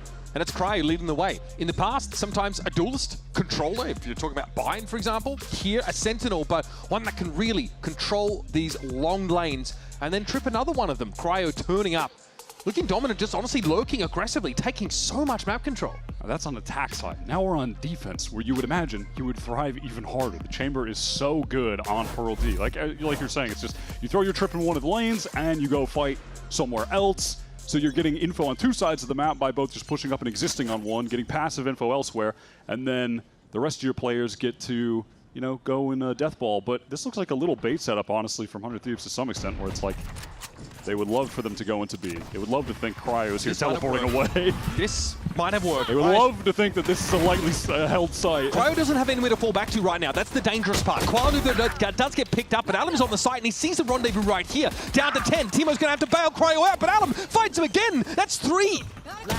Finally shut down. 100 Thieves now have control of the tempo. It's on the EU. It's his old team. To get FURIA out of another awkward pistol round. Their win rate and pistols has been horrific this stage, and that trend is about to continue. Yeah, they're at 7 and 14. 7 and 15, bro. Chalk it up. Yikes. That is tough. Tough to win VALORANT games when you're winning 30% of your pistol rounds, I'll tell you that. And yet somehow FURIA managed to do it. 3 and 1 at this stage. So 1 enemy remaining. That's a testament to how incredible this team is. But One more Baku. I killed 3. not enough, bro. Who's going to tell him? At least pick up the Bucky. Who's going to tell him, man? It's all right. You got this. You got this street fight that's about to happen against Asuna. Shotgun versus shotgun. Outlaw for Cryo. The final days before the nerfs, Neon. Enjoy. Enjoy this cringe while you can. It's like every Majora's Mask day. Okay, Arsenal. Well, managed to make mincemeat of Alam. Won't be seeing that next month. Look at this stall. Koala cannot get through into mid. That lane is being completely denied. He can refight into the space, of course, because Phoenix has flashes up the wazoo. And even through that smoke, Koala takes a massive amount of damage. It's going to be the Bulldog that bites harder. And Koala is going to be brought down. This forces FURIA now to consider this art lane, but that's where the Outlaw is. They have the double shotgun recovery, but no one that can actually really get a close range against 100 Thieves unless Cryo misses a shot and they just pop around the corner on him. He has 2 of those. Doesn't matter, does it? Gets a second bite of the apple. The Prowler's going to force him back further, but damage is already done. FURIA down to 2 players. So desperate to try to close the gap. Not going to happen. Nah, not when Boric now to swoop on in from behind and go to work. Elementary, my dear friends. 100 Thieves convert nicely with an Outlaw round. Very patient. They make it look very simple, and on account of the couple kills that Teemo has gotten already and going to get this defuse, just one away from that Phoenix ultimate already. That is why Phoenix is just so good. You see the priority, the emphasis that 100 Thieves put on the mid part of the map, whether on attack or defense. They really defend that quite aggressively. Yep. And look, obviously not the case here. This is a Phoenix mirror match. Both of these teams are bought in on the Phoenix meta, but yeah, listen, by all the data, still Phoenix in non-mirrors is so dominant right now, it's crazy. If you are not picking the agent up, you are missing out, in my opinion. But this FURIA team, they've been a team that have just been all meta coming into this stage. Every map, it feels like they have the optimized meta comp. They're making the most of the shotguns. They're making the most of Neon. They're making the most of the Outlaw. Just everything that's broken in VALORANT right now, they're trying to push to the limit. But that has required some reinvention, because coming into stage 1, Koala has like 10,000 rounds on Jet, Yoru, Omen, 30 on Phoenix. And a ton of opping, which he's not doing on the Phoenix anymore. So yeah, kind of having to reinvent himself as a player a little bit, establish himself in, though it is still a duelist, just a very different look as a duelist, a brawly duelist. Yeah, always refighting right into that space. Well, here is the brawly duelist, though. Alum is all the way in with the Judge, of course, right into Flowers. Prowler comes his way, Cryo a little bit low, but still perched up on the line. And our other Judge Neon got to kill across the other side of the map, and will now be trying to run to A. That's him out of the picture, though. Nerve missing here for FURIA, a little bit dangerous on this attack side to go in without that controller, and bang, just slides around the corner. Alan, not a damn thing he can do about it. Kwanu does not have any armor. That's a Blaze Wall that's going to come up to further delay this foray for FURIA. In fact, they're sort of running out of rope. It's Artazine, though, that really gives him a lifeline with this pick here through Secret. Yeah, now it's an easy double back. They just have to break this trip. unlucky. Unlucky. Rotate for 100 Thieves could come a little bit faster, but they are super apprehensive about someone on FURIA being left as a loose end for them to try to tie up. But that's not the case. They all get to the site, but want to fight forward together, and it looks like Cryo's aware. He knows what's happening. He's slow. Flashed, but they've got to push into this position. Cryo can also just opt for a rifle if he needs to. This now means that FURIA are at risk of a pinch if Cryo gets active. Teemo has one flash to get out of this close. Is this going to be enough? EU's going to be on the line, and you better believe he's going to hold M1 with a flash comes to call. It's a Nebula thrown down on top of him, but Koala can support from Halls. Time, it's starting to tick. They're going to go for it. Teemo now without a flash, it's Raw. In onto the side, pinged out though by the Horde. The timing for EU was so nice to deploy that bit of util. Arzine drops down like Batman. It's on Cryo, who frankly isn't in a position to participate. He was just so scared to try to get involved in that situation. It was basically a 3-on-3 for the rest of 100 Thieves who were trying to get into sight. FURIA just applied so much pressure onto him early. He was super weak, and so he just feels like, what is even my timing to get up and help? So you can see how uncomfortable he is in that position that FURIA put him in, and then from there, yeah, they're basically just playing a 3-on-3 on site. The haunt was great. And that timing for the collapse from Artson as well. And they're constantly looking super for good. Cryo. He just never shows. Doesn't feel like he can. It's a 3-round game here. The gun round clutched back by FURIA. And now a nightfall they're ready for EU. 100 Thieves' economy is dangerously low. This is a must-win round for them. They're going to be on eco for the next. Cryo just solo in main. Of course, he can just teleport away, but he's going to need help. They try to collapse. Vora, beautiful peek. Yeah, Cryo's going to be stuck here. Vora's going to have to peek out again from that smoke if there's a push through main, but this stall util is going to be enough to allow 100 Thieves to reset on this A side. Look where Cryo now has moved to, and there's more art presence from the defenders. Yeah, look at how quick 100 Thieves are to adjust when they think that there could be a full A main push coming through. You had Teemo immediately over there throwing the molly. Vora takes the peek, throws the prowler, like they are ready to stuff that choke. Is the util here for a re-clear of art for FURIA? It's a little light. They've got Koala who's flashed. Absolutely, that's it. yeah. They have to wait for this Haunt to get back up. Oh, that's a nice little peek from Koala. And now Bang is fully isolated. Risky He's business. got to get one at least. We need more, I think, than that. One's all he's going to get, though. And Blazehawk's going to cut off any play out of upper. That'll allow FURIA to plant pretty safely. Planting for long, Nightfall for the post plant as well. Koala's still got a flash and a molly to play with. So FURIA can take a little timing to try and double swing out together off of a flash. 100 Thieves are trying to get back into sight. Look at this flank though, Timatino. Yeah, I'm watching this fade util closely. Nightfall's going to come on out here. Vora's Haunt.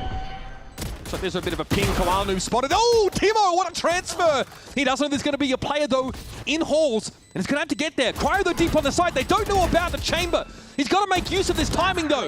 Now he's at risk of just being overwhelmed in EU. Oh my! Straight down B long finds Teemo. What a play from EU. That's nasty. FURIA do a really nice job working themselves around the map there, staying safe. As soon as Teemo revealed himself, he gets that really nice opening kill.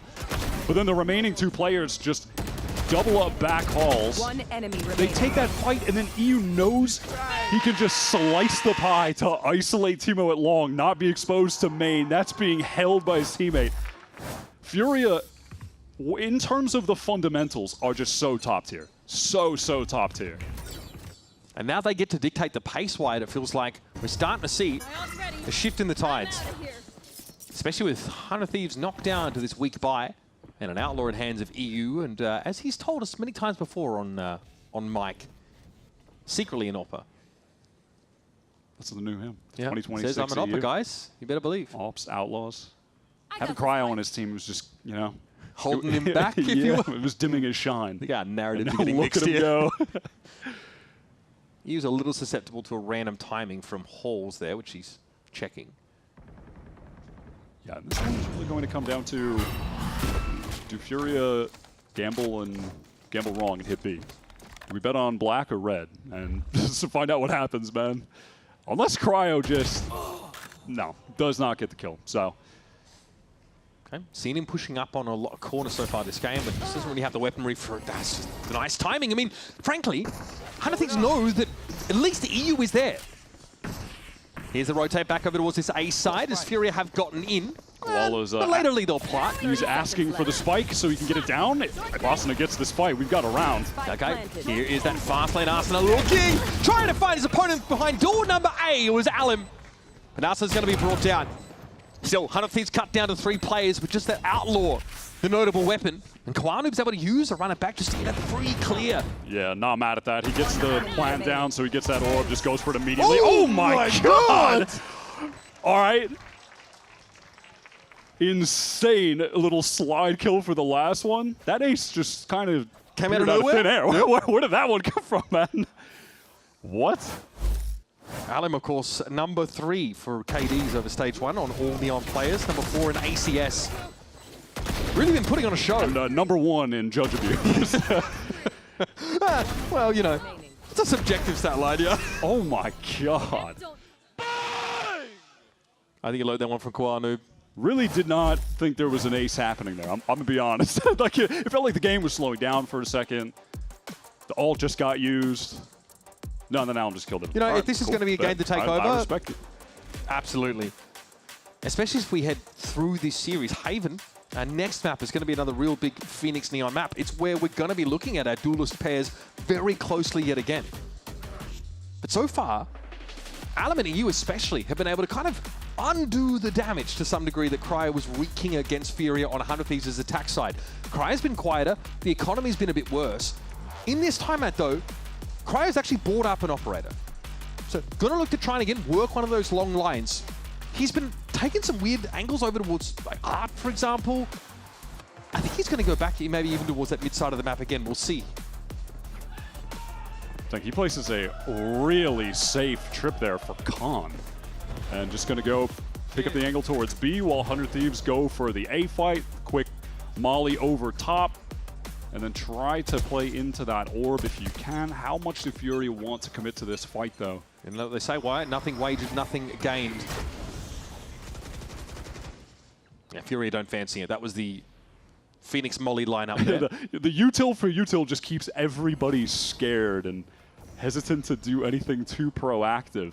And so this is pretty standard. You go for the little A fight, leave one guy jiggling in main, and then you send your Fade and your Phoenix to go for the Art re-clear. This is kind of a standard A protocol. We've seen this from 100 Thieves a lot, so.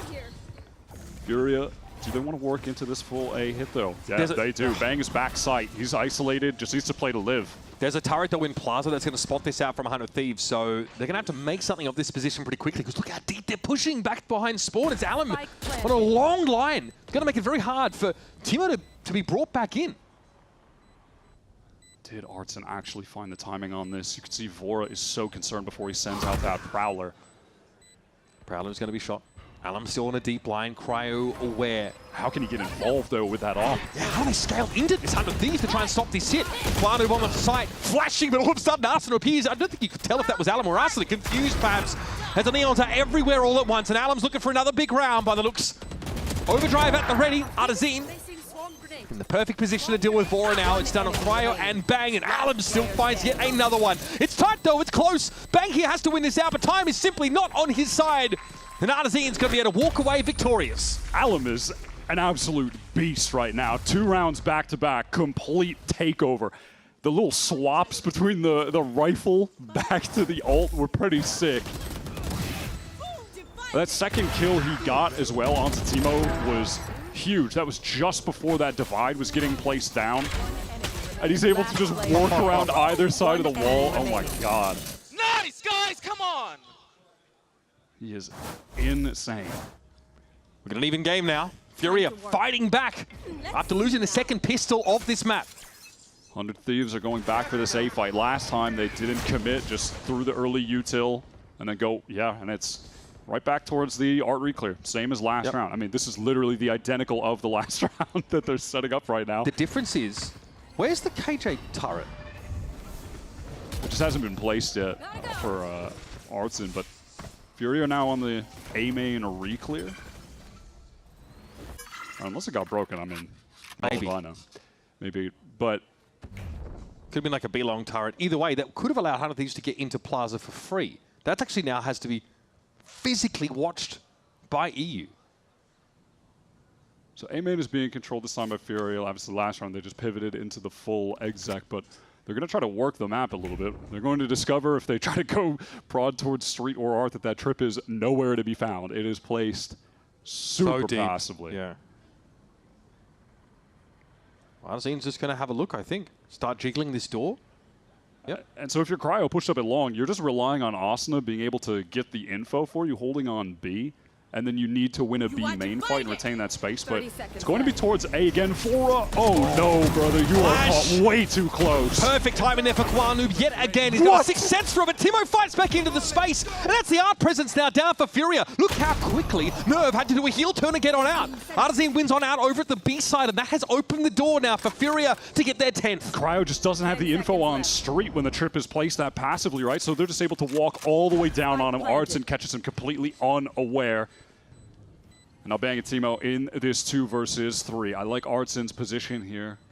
Will 100 Thieves clear this? No, they won't. So Artson just has the perfect backstab.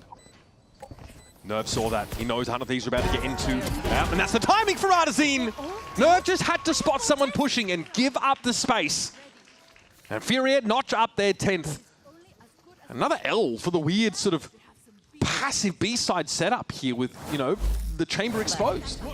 Yeah, late into the round, it's just having that trip placed so far back, it's just not finding any use for Cryo.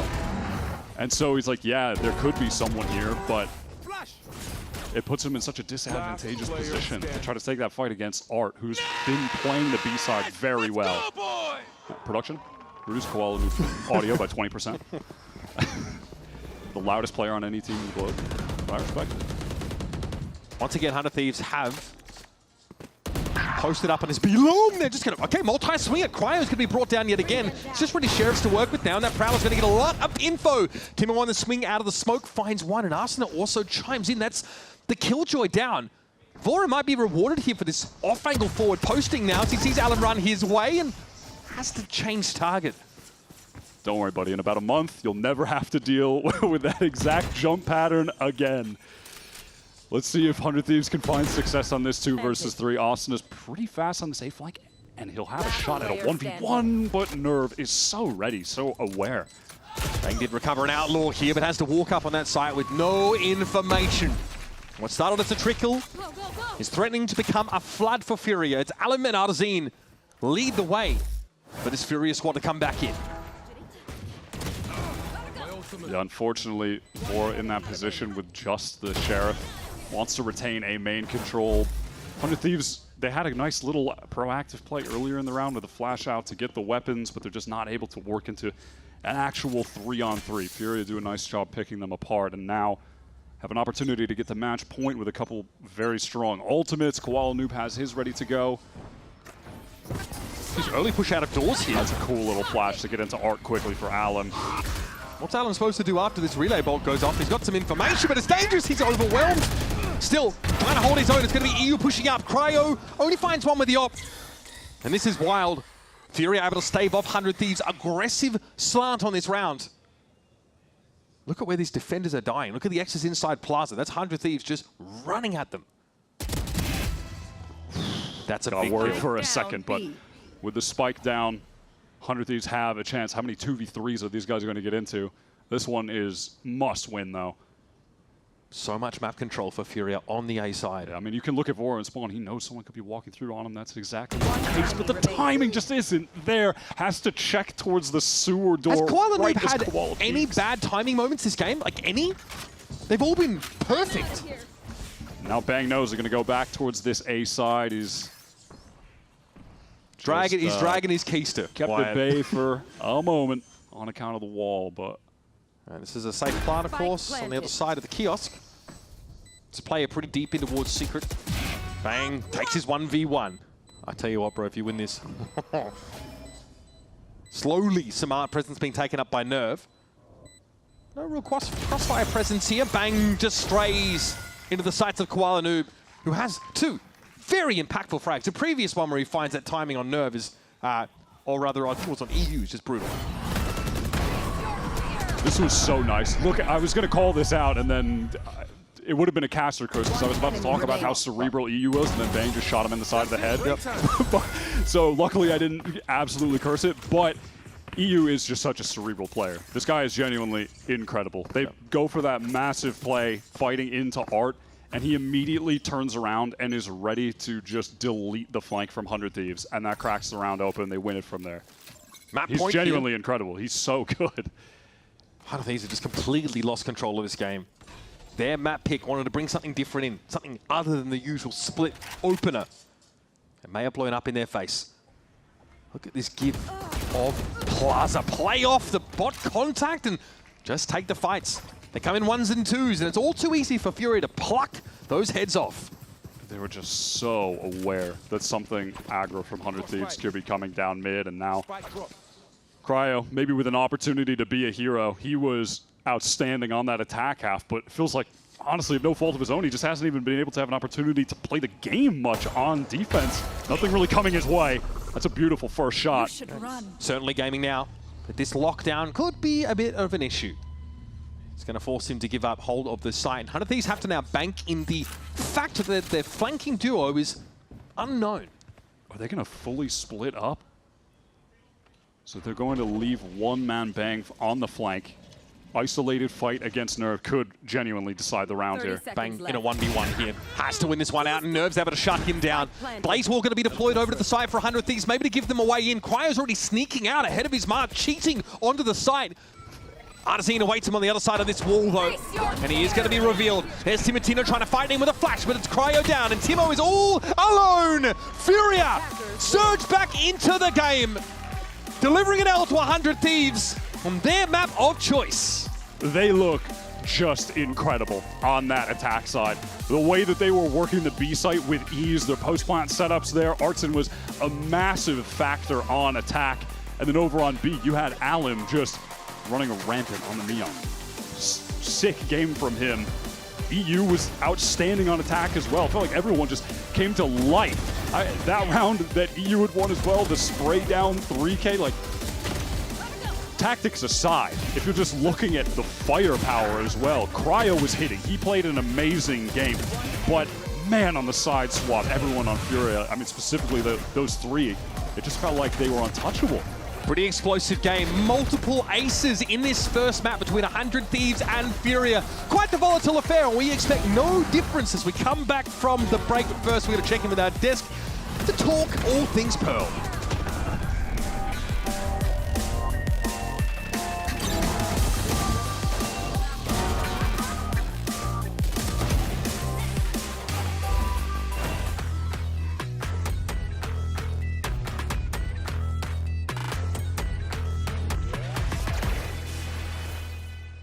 XL2566X Plus, which uses the newly developed Fast TN panel and upgraded Diac 2 technology, provide clearer and sharper images, helping you focus and avoid the distraction of unwanted after images caused by rapid motion.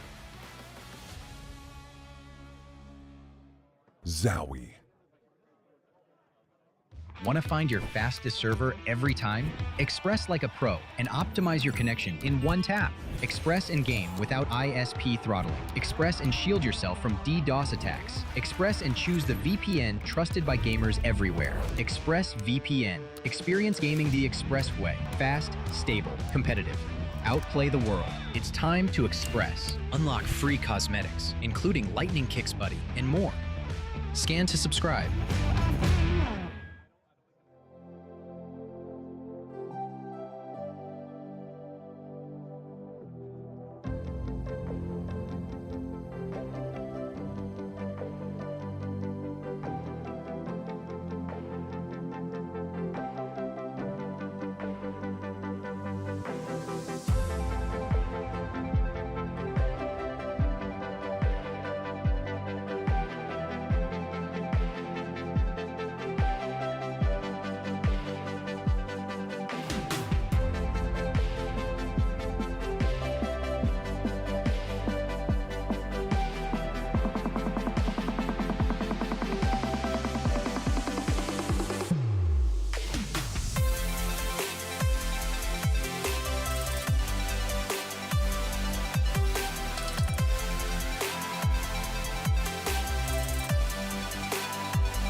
o Jeremy fazer slide corda, acontece. É isso, mano. Olha do capitão! Vai pro Ace, irmão. Ele tá sentindo o cheiro de sangue na alma. Vai pro Ace. Ele é o tubarão da Fúria!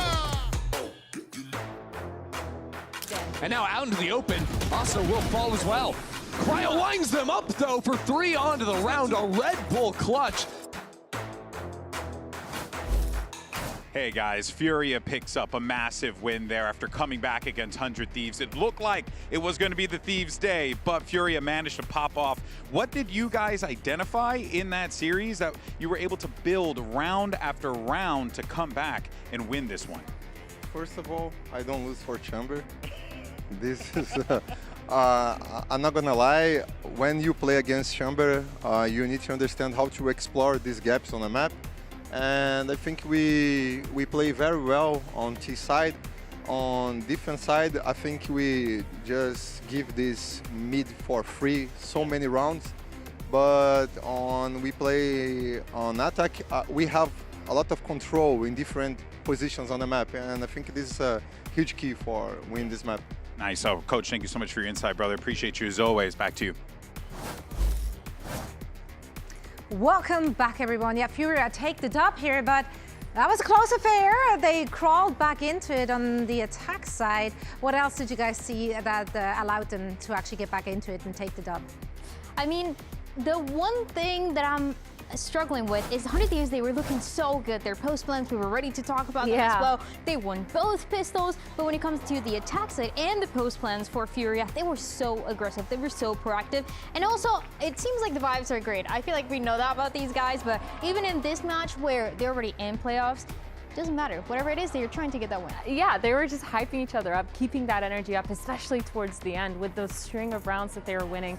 It just really felt like they started finding their form. And I think a little bit of a props too to Coach Shaw mentioning that they found all the gaps within the chamber util, making sure that they can abuse those gaps. But overall, obviously, the performance from every single player was phenomenal. I mean, in one game, getting 2 aces, I don't know how common we see that, but it was insane. It's fun. I also, yeah, it was a bit of a back and forth at the beginning between the two, but I also really like that we talked about it, that Shaw was doing a little bit of counter-strutting when they were playing Sentinels, and now you see him doing it again in a different way, finding those gaps in different compositions and different agents and getting the win that way.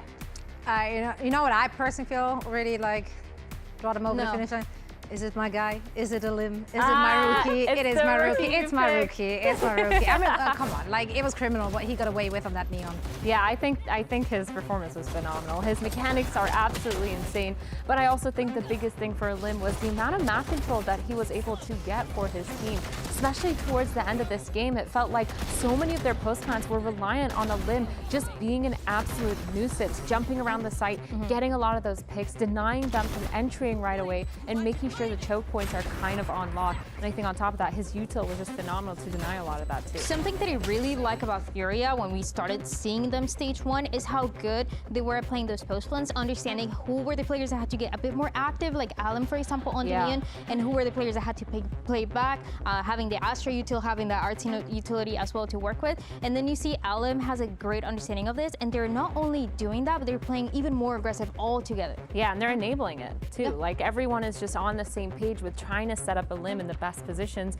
and then following up with it too. After he gets his 3-4 kills, maybe 5 every single round, everyone else is ready. They're in the spots to play for the post plan. They're in the spots to make sure that everything is kind of for sure win condition is achieved. And then they're also just using util to set a Lim up, just causing destruction all over, throwing mollies down, and Koala's flashes are going through the air, and Lim's just like, yeah, this is heaven for me. I love it. This is a tough spot now, of course, for 100 Thieves, right? Yeah. Because now that FURIA is gaining so much momentum in that second half, we're heading over to Haven.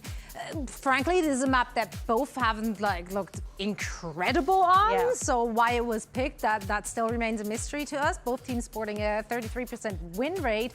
But this is a must win for 100 Thieves. If they don't get this map, they're out. No playoffs for them. Like, it's done. Insane. Yeah.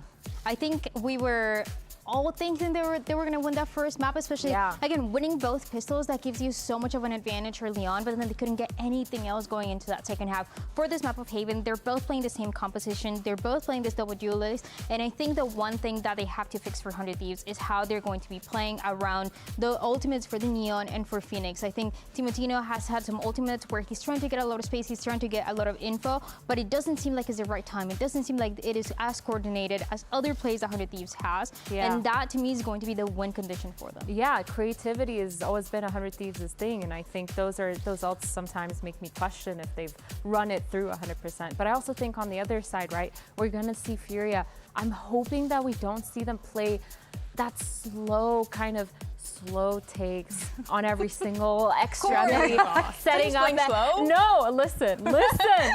Asuna taking that long A, punishing them on the defense is something that I'm expecting to happen on that Neon, but I'm so scared for FURIA if they're just not taking it really quickly, and it can always land on a limb to clean up. So for me, I'm just looking at FURIA to make sure they speed up, play at the same energy the way they did in that last game, and they should have the momentum.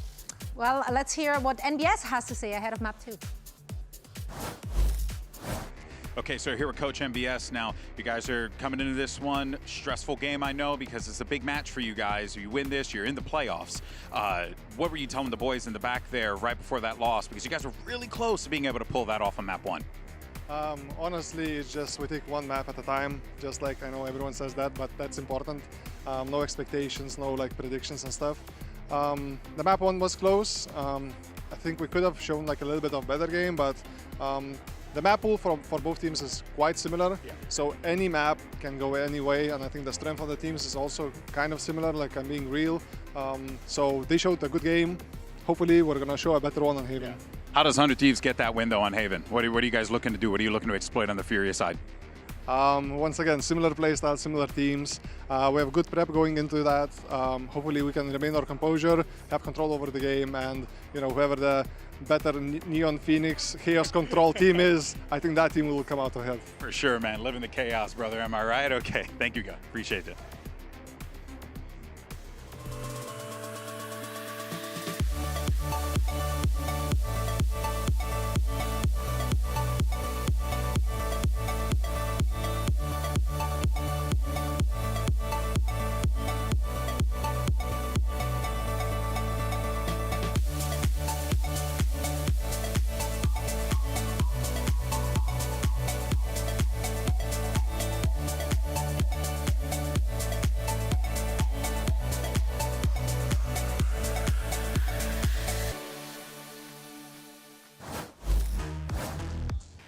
The good news for 100 Thieves fans is that you got the Cryocells chamber game.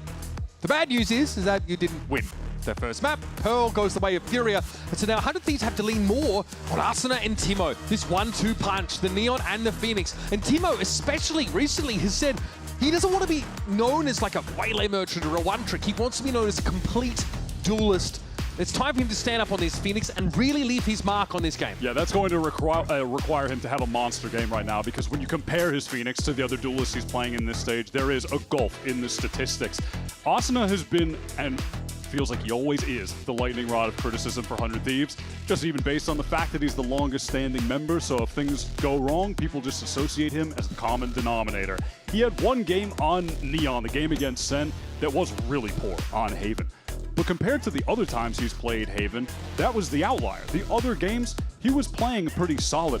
Honestly, for me, Timo is the one I'm looking at. I think, kind of in general, our teams in Americas have the right idea with Phoenix, but they haven't been having pop-off games and great performances like Phoenix's in other regions. Like, one stat to look at with that is 20-plus kill games. In Americas, 2 Phoenixes have done that. 4 in Europe, 4 in China, 5 in Pacific. The Phoenixes across the globe are just putting up better numbers than our players, man. And specifically for Timo, who has really good stats on almost every other duelist, right? It's like positive KD, really solid ACS. He's 0.75 KD on Phoenix recently. This has to be his moment. This is when it's his worst duelist by far, statistically. They need him the most right now. And we have seen him be a monster on every other duelist he has played so far. He's got to do it right now. If 100 Thieves want to be in playoffs, it's got to start now. They may as well treat this game like their final, because the loss here means they won't taste post-stage Valorant. Well, they have sent Asuna on a crazy mission to insert himself in the garage. Oh my god, got the weapon swap, but instantly traded out by Nerve. Thing is, though, all of that happens, and 100 Thieves haven't really gotten too much space off the back of it. And matter of fact, there's a push down mid now from Nerve after he gets that kill into window. So FURIA are on the rotate towards the safe side. There's a ton of Cypher util. They're going to get early warning about this wrap, right? But there was time enough for FURIA to get into these positions. And Koala doesn't have to fully commit. His timing is just crazy. By the way, he just steps back as the paranoia comes through. What a kill for Vora to find EU a little bit baited into that peak and punished for it. Now Alim posted up another Sheriff. Weak players on 100 Thieves. An ace in the previous map for Alim. Oh, I love that paranoia that came in through from behind. Ends up being a 1-for-1 as Alim touches down, tries to slide through, but Bang has the stopping power. It's on Nerve, the classic. He's got to go huge here, and Bang barely hangs on. Just can't get it done with the jumping right click. Bang just turned on Alim there. That was a sick shot, it looked like. FURIA really had a good read on the situation, getting this rotate fast. You can see off that contact and spawn, EU wanted to get the swing out, but Vora was super prepared for it. I mean, you can see, but I'm going to say it anyway. That FURIA pistol that was round. That was a very tense round. Yes, another I thought FURIA you were going to say pistol round. the pistol round percentage, it's bad. dropping. But Bang was the Invest stand-up soon, player. Though, honestly. It can only go back up. Yeah, by the dip. Bang was the standout player against Crew. You're not getting that orb, buddy. Denied away by the relay bolt. Asuna playing close to the blaze wall. He sees the orb is still there. He's going to go for it. Behind his Al drone, expect him to slide up into the action. Flash around the corner. Rotate. Look at this. All of them there. I mean, FURIA, they hit the paranoia. Now they can fan out around this. Alan's able to fire one with the bandit, and Iggy from the other side is connecting these shots. Classics ring out. Another re-flash around the corner for Koala Noob, who's always looking to fight. He's down to one. This is winnable, especially with Artazine tearing Vora's head off. Timo's got to judge, and now the long line being played by Artazine to make it interesting. But Timo found a classic of his own. And 100 Thieves fight hard for these rounds. 100 Thieves just love to make it tense for their fans. Respect. It's the exact same open as Pearl, by the way. Pistol round win, and then down to a 1 versus 1 to actually convert the anti-eco. FURIA were so fast to flood back into the site there. They disconnect Asuna from the pack, get that first kill, and well, almost disaster, but Timo with a huge clutch. Listen, we called upon him so far. He has stepped up. They need a lot more of that from him, though. He's got the Bulldog in this round, which is actually the best weapon anyone on 100 Thieves have on account of what just happened, so. Molly line up there to deny the corner tuck from 100 Thieves. And EU's going to watch the cross, but it's covered by a Cyber Cage. If you had like a little Omen TP there, you're just going to get fried. Oh, what a double swing. What a kill from Timo. That's lovely. Great way to open up into the site. This is FURIA brought up to the gills. Look at the rotate from FURIA. They're so fast to try to get towards A. Cryo with that jiggle peek did spot out the Outlaw. I mean, those A retakes are hell to try and play into his defenders. Clear that FURIA want to get ahead of it if they can. They've got to cross back, and if they want to leave, they have to be worried about the Outlaw, but they're just going to fully re-clear long. The noise cut here. Does it pull players off of the site for FURIA? Does Koala Noob risk a peek down into Sui here? Yeah, it looks like, if anything, it's encouraging them to try to re-push for information. I think they're going to pull off the side after this. No one was spotted inside sewer. How much longer can 100 Thieves force to drag this? But there's so much info being gained by Artazine on the other side of the map. He can see so deep. He's got a camera as well watching the B side. FURIA are not fooled at all. They are staying here, Wyatt. And it's about to get ugly. Koala Noob there and EU able to notch up a couple. It's Cryo at least with the Sheriff, but it is 100 Thieves now limping in this later stage of the round. They've got to lead, but look who's watching the flank. It's Artazine pushing up and taking that space. He's going to see the push out of window. Turns the flash, gets rid of Timo. Now he is knocked to the ground. It's Bang who tried to get out of the window, and FURIA have read this perfectly. Good positioning there from Art, just tucking in the corner, waiting for his teammates to rotate to him to peek from B main. But 100 Thieves, I think they can be content enough with how that round goes. They end up getting 3 kills. Get some ult orbs going for the team as well. Timo's just 1 away from having his ult. Vora does have his ult now, so some wins in the loss there.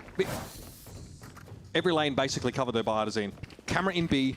He had a trip inside garage. He was also pushed up on the C side. Is there going to be a little solo Koala Noob flash type play out of garage? No, definitely not. With that much pressure, Aspas caught though. I love that he goes for that anyway. He's going to be flashed out though, and no chance to make use of that ultimate. It's Timo with the run it back. Knocked aside by Artazine. Now another flash for Timo to fight into the space. You'd expect so, but Alan solo swings that blaze wall. Artazine can't help. Think there are going to be two there. And so he is just caught. That's a really crucial kill from Bang to pick up. The blaze wall is a massive punish. Yeah, it definitely comes at the cost of a lot of Bang's HP, but he'll take that every day. Our drone reclear into B. This should make Artazine a little bit suspicious now about where the rest of 100 Thieves are cooped up. 100 Thieves is right now, they're relaxed and a bit hesitant, just waiting out for any kind of repush potentially towards A. You see Vora over there, and Cryo just seeing if something would happen, C long. He's playing against the Cypher, so unlike Pearl, he can't take these deep lurks into the map. Obviously, 100 Thieves have been heavily favoring going A at the ends of these rounds, and you have to feel that that is influencing FURIA's decision to get over on that side of the map, and there's actually a smoke thrown towards lobby there to make it seem like people are trying to cross just in case someone is at long or was jiggling short. Getting into C for free. Yeah, 100 Thieves are working that conditioning angle. Wyatt, here's the cross. Artazine gets one. That is massive. And it also slows things up somewhat. Getting into this C side is still going to be questionable, though, for FURIA, but Artazine is going to be on the long flank. Yeah, Bang, such low HP going up against the Odin. That is a nightmare. Four now as well. Oh, the spam damage is so heavy. No one can break that for him. Sick dart there from EU. No one can, no one would. Unclear if the desire or the inclination is the issue. What a nasty shocky there from EU, and Artazine cries in a great spot at all. And yet, he's able to find two now. Artazine steps up. Pinged out. Cryo knows exactly what's coming, but can he handle the heat? Another check. Artazine spotted now on the site. He's happy to give his presence away. Cryo is so low and tries to stay alive. No problem.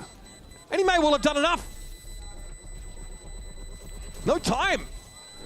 Boom! Oh my god! Doesn't get much closer than that, folks. Wow, what an attempt from Cryo. That was so sick. With the cam just over and over. I don't know what happened there that couldn't have been broken. Maybe no one had the angle on it, and Thor just kind of hoped you could get the kill and go 1 for 1. Oh my god. Doesn't really get much closer than that, does it? That's huge. Remember, Artazine is the one who's able to catch that cross and then wrap around late. Felt like it sucked the life out of 100 Thieves. Who are now on the eco. Timo's got an outlaw to work with. Only one player has a light armor on FURIA, though. Heavy trips on the A side for Artazine. Now we can one-shot at you. Now the 10 with the Odin. A little uncomfortable for EU. An early spot there on at least the Neon inside garage. Okay, Bang's going to get forward. Kwanu taken down. Bro, when's going to have a chance to use that ultimate? Gosh darn it. Artazine up on the line, playing safe here. Has to be respectful of the flutter to Alan now. He knows he needs to do a heck of a lot of work in the side here, trying to play his life, and he does it beautifully. Spike loose, 3 for Alan, make it 4 from the duelist. That is so sick. Alan has just had those moments multiple times in this match already. Insane performer. I love as well when you listen into the FURIA calls. He's kind of just there. Everyone else, EU especially, they're providing such incredible info, and Alan is just killing everyone in the meantime. Oh, Toro! And he does it very well. Production, minus 50% audio. Surely, at this point, you've got to take a little bit of a sidebar. Arsenal, only the one frag so far, like you mentioned, the lightning rod for criticism. There's a feeling that the 100 Thieves fans are waiting, have been waiting for him to deliver them a championship, at least here in Americas. And it's funny, like hearing from Coach NBS, he says, this is the duelist arrangement we went with because we felt like Arsenal was someone we tried the Neon on, and obviously he played a bunch of it back in the day. I'm going to use the direct quote. He called him a Neon specialist. That was Arsenal's moniker. And he said, for Timo, he's happier when he has more variety, right? Which is evidenced by the previous series against Crew, where he plays 3 different duelists. But this is a combination that has to work because you've got someone like Cryo sat there on Cypher, right? On a roll and on a map where he's not able to have that same level of impact, the same kind of deep lurks he had on the chamber on Pearl. These two need to step up. And Timo has had some good rounds so far. They're getting a legit buy together here, but look at the status of Furia's ults. They've got all 5 of them. And the only ults available for 100 Thieves are the last 2 I would pick to have in an ult situation, right? So this is going to be a super tough round for them to actually get across the finish line. It's not even looking at the fact that EU also just has an Odin, which is obnoxious, and Furia want to go for an aggro play down mid. The walk down, if there's contact, you get a flash from Kuala Noob out garage. Just goes for the jiggle peek on that one. Look at this from 100 Thieves to teleport into back sight. Let's listen in. Go ahead. Take a garage. They know. Too short. Run it down short. They have 5 volts. Nice. Kneel on me. Nice, you have ult. I know exactly. I'll flash the flood when they flood. Wait. Going heaven one. I'm holding heaven. Picking one heaven. Peeking heaven. I can flash spawn. I'm not flooding. I have heaven. Darting. Scanning ahead. Heaven dead. What a kill for Cryo to find Timo now playing close with that flash, just waiting for the opportune moment to use it. That would be right about now. Okay, flash turn, but not quickly enough, 100 Thieves. As long as they can set up a post-plant scenario on A, you feel like they've got to be favored. Kind of want to know what the energy was like for 100 Thieves after winning the round there, because it felt very tense. Low. It felt tense and low, more so than calm and controlled in a way. Now listen, this is some armchair psychology, but listen, that's how I'm reading into it a bit. Yeah, definitely some energy there. Important round to keep 100 Thieves heads up. Remember, it's another game, another map where they win the pistol, convert the next round, then lose the bonus and struggle. And it keeps Furia's econ down. They want to go for the mid push again. It wasn't spotted out before, but this time a little variation. It's Allen who's going to try to slide out of doors with his ult, I presume. Oh, they're ready for this. Yeah, flash out of mid window. A little wayward on the outlaw shots, but there's plenty of guns trained in the right direction. And that's the mid foray for Furia, completely punished. Yeah, 100 Thieves have actually shown in multiple games now that they are really proficient at stopping the aggro mid pushes. Wasn't working for Crew against them either. They have protocols for getting into window there. Yeah, they're very good in that situation. They did invest like a Phoenix Flash and a Neon slide, but they respect the potential for it at least. Now, obviously, as you can imagine, this is a pretty challenging situation for Furia to deliver in. EU, and Artazine, who in his debut in VCT back in 2024, he was 1-9 after Stage 1 and Stage 2. And now, leading this Furia team, looking for that number 2 seed. 7 for 1 in Americas this year. Looking to make it 8-1 today. And to glow up. The way they've been playing, I definitely believe. That's a nice little adjustment from Cryo, but like I was saying, 100 Thieves, they're just really good at stopping these mid pushes. They have great protocol for dealing with it. Can Cryo do more? I mean, yeah, he's on Cypher and he's at 10-5 right now. It's pretty outrageous. All right, Timotino is sticking to this Outlaw, which is an interesting choice right now. I mean, the economy isn't perfect for Furia, but they've only got 1 light armor. At some point, you'd love for him to be able to get an orb and use it on an execute this round. Wouldn't Maybe make then sense with he'll an Outlaw. swap over with someone, though, and they'll do a quick gun swap in the moment. We'll see if that is a situation they find themselves in as they are taking A long for free. He's going to give his Outlaw to his Neon. Heavily tripped here, this A side. And stopping power against these fast-moving duelists, and Neon is premium. It's like a crossfire setup here over towards B main. No aggressive push down by Furia this round, though, and really limited garage presence. Yeah, 100 Thieves just threw a smoke in the top of garage, so Cryo could try to work in here. Okay, Cryo looking to take the fight, and honestly, you'd back him 9 times out of 10, but it's EU that he ran into. 100 Thieves want to work in here quickly. Oh, this util is too much. There's just so much to try and fight through. Artazino is quickly going to be overwhelmed by the presence coming out of sewer. And Alan with the judge is on the outside looking in. Yeah, and my Outlaw Phoenix ult is in deep and gets out. Austin is caught. Bang trying to get in, do something to support. I like the teleport to Graffiti, and the Outlaw finds up the angle, yeah. Kuala wants to flash in, but it's really all bark, no bite. Had to wait for Nerve to pick up this position in heaven. He spots Timo. Where do you go from here? You've got a smoke here, and Paranoia is what the Kuala could play off. He's going to go into that dark cover. Bang's going to be paranoid out, but still finds success there. Kuala was outside of his near sight range, and he still finds the kill. Now it's Nerve. Healthy enough, sure, but he doesn't know where Timo is. And Timo's sitting on his last flash. Nerve looks to maybe just work this angle, slice the pie, but doesn't respect that tight corner. What a win for Timo! 9 health and a dream. The flash was superfluous. Desperately needed from Timo. That was a really sick round.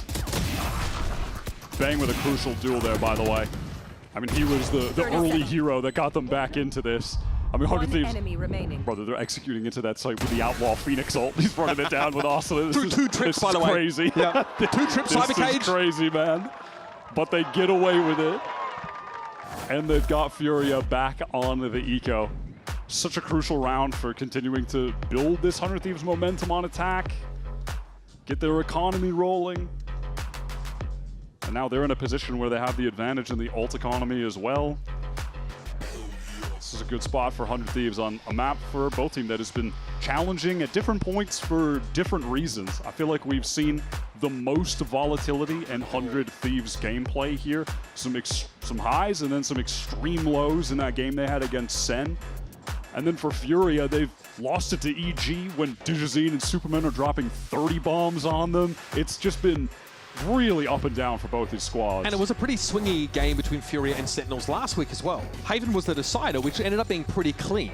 Yeah, it was clean when FURIA swapped onto defense. Yes. That's where they blew them out, and right now they're just not finding any success at all. And one of the reasons they were so good against Sentinels was their aggro early plays, just finding a way to catch off Sen over and over. They were winning rounds, it felt like, before they even started. 4 out of their 6 round wins came from killing everyone. No defuses, right? But against 100 Thieves, that has not really worked yet. Pretty low board round here for FURIA, a couple of stingers. Heavy garage presence early. So some nice little kill trips set up on this C side here. Should Artazine be able to play off them? As you'd expect, though, 100 Thieves trying to take their time here. Big damage on Vora already from that first exchange. Yeah, he must have just taken a Sheriff headshot somewhere at long range, right? But 100 Thieves apply a little bit of pressure to Garage. They're going to force a reclear, and now they want to reclear towards A. And it seems like FURIA are getting the idea that this is going to be their maneuver, as 2 of them are ready to post up here. You need to be very both careful. Of the stingers, actually, so there is some real danger for 100 Thieves right now. FURIA have the read on this situation perfectly. They're into the site. TP from Nerve here, just to get a better vantage point, but Arsenal going to be mindful about where he's playing from now. Okay, I like the clear here on towards Cryo's position, looking to overwhelm the Cypher. Oh, goes wrong. Pick the fire with the wrong Cypher, apparently. And Blink and you'll miss it. 4 players from FURIA. Simply vaporize. It's on Artazine, who, again, doesn't really have any cards to play this round. Cryo really has just been stunning today. Even now picking up the Cypher, he is still putting up numbers for 100 Thieves. Yeah, so much of our narrative coming into this game was that Cryo has done his heavy lift map, and it still wasn't enough.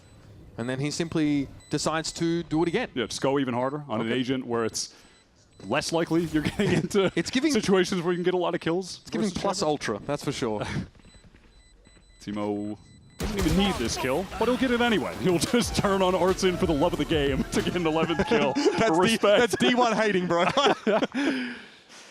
3 rounds in it now. 100 Thieves playing with a kind of pace here that's been a little bit tricky for FURIA to answer. But honestly, like, you could break it down to them wanting purchase on this A side, get into a post plant if they can, and that's so. I mean, they really thought Cryo was tucked there. Then he just swings out a little bit deeper off the wall and fries both their brains.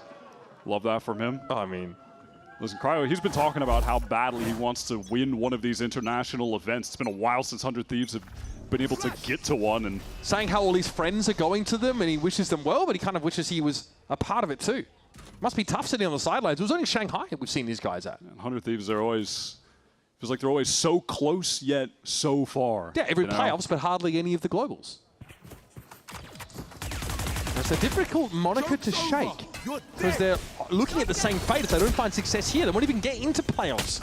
All right, they've ran it into B off of this Phoenix ult. Timotino gets a ton of space for the team.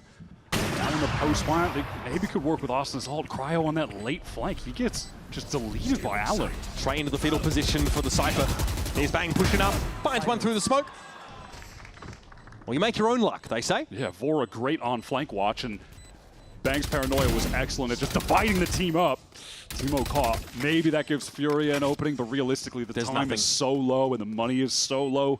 Yeah, you don't want to just be throwing away the Odin into this, that extra investment of cash to get EU the weapon again.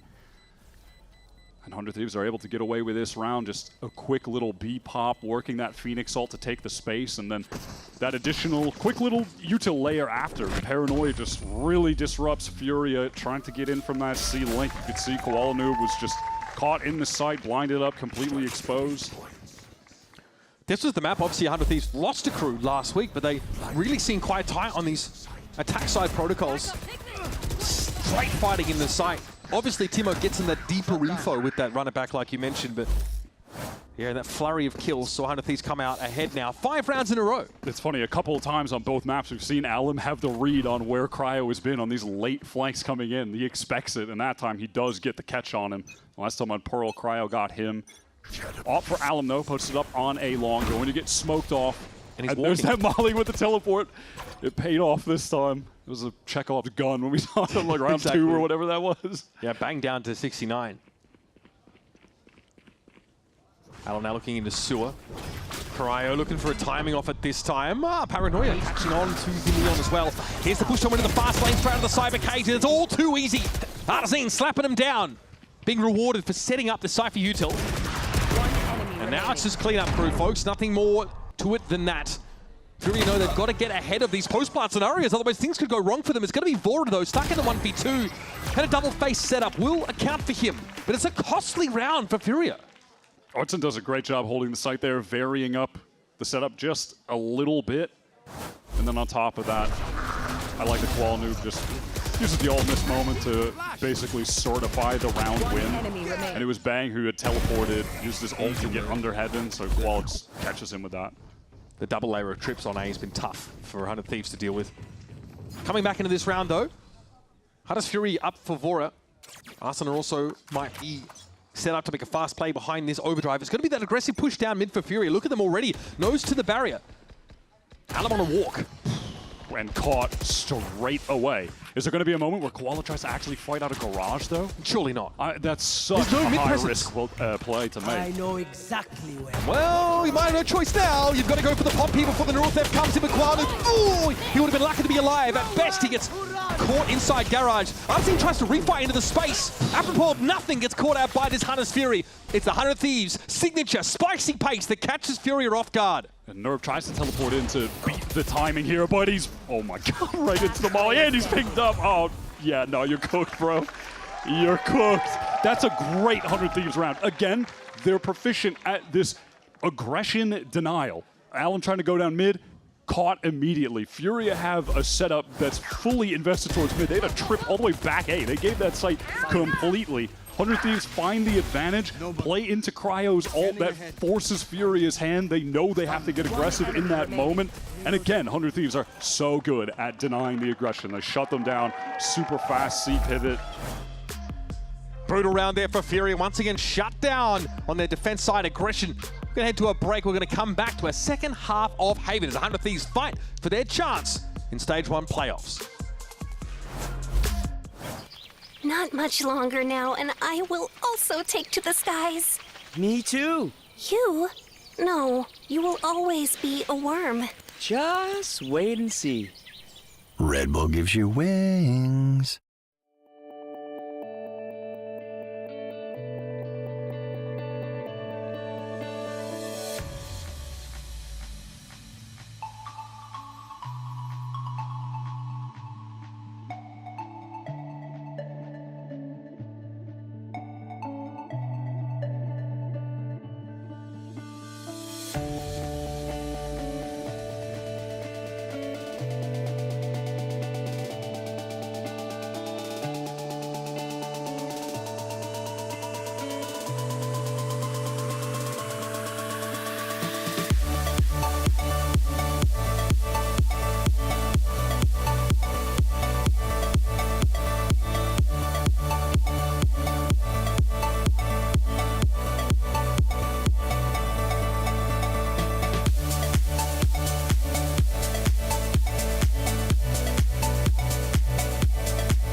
important pistol round coming up here in the second half of Haven. As for this series, 100 Thieves have won all of them thus far. Can they get yet another one? Of course, as we get the second half underway, hit up expressvpn.com/VCT for in-game rewards with advanced and pro plans right now. You get the QR code on your screen. Head over and check it out. I'm really impressed with this attack half from 100 Thieves, especially just in regard to how they were able to deny FURIA playing proactively. That is what ruined Sen and got FURIA that series win. And 100 Thieves made it look like that was just no issue at all here. Every mid-push attempt from FURIA shut down. And then late in those rounds, we saw Timotino really step up. He's putting up some solid numbers right here and finding high-impact kills. I must wait a moment. Cry here, solo over towards C. Cam cleared very quickly. And the sub-narrative is, will 100 Thieves drop FURIA's pistol round win percentage below 30%? They're trying their best. I swear their kickoff pistol round win rate was stellar. Oh, how the tides change. FURIA with a belated step towards mid. And Asa's not really watching the approach here. Might be Timo picking up the line. Well, picked up a hole in his head as well. That might be enough here for, yeah, even like calling a cancel. Try and make use of the space that Artisan's making on the A side. Exactly. With a minute on the clock and R pushed all the way up long, they do not need to overcommit into B. 100 Thieves have gotten 2 players backside on A, though, and Asuna is in position to get there right away. So 100 Thieves really have a fighting chance here. They've made a nice rotation. Okay, some stall util, but it's going to be played ahead of by the looks of things. Bang caught inside a relay bolt. Things are slowing down, though, here for FURIA. Through the cyber cage they go. It's going to be Alum finding his one at least, and from hell, he is absolutely sitting on the throne. 3 for Alum in the round, and it's now on Cryo, who frankly is not in the same postcode. Spike planted. Yeah, time definitely going to be against them. This has been a hell of a series for Alum. He really has been phenomenal today. So many multi-kill rounds. Yeah, much more than just making space and trading himself or getting traded. You know, most Neons here are like a 1 KD, like a 0.95 at best. He's making the space and then also killing everyone. That's crazy. The people he's making space for can't even get the kills because he's making the space and killing them. It's nuts, man. Like I said, he's already number 3 for KD of all Neons so far in Americas. I think he's padding it not much more this time around. The adjustment onto 4 there. 100 Thieves had the nice rotate. They got everybody into the A side. They read the situation correctly, but... Dan, thank you! They did have Cryo watching down C long, so it's, you know, it's basically a 2-site map at that point. But yeah, they didn't want to play, no one wants to play post-plant on A. You see these early rotates to A all the time, just in case. Okay, interesting little double smoke from 100 Thieves towards A long. They want to get Timotino that orb if they can. More of a default look here in this round, but there's EU, he just deals with Cryo, and I feel like finding the Cypher early. Yep, yeah. Back with the Outlaw. He's an Oppa, guys. Certainly means you're going to play into the C side now. You still got the out drone. You didn't have to use that. And FURIA, they are on the Orb Max adventure. They got the 1 for Koala. He's got the Spike. He's already going to be at 4. And then he's going to run around and see if he can kill some more people, probably. Arsenal looks dangerous. But maybe gun swap. You don't want to lose the Phantom. Fury here can sit in this for the time being. 100 Thieves likely simply want to expire to the explosion. Picking up the pistol round, important for FURIA to clamber back into this game. Haven is their map pick. For neither team, I'd say it's been stellar. In fact, neither team have a winning record on Haven so far this stage. Yeah, that's one of the weird parts of this just map pool that we have for this map. So we're going to Haven, where both teams are 1 and 2, and then we go to Breeze, where FURIA kind of got cooked by Sen, and 100 Thieves got brutally cooked by NRG. So by 13-2, yeah. Very interesting little map pool if we go the distance to Breeze. Now listen, back on Pearl, it was on the side swap when 100 Thieves got to defense that they were not able to hang around in the game whatsoever. So one thing we haven't seen at all this series so far is a bonus round conversion by the team that wins the pistol. FURIA here into this round, obviously maintain the Outlaw and Guardian. Yeah, they are getting fairly close to Koala Noob's ult. They obviously played for it a lot in the last round, and they're going to throw some early util to fight down a long.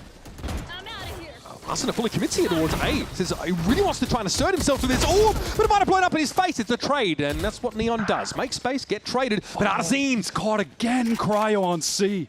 Let's listen to Furia. No orb, no orb. No spawn smoke, guys. Garage. No spawn smoke, okay? I'm joining into garage. Carry flank after, guys. Garage open. I flank. I'm playing backside. Someone break dart, please. Someone break dart. I am holding flash for one. Flashing. Trying to flood. Is it all three? Dart, guys, start. All three? I'm flashing. Two. Phoenix missing. Phoenix walled, all three. Chill. One way. Can we triple default? With the one way? Yeah. Everybody hold the one way. Come. For smoke. Carry Jenny. Here comes the hit. Koala Noob going to play off this blaze wall. Camp Still no last, presence on 100 Thieves. Multi swing. It's too much. One Koala Noob's going to be overwhelmed. Now everyone on Furia relegated to playing the cringe C-long post-plant setup. Timo on the tap, brought down by the shock dart. It's going to be Artazine just delving in for some damage. That is a lot of shock dart kills. Are you? 100 Thieves players were just so lit up. They're all trying to get through C main. Furia able to get the catch onto Cryo. That's the pivotal moment over on that C side. Sure, he goes down on the last round to the Outlaws, Nico, whatever, but here just, yeah, it looks like he just went for a little peek. I mean, can't exactly know what was happening for them that encouraged him to do that, but regardless, he does get caught. That opens the site up, and now 100 Thieves are on to an eco round. Not looking good. This should be a 4-round run. Yep. There's something you got to look out for is that early pick of the Cypher. Cryo this time will probably just be a living ward on the B side.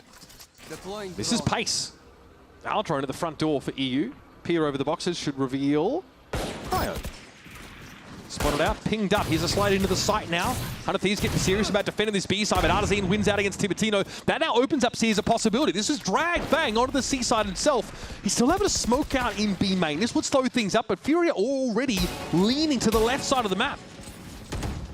And at that, they're really just not encouraged to do anything that's overly committal at the moment. They still just have so much time to work with.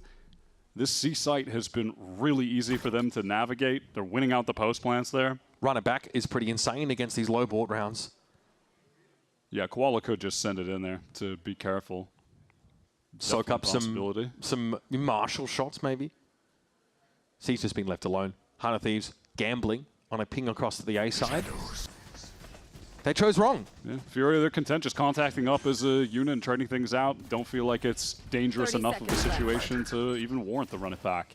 Relay bolt, shock dart, molly. So much post-plant util for Furia to work with, but sometimes you get shot, you die, and EU and Koala are going to play off each other here and make mincemeat of 100 Thieves. It's Vora shutting the side. Hell of a way to go. Flawless round here for Furia. They have been absolutely crushing 100 Thieves on this half so far. This has to be the bounce back. This is really, I think, the pivotal moment that could dictate who wins out the rest of this game. Looking at the 100 Thieves ult status, they've got nothing. Koala Noob didn't use the run it back there. He saves it for this pivotal gun round. 100 Thieves need a win in this series to get themselves into playoffs. Furia don't care. They're on a side quest. They just want to lock up that second seed and be done with it. 100 Thieves have that A anchor set up with the double trip. Overstacked on B. C playing more for retake. Alem is just walking up. Bang spotted. Flash, but Bang's going to be brought down anyway. Again, 100 Thieves good at punishing these mid-aggressive protocols on either side of the map by the looks. Yeah, Tibertino's running back shut down. They can just relax. Vora might need some help, though. Catches Koala just completely unaware of that corner. Quite happy to play on his own there. Also, just want to say, how might need to run that back, but what did he spot? He was just like had the perfect angle to kill Bang, who was up top on the right. Saw his elbow. I kind of need to see what was going on there again. It was a pretty crazy catch from him, but 100 Thieves do a great job just like springing the trap right immediately after. Tough for Cryo to be super relevant in a round like this with the trips watching for him. But at the same time, Nerve is only able to throw a shallow smoke towards B and then try and play together to get this A main control. This off angle here for Cryo could completely unravel this. Is it checked? That's a no. No, nice little sidestep adjustment to get that second kill. All right, 100 Thieves are definitely back in it after running that B setup. Just a good little timing pop flash play. Alum is just holding up top for that. That's... does he? How does he know? Did I miss something that I mean, he just has the soul read? The 100 Thieves surely must have... I don't even know, man. They do that in a scrim against him or something? Like, I don't know. Maybe I missed something, but Alum's just a genius regardless for that one. The money's been in a good place for FURIA here, though, so they can buy back into this round without too many worries, and they are still sitting on all those ultimates that you were praising them for. But here's Bang, great opening here. Timotino able to deal with Koala, but it's going to be more where that came from. EU, somewhat committed. Alum also in the corner, slides across. Oh, buddy, breaks the ankles of Bang. That's the Omen out of the picture now for 100 Thieves, and they are not on this seaside anymore. They'll have to fight their way back in, but there's Trips here to watch the flank. Arsenal has to get back to safety after being flashed to smithereens, but still emerges to take Alum out of the game. I love that from 100 Thieves, still applying the pressure, even while down a player. Look at this respect for the overdrive. They do not want to tangle with Arsenal right now. How low can he go, EU? Drop down to 10 and Arsenal might want to emerge through this wall. Cryo gets his. It's traded out. EU going to be pinged out now behind those boxes. Needs to find a swing timing, and Arsenal gets good damage on Arsenal. It's just not enough. 100 Thieves get this back to a 2-round game. What a retake, and Asuna there plays the situation so well, so fearlessly, but just immediately that drone being used by Vora, it's a 3-on-4.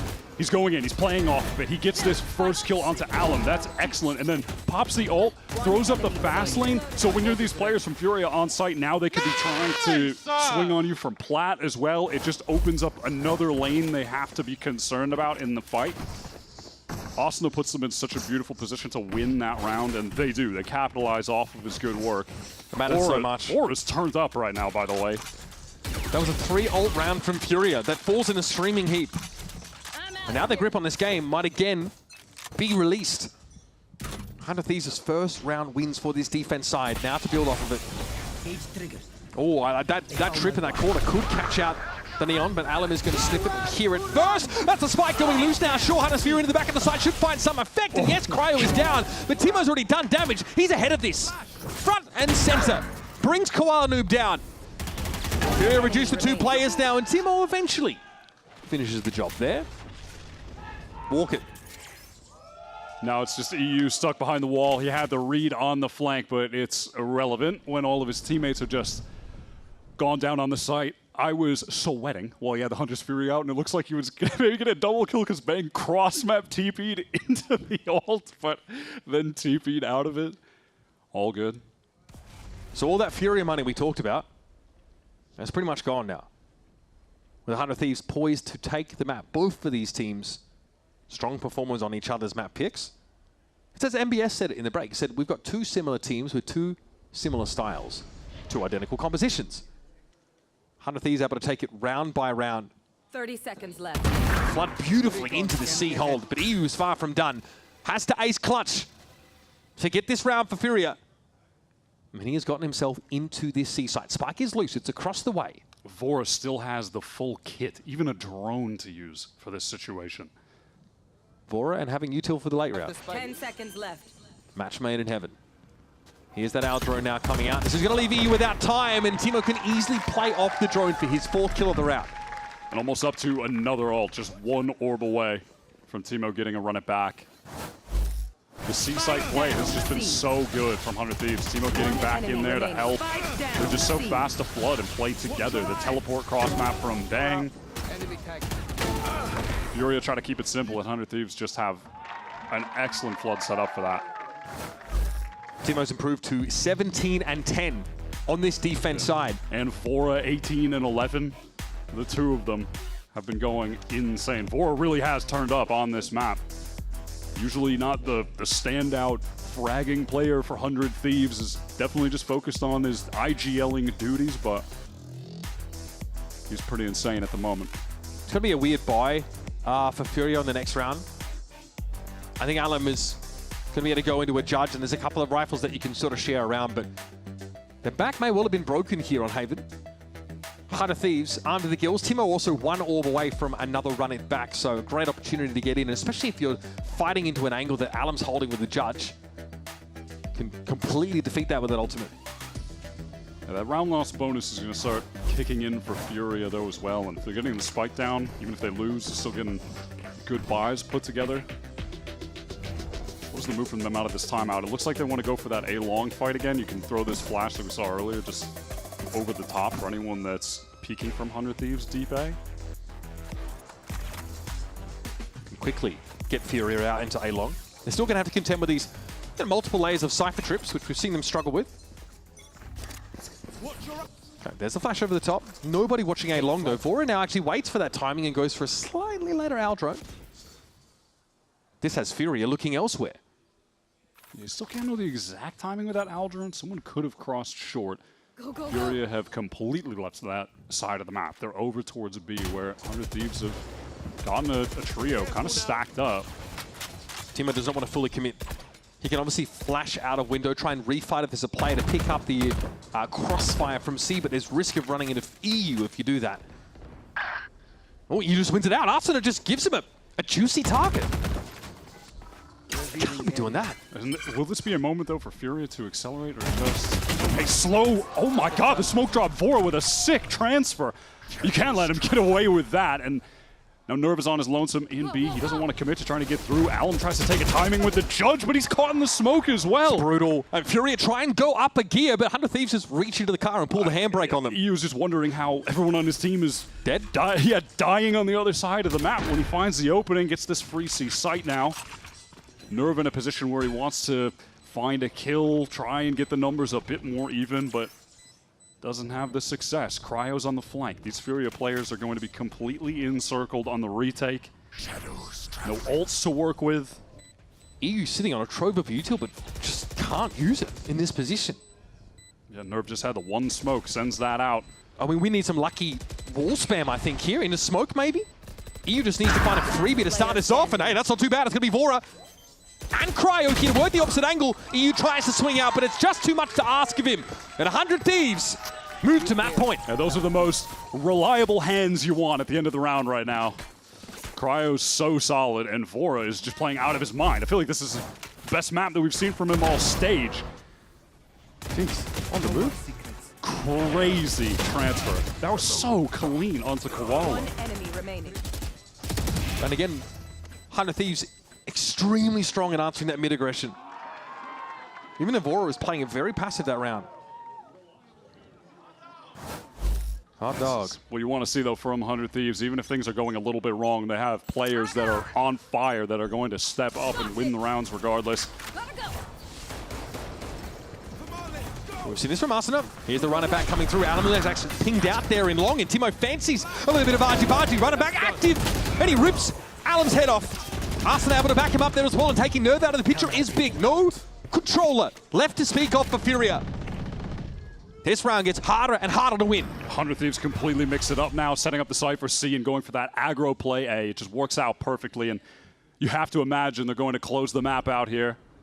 Surely we're going to breeze. Koala Noob on the swing and just caught by VORA. Not even close. He has been relentless on Haven, and now it just feels completely inevitable. Here. And FURIA is speculative. Not even a tag. Cryo's even slipped down mid behind them. Yes, this is inevitable now, it feels. EU having to step up with an Odin. And there's a timing here for Cryo to take. The rest of the round is actually one big timing for him based on where he's playing. And Artazine will face the music. 100 Thieves stay alive in their quest for playoffs. Winning out on FURIA's chosen map. The map that FURIA were dominant on last week on defense. 100 Thieves show us another dimension to their game with VORA at the fore. Both him and Timo really hit another level for them on this Haven map. We were calling upon Timo to step up on this Phoenix, put up the same numbers he's been able to put up on those other duelists, and here he did it. I think this was his best Phoenix game of the stage so far at the most important time imaginable, with playoff qualification on the line for them for this stage one at risk of being done. But it's not just yet. We're going to go to Breeze, a map that is so up in the air. Neither of these teams have impressed on Breeze. That's why it's in the decider. Neither wanted to ban because the other one didn't look good, and all of a sudden they both have to play it. Stick around, 100 Thieves still have a crack at playoffs here, and they'll make the rest of the weekend mighty interesting if they find success on Breeze after this.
Seeing all the tattoos, I can get a grasp about your story, but I have to ask, where did you grow up? I was born in Ontario, and I was born in a city called Vaughan. A lot of my early days were just me playing soccer. Soccer? Yeah. Football? I say you have two Brazilians here. No, I know, but I say soccer to like Americans, but like, you know what I mean? And I always played games. I started with Minecraft, and then that was competitive, which is like funny to say. Really? Yeah, PvP, like Bad Lion. Maybe some viewers will know. So like competition was always there? Yeah. Oh yeah. I was always competitive. I had to be good at something, or else I'd stop. I couldn't handle it. It's so hard to play a game that used to be good and I'm not good anymore. It's not fun. Like grinding. Doesn't matter about your age. Yeah. I have a kid. I'm getting old. And I'm still frying. Yeah, that's true, bro. What about you, DG? Cresci ali no Brasil, Rio, né? Desde moleque. Comecei a competir muito cedo. Comecei com 10 anos de idade. 10 anos fazendo o quê? Crossfire. 10 anos? Tu sabe, né? Onde? Comecei na Lan House. Não tinha computador em casa ainda.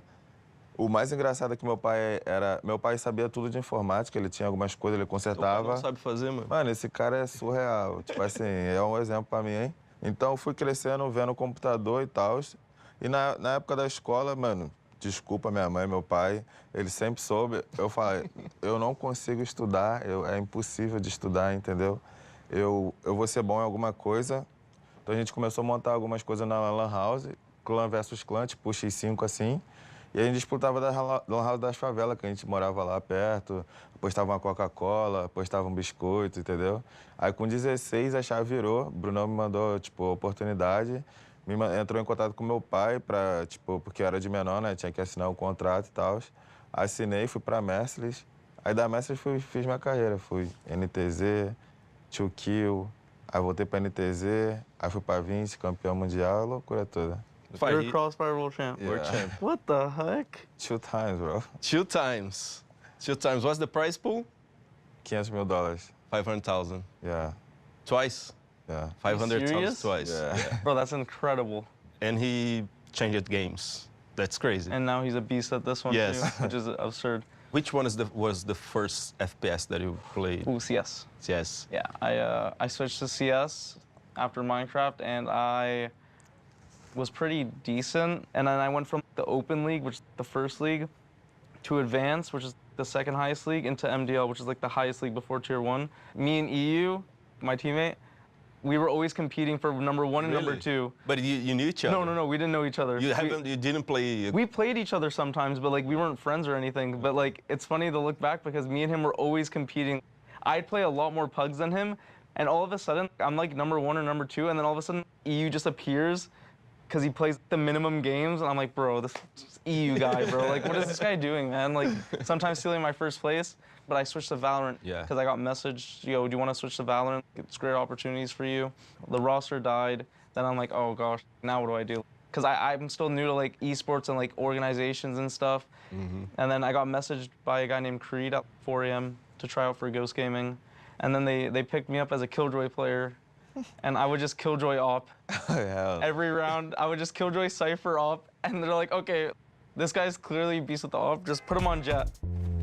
Better, bring a better bad because I'm bigger, better. Oh, nice from Koala, catching the exit. Second, Peter Piper, that's pick the on a shield, that's on an eco round. The competition, hope they get the message. Oh, no!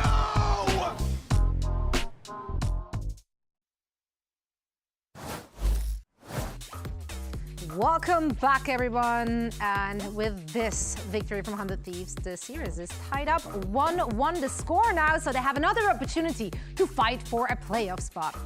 Yeah, it feels like this last game, they really showed us what could have happened on that first map on Pearl, but they brought it all the way back. 100 Thieves closing it out in such a way that looked so dominant, a little bit scary going into that third map. It was great to see, and that is exactly what we thought was going to happen in that first map, especially going into the second half. For a second, I got worried. It felt like the same story was going to happen, but then they speed up the pace. They were able to play a little bit more aggressive. You have a lot of hero plays as well from Aspas, from Cryo. It felt like they knew what to stake. They don't want to get eliminated yet.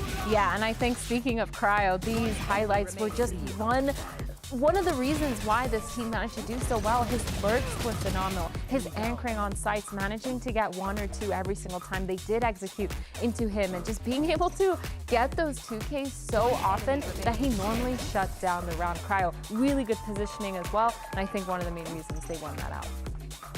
Yeah, and he needs to step it up once again for our last map of Breeze. Again, their playoff spot is on the line. They're heading into a map where they do have a 50-50 record, right? Unlike FURIA.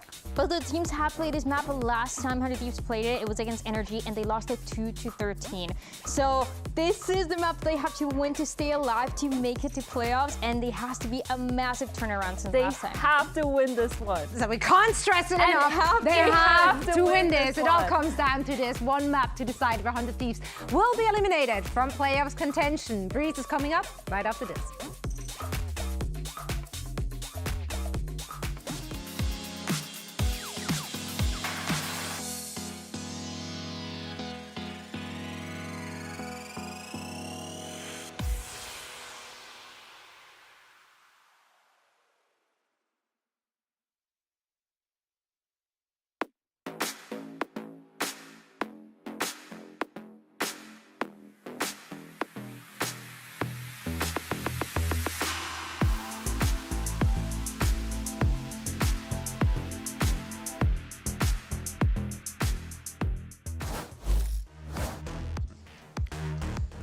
$100 Thieves prospects of competing in a Stage 1 playoffs are on the line. A win here gets them qualified.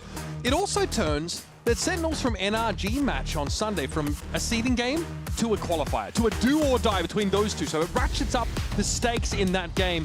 And then seeding's going to be based on map differential. What is my region doing, dog? No! What is my region doing? What are we doing on Breeze, bro? Yo, okay. This is crazy. FURIA. For many we have a Cypher solo smokes. Hold on. Single controller. Solo smokes. Just Harbor. Timo and Asta have decided to change. This is something that we had talked about before. People have been speculating about. Maybe they should just switch. They do it, but on Breeze. I don't know if you need the Phoenix here, guys, but they're sending it. And FURIA on their side, I mean, much less crazy. They just lost to Send with an ISO, and they're like, what if we do that? So now they just have an ISO. That's the only difference. I mean, instead of the Jet. Kwalnoob on Jet. And they also in that game. swapped Artsin and Nerve from Artsin's off Harbor duty, because last time he went 0 first kills to 7 first deaths on Harbor. MI6 were on the phone, Don't bro. do that. Don't do that. That's not ideal, buddy. He was playing it like in live. defense side spawn. He would not play anywhere else on the map. Weird late in that game, but this is madness. This 100 Thieves comp is crazy. But you know what? What else do you have to lose? This could be your last game for this. Yeah, I mean, what else do you have to lose? Breeze? At this point, you may as well throw caution to the window, Wyatt. Oh my God. 100 Thieves, their run in Stage 1 may end here if this gambit doesn't pay off. So they use their one smoke, one cove on the mid-cross, and now they wall all the way deep into A, just splitting the site. It's completely given up by Artsin, who will be playing on A again. He played a whole lot of A when he was on the Harbor, and he's just got to live. And now after this, 100 Thieves, no smokes, nothing. Planted.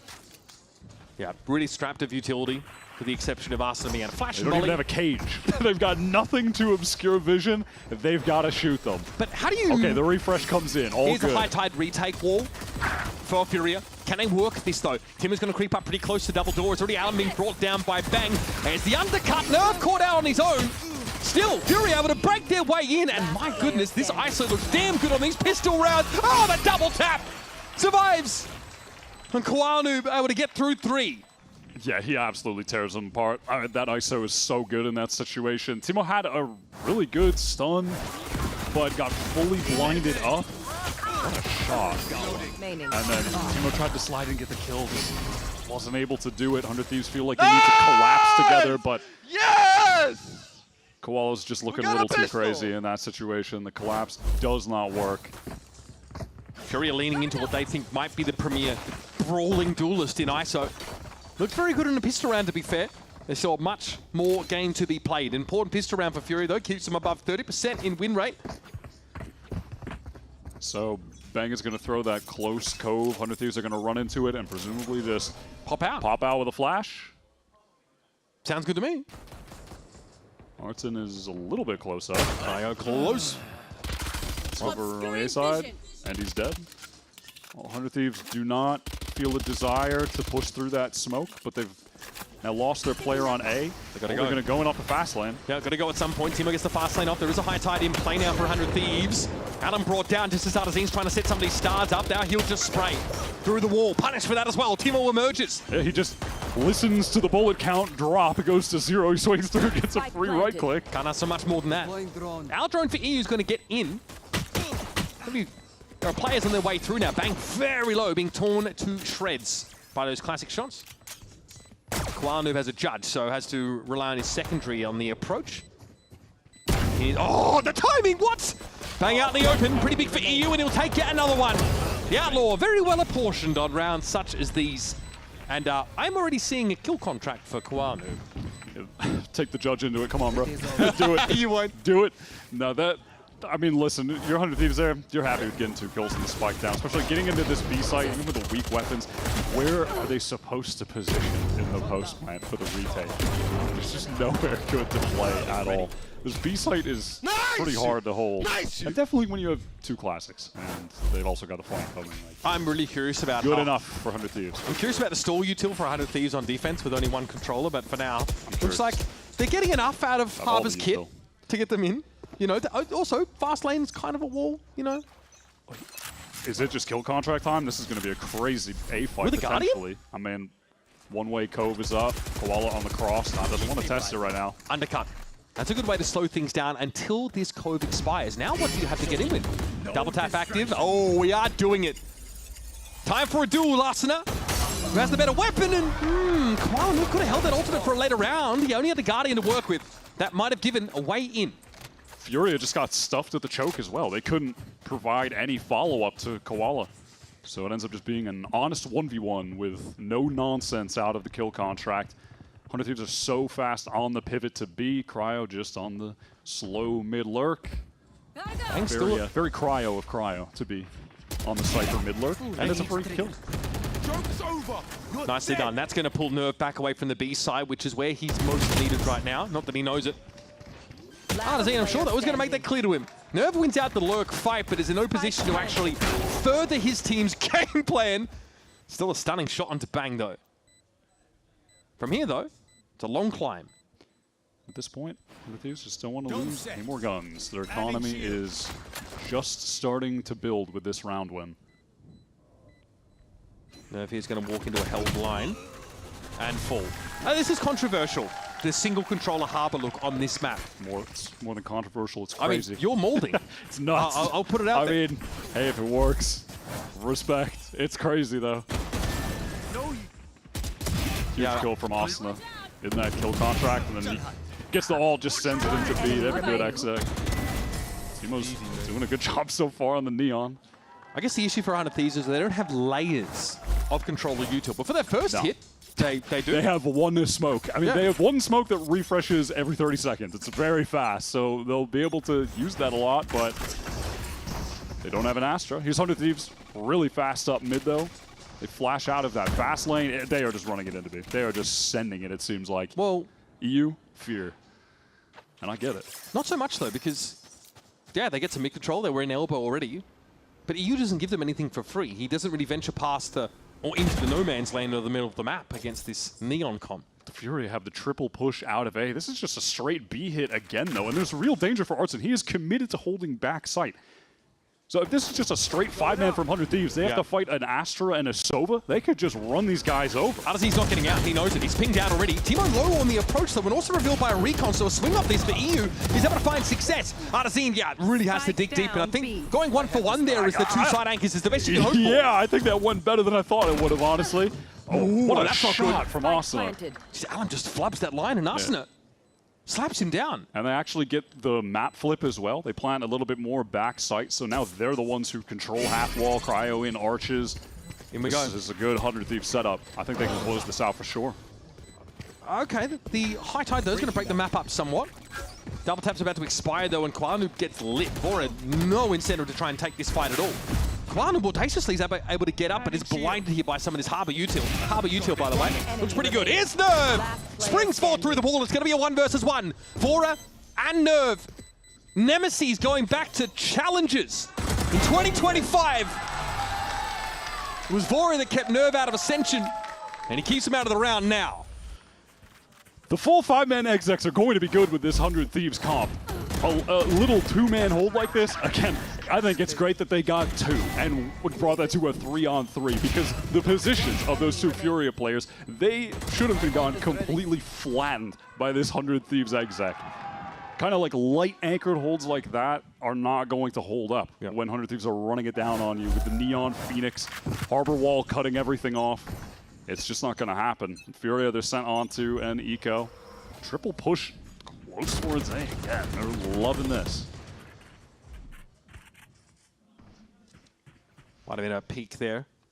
Jump peek from Nerve into mid, doesn't see anything.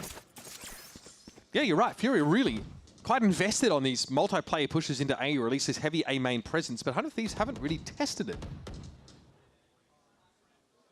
100 Thieves are obviously just more than content to relax for this early round, see if FURIA overpush anywhere, if they can catch an opening, and then just go into the big 5-man hit. Alum, oh, he is in serious danger. Certainly got more than he bargained for. Well, a big 5-man hit coming up. It's going into this A site.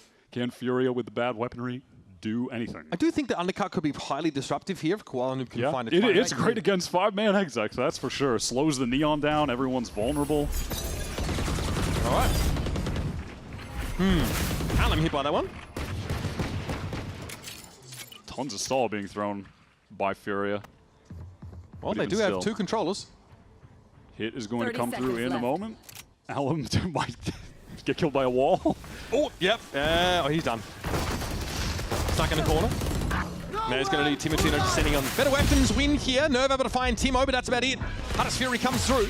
Somehow, blinded up as he was able to avoid most of the bolt's damage and then just swings with a stinger. Arsena's down, but Cryo's found his way on a wrap here.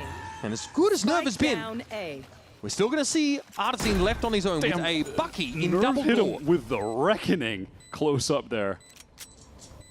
I don't hate it as an idea to try and flip this round. But Artisan, unfortunately, is just not going to have a way to close the gap meaningfully on Bang. Oh, yes, the Reckoning. Slowed, blinded. Artisan going to struggle now, and Bang will simply wait for his moment. Well, at least he got the other Reckoning out. I mean, all good. They go 1 for 1.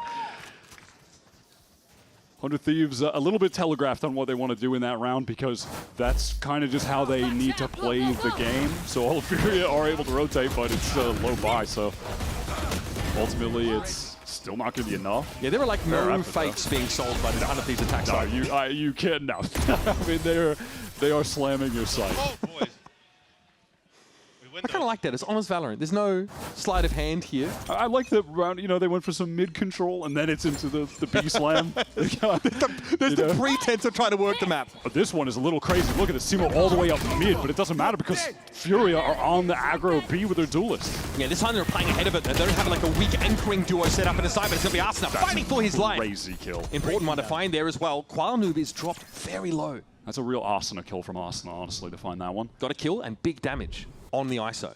Bang on flank watch, but he might just get caught between He's hearing us. players. That's a great first kill, and he can just group up with the team. If he can get there safely, 100 Thieves not in a terrible spot. Crucial kill there for Bang. Off angle, that's a weird one for us, and Merv is just not ready for this, and somehow he's able to get away with it. Just takes some damage, sent back towards arches. Uses the high tide now very early. Oh, crazy one. That cuts off a lot of the map. Look at this fight with Bang as well. Yeah, I think it's going to be Kwanu. This is important. Bang. Oh, Bang! Man, he has a sixth sense about it. Bro has ESPN installed. Here's Arsena. Quick peek. Spots Nerve, who was lucky to get away earlier. Not this time, though. There's an uncertainty about where EU could be coming from. It's been a while since he's popped up here. Bang is going to be ready for it. Out of the cove we go. Back into the dirt. The Bang jump. I can't. That's crazy. Sick. That's so sick. That is so crazy. Nah, dude. Oh my god. Oh my god, it's just gross. Austin going crazy right now on the Phoenix, 8-4. Some of us might be wondering, maybe he should have been playing. No. Not yet. I'll let the game play out. Wait. But I'll let it play out a little bit more. And then, oh god, you know what I mean? The narrative is going to be insufferable though. If they make playoffs by switching this. That's a silly little cam from Cryo. It's a spot for the A push. I like it though. Just a wander up mid here so far for Timo. Yeah, FURIA have been trying to get more proactive towards B on the prior round. Now mid on this one, posted up in the Cove. It's going to be a split into A. And Timo is so ahead of this. Look at Vor's position with punish. Danger. No, just gets caught out. Timo can cross now as well with his Cove. And FURIA just sat there. They have no ability to intervene whatsoever. Here's the neural theft. Cryo getting good use of that out of that in A main, and now FURIA's plans are laid bare. Artsen's caught on the rotate, and now 100 Thieves just need to group up and go together. Cryo's gotten all this space into A. I mean, Telly might even catch Koala if the timing is right, and the timing is wrong. Wait. But that's fine. Oh my god, what a shot. Not bad from Koala Noob. The double tap definitely did some heavy lifting there. Hercules level. Of course, that fast lane. Koala's trying to drift across. It's going to be on EU. On the back of the site. Pretty overwhelmed here and now revealed. We'll try and inflict the same thing, but his bolt is taken out. A couple shockies here. Sees the double swing here. That's something you could punish with that util. Oh, he's spotted here. Yeah, cat's out the bag. Out in the open. Classic crossfire setup at the disposal of 100 Thieves. Well done to close that out. Timo exposes a huge hole in the defense there. Pushing up to get that outlaw kill. That's nicely done, and then 100 Thieves just calm down for a second, pivot back, get the Cypher off. Wait out for that mid push. One enemy remaining. You know, even though their comp very much reads as go slam site, they are doing a good job of exposing some of these holes early. Yeah, but you know, like you mentioned, they're just working mid a little bit. Yeah. Right? But that is a FURIA Cove that gets put down that actually allows Timo to sneak up into double door and find that outlaw angle. Yeah, FURIA have been very willing to try and fight against this 100 Thieves comp early. They haven't really been playing for retakes, which has been the bread and butter of this Harbor comp. The Harbor, whatever other controller, it's just so much retake spam on defense in all of the Breeze games we've been seeing in Americas. FURIA have really not been playing to that as the win con so far. I mean, they've been, yeah, you're right. They're not giving up the sites. You keep talking about their pretty flimsy, like Sova and Astra anchor on B that gets flattened by any sort of pace. With the sheer amount of controller util available to them, plus even that ISO util to walk in, you'd think they'd play off the sides, give them up, and come back in. And then smoke off all 100 Thieves. Yeah, go back in, wall them off, that kind of thing. But yeah, they're playing it extremely proactive at the moment. Perhaps too much so, but... Yep. Getting into round number 8 here. 100 Thieves, a fantastic start to this game. One in which many people would have counted them out from the outset, but a win here takes them to 3-2, takes FURIA to 3-2, and makes their group extremely wonky for the rest of the weekend. And it gets them into playoffs. Mid push from FURIA. This time walking down with an ISO, nerve on the doors cross. Could be a crunch attempt though, but Blank can just hold this one line. FURIA though connecting on the shots where it matters. Arsenal's running back, taken down, and oh, I don't think we want this at all if you're Cryo, but hey, don't count the man out. Double tap, more than enough to keep Koala standing, and a couple of extra shrapnel in the corpse for good measure. Around the world, there's no way. I mean, that is not going to happen. 100 Thieves got a little bit more than they bargained for. They were hoping to bait out someone from mid doors with the 2 players in mid to kill, but there were 4 FURIA players down mid. That Phoenix ult goes through B main, and they want to catch someone off with the cross, but it just so happens it's also around where FURIA are playing for a mid stack kind of trap play. So it ends up working out very well for them. 100 Thieves just run into it in that round, but the money is okay. But even after 5 rounds in a row, it takes 1 round to send Bang down to just a Bulldog. That's how kind of close these rounds have been. Here's the Cove and drone through it. Pretty standard stuff, as Alum can't risk fully committing to A main. But the real action's here happening up mid. 3 players ready to go. Nerve won't have the time to deploy this util. Instead, he gets off the line and lets Timo just drop a dookie on his teammates in the side. A lot of walls in play, that's for sure. Here's that high tide now set up by Fury to give them a pocket, but 100 Thieves just leaving? Yeah, just immediate pivot away. I think, yeah, that should be heard by Art. Is he going to try to take a peek through Nest? Yeah, he does, but the time's just a little bit off. Yeah, he'll definitely get the free one, right? He'll definitely get the free one, right? Oh, no. Ugh. He's got the wall for retake. That's the silver lining here. Spike planted. Cyber Cage might get a hit. Oh, that sucks for him. Revealed crossing. Yeah, but do you even really want to like commit anything until you actually get a kill? Probably not. Reckoning's used. Artisan caught again. Yeah, even gonna delay further. Ooh! What? What? Cryo went to challenge the Cyber Cage. Surely he hears the sound cue of Artisan entering it. Artisan though stunned up there, and here's Artisan ready to fight for it. Fight, fight, fight, he says. I'll have my 3! I'll keep my team ahead by the same amount. I heard MBS saying in an interview something about how awesome he played all those Phoenix games. That was back with Steel. That was in 2021. That was in 2020. Yeah. He's still pretty good on the Agent Man. I think he's still good on Phoenix. No, you're talking about the Doesn't matter who he's playing You're talking against. about the Neon Specialist right now. You watch your mouth, sir. This guy's pretty damn good on Phoenix too, bro. We said coming into this game that this is a match where he has to step up to. Many 100 Thieves fans waiting for him to deliver them something special. This could be the beginning. All right, again, FURIA, this triple overstack in A main. They have ran it back to the same setup. They're just hoping this time Timotino doesn't kill 2 of them instantly walking through doors. FURIA have completely stopped trying to take top mid presence with their Harbor. They're not doing it at all, which is allowing this triple walk up or for 100 Thieves to walk into these coves and just pick where they go from there. Artisan, you gotta get out of there. He gave up the side. You guys need to play for a retake. It is. He did it. It's big retake time. Look at Bang though. He's slipped the net, but Alum is right there on him. Yeah, Can't great. find a He's win. just Oh, he wins Bang it again! What? He turns around, another fight that he's definitely not favored in. Kwanu caught out inside there, but there's Artisan at least assisting from Archer's side. Catches Bang, who was already very deep. Still, it's the issue of the retake now. Nerve's going to try and set up with a Reckoning, but caught out by Arsenal before he can get it off. It does proc. But it's going to be mostly dodged away from by 100 Thieves, and now Artisan's just purely shooting in the dark. Speculating. Nothing to be found here as Cryo will punish him. What a mess for FURIA! Disastrous! Insane play from Bang. Just slipping through into Nest. I'm calling out how good of an ult it was from Allen, because it is. You ISO a 1v1 and then pop your Neon ult. You're winning that 9 times out of 10. Bang wins that duel out. And then 100 Thieves are just able to swing off of each other so effectively on site after that retake util comes through. You could just see it on the replay. The jiggles from everyone were so well timed.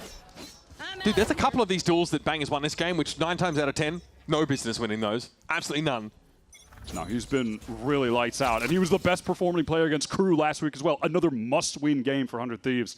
Just late in this stage, he is really coming to life at the most important moments, bringing that clutch factor. And in a situation like that, where he feels like no business winning that 1v1, feels unwinnable, and yet he still does it. FURIA with some mid-presence here. But not a whole lot of care for Elbow. Okay, Timo is going to be pinged, so he's got to get out. This is going to dissuade that quintessential 100 Thieves 3-player push-up into mid. Look, and Alum's having to get across here. This is now threatening a wrap with the toggling of that door. Now FURIA just going to get the group of players right back on over to A. 200 Thieves just go back to the lightly held B site again. This time it's Nerve playing over there. Austin is drawing an insane amount of attention onto himself. I don't think he can get out of here. He's going to try and, just win the fight. Doesn't work out. Overdrive going to be activated off the back of that engagement. There's Nerve stopping power. Yeah, another Overdrive just sat right down. Cryo's going to be able to take the trade here at the very least. The drift across the map for FURIA. They have the numbers. Alum's still sitting with a stinger. And here's the Neural Theft now, revealing the defenders as they look to set up. And Spike is planted in a position where Cryo can get up, play from arches. Alum is such low HP. Just trying to get back into the site. He might take a bullet trying to create space for his teammates. Oh, Cryo, that's beautiful. I'm sure there's more to be done here.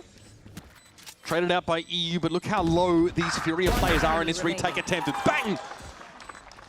Right place, right time, 100% of the time. This 100 Thieves team are playing so proactively right now. It really is lovely to watch. Artson goes down, Vora ends that round. But the play into Arch is there, planting it there for Cryo, and then the Hunter's Fury gets ripped by Vora. He is able to take nice little isolated fights because of pushing the players around.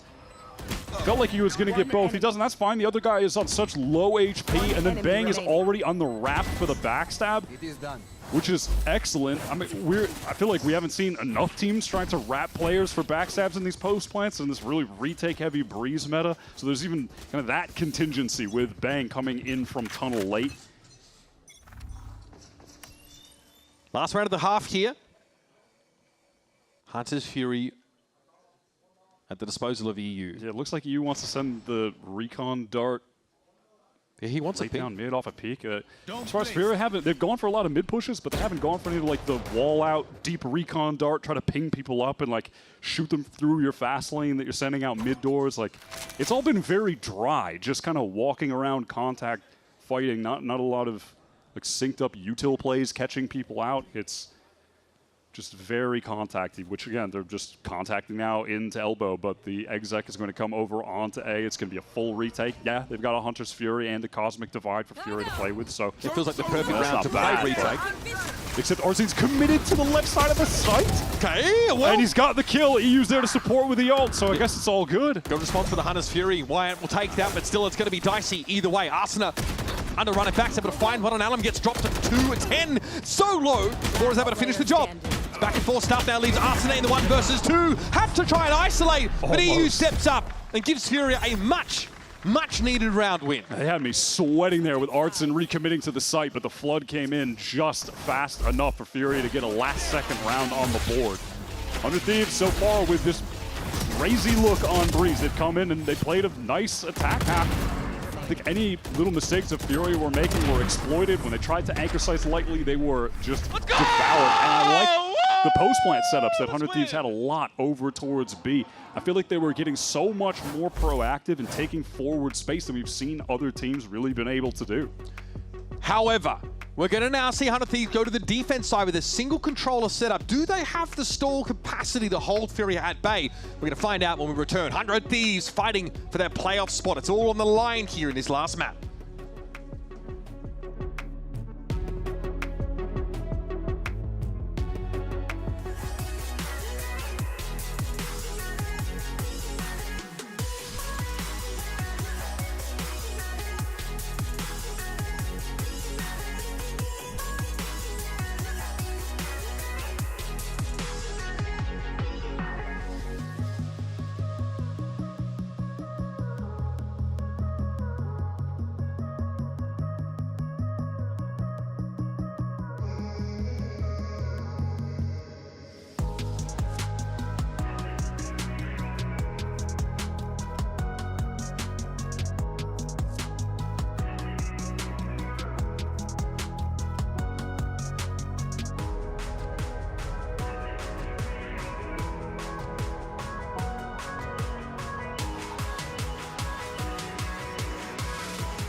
After the pistol round win, it looked like it might be smooth sailing for FURIA on Breeze, but it was a headwind they went into as 100 Thieves slammed 8 out of the 9 next rounds against them, ultimately taking this first half to an 8-4 scoreline. A single controller, harbor-only comp from 100 Thieves.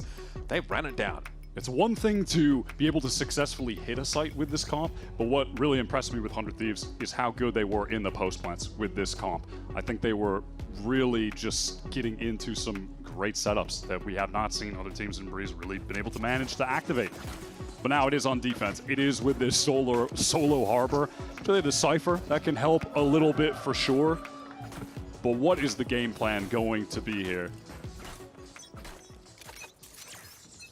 FURIA playing for seeding virtually. Still not a game they want to drop. 100 Thieves with nothing to lose, and that's maybe why we're seeing this comp. It's going to be Timo looking for a timing. Adazine, though, is going to be watching this late flank. Will he have his eyes where they need to be? FURIA get into this B side here, but they're going in waves. Here's Timo. Oh, what a timing, and bang, activates. And they have just ruined FURIA. Oh my god, they all get around the corner before our team can even really take a shot. Yep, they know where and Artine he is. Just flanked and cooked, with also pushing out from A. This is insanity. That's a sick 100 Thieves pistol round, though. They just have Cryo playing with a one trip on B, backside. They hit in. He just slowly walks away. They go for the triple flank down elbow. Right into the site. Cryo can fight them now from the front. Wins that duel against Alim. Perfect. The timing is so nice. Exactly as they drew it up. Especially because FURIA got into the site, then stopped dead. All right, 100 Thieves here. Big pistol win. Conversion here would leave them only 3 rounds away from playoffs. Fellows keeping track at home. Arsenal almost gets the short end of the stick there. Alim actually steps into a volley for a time. The double tap here helps out for Koala but he's going to fall to the shock dart in the end.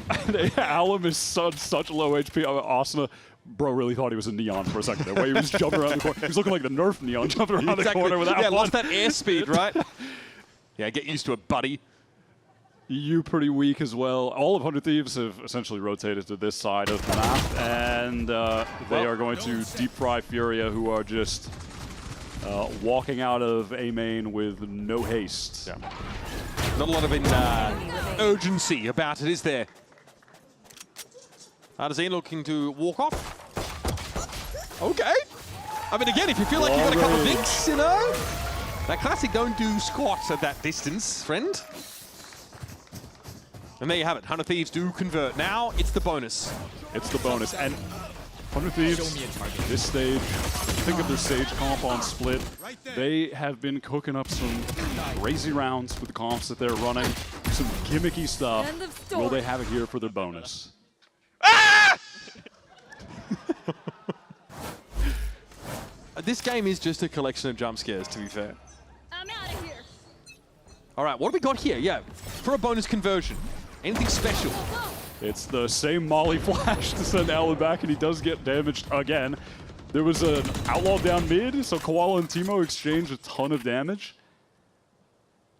And now, I mean, if you're 100 Thieves, this is a crazy new age way to get a shotgun inserted at the box there. Normally it's just a Neon going over there, but Austin has a Molly flash himself to tuck. This tuck position also can be hidden by a code if one gets used. Oh no! There's the judge! Austin thinks to push off this. Alim, there's nothing to do really. He's just going to walk up into this.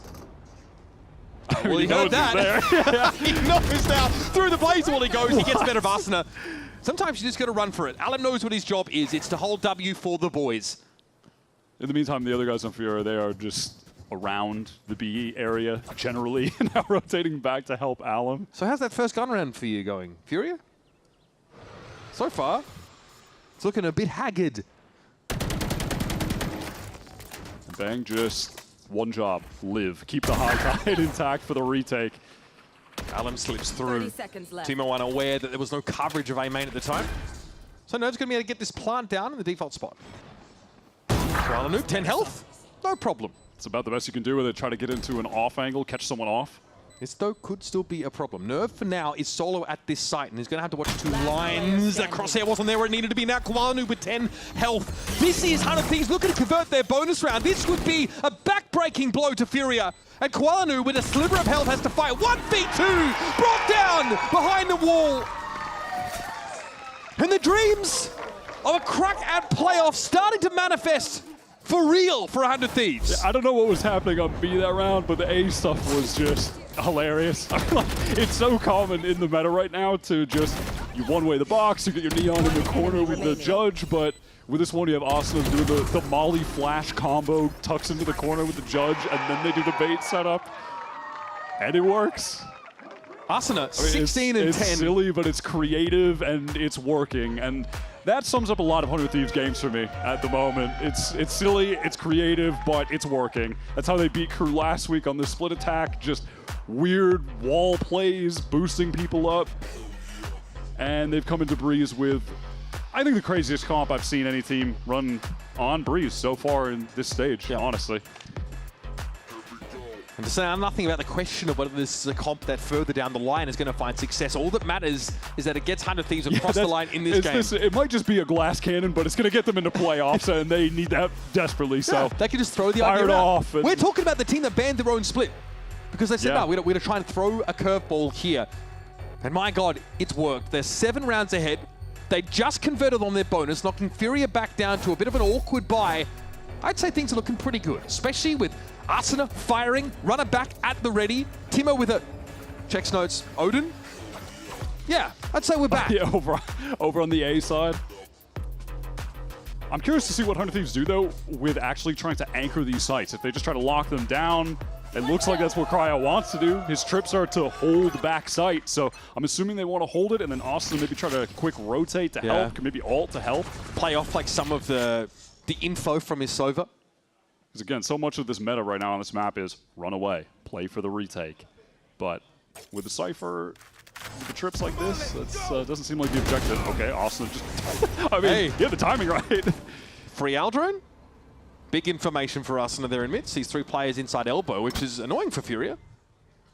Their ploy has been revealed. There's a redrone from Vora just to make sure that no one from FURIA had actually inserted into tunnel. Okay. Artazine doesn't want to challenge that at all. Yeah, fully taken, really deep smoke. The 100 Thieves just full commit to trying to hold A main or span back out.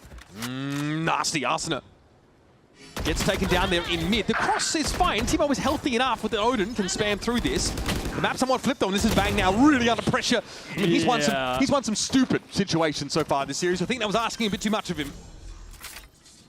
That was a situation where it felt like maybe, I don't know, 100 Thieves haven't enough time or reps with this crazy comp to figure out what they're trying to do in that situation, because their anchors kind of just went out and stood in the open, caught between wanting to hold main or get back to try and help on site. It's a little awkward, and so FURIA were able to catch the free kills because you could see Bang put like a really deep smoke down A stairs, and then it got a little uncomfortable for them. I would hate to play top mid on this defense side, frankly. It just seems like it's the most punishable position. Difficult there for Asuna. Alum here, some snap shooting, got them into the site. A split, though, still alive and well on this map. Yeah, now you're thinking a bit more about that mid control for your 100 Thieves. You've got 2 players to double doors here. But most of the action for FURIA might be another elbow push. They've got a star at the end of it. Yeah, 100 Thieves are on a pretty low buy. So, real opportunity for FURIA to build up the economy a bit, get a 6th round. Maybe work towards Nerves ult, pretty close as well. Get a Reckoning for the next gun round. Some chatter from the stage. There's some players spotted out there. Here comes that Aldrone. Attempted to cross here. Vora not quite so lucky as Timo was. He's able to get back in towards that elbow position. Bang! Trying to swing into mid, but Nerve is comfortable. Yeah, 2 kills gets him the Reckoning in this round already, so FURIA are definitely looking good here. 100 Thieves proactivity gets caught out down mid with Nerve just being pretty watchful there, hoping that someone would push a little bit too far like they did. Okay, Cryo playing ahead of a lot of his trips here. I must wait a moment. Cage triggered. Cam taken out. Oh, he's got the weapon for it. Now you know why. Okay, Timo just died in the streaming heap at the back of sight, and Cryo now no longer wants to play close on his own. Also fair. Here's the push though. Tripwire catches, gets some early information, but EU's going to be there. He's an upper, guys. 30 seconds left. Does he know? Well, kind of. He was kind of ready for it, but Nerve cleans him up, and FURIA have really significant ults to use to try to make this comeback happen on the next full buy round. Remember, this is FURIA getting a bonus converted on them, having to sort of force into a weird buy, and then coming up with the goods, because once they finally get to work the map a little bit against this single controller. We got this shit, let's go! And I quote. He's never lacking for energy, though. No. Need it in a series like this. This is where the fatigue certainly starts to set in. We've had a 13-9 to 13-8, and now Breeze might get a little closer than we've seen so far. And listen, if you want to kind of talk about the context of where we're at in this game right now, FURIA, they've already made playoffs. So in one way, they've gotten nothing to lose. They can just ride it out and try to make this comeback happen and keep the vibes up.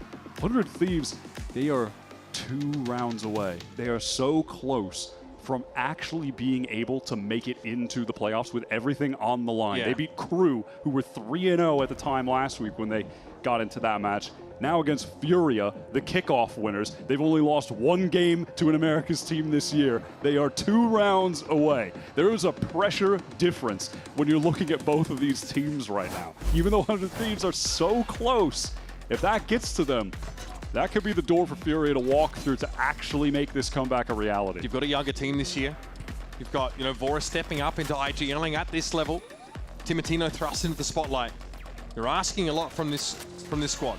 But one of the most experienced involved is NBS, their head coach, winner of the first World Champions. champion, He's yeah. getting in the mix. Let's close this damn game out. Let's see if he gets through to the boys. Proper buy here for 100 Thieves. Yep, there's that same just aggro play towards A, get to the orb straight away. Bang has got the Reckoning now. Plenty of ways to stop FURIA in their tracks. This is the out drone into mid from 100 Thieves. So they can actually focus more of their attention towards A main with that re-clear. You can see with Cryo's trips, he's all the way off B now. They have the Reckoning. They're just playing that site for a retake. There's like Bang is here as a token element, but he doesn't want to engage at all. Buy some time, maybe get Arson in, let the duelist do something. Molly thrown out here. Oh, okay, kill contract catching onto Arson. Can he fight his way out? Here's Alan now in the middle of the site, but he's going to be hit by that Reckoning. Brutal stuff. Bang, perfect timing to find that ultimate. And now, it's all in disarray for FURIA.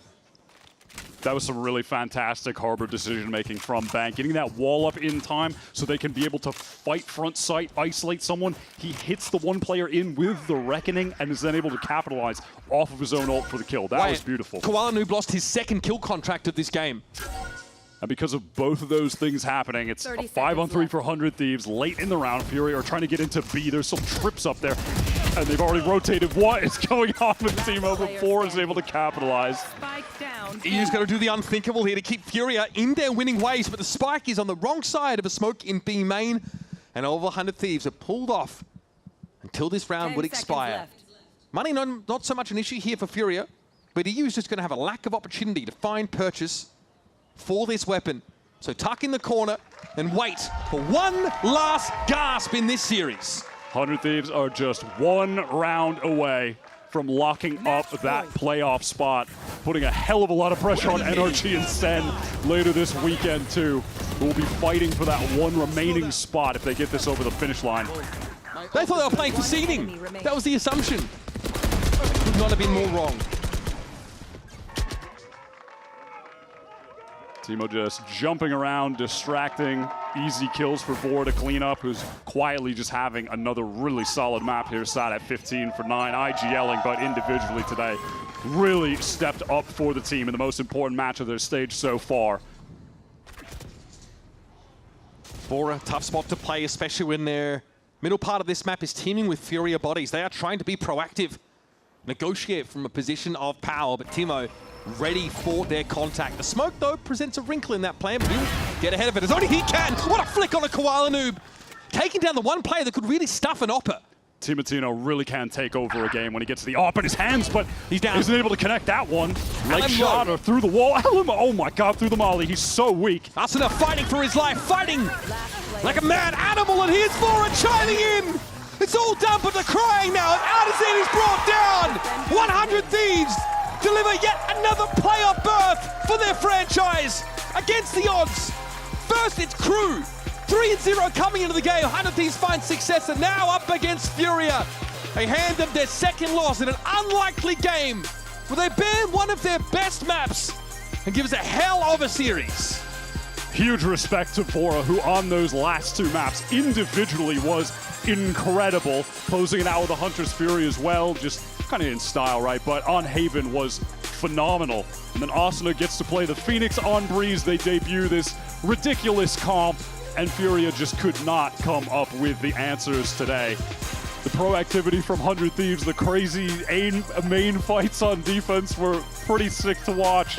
They look so good here. And honestly, a hallmark of this 100 Thieves team this entire year, kickoff to now, they will go into maps with completely 100% just innovative looks, and they will catch a team completely off guard. I feel like they did that on their split attack side against Crew last week. They scrapped that map, banned it against FURIA, and now come out on Breeze, which they lost 13-2 to NRG, and now just stomp the kickoff winners. Decisive victory. They're playing Cypher, single controller, and they switch up Arsena and Timo. They put Timo on the Neon. Arsena gets to play that Phoenix again, and frankly, he just takes over the game. 18 and 12 for Arsena, 280 ACS, an absolute showcase put on.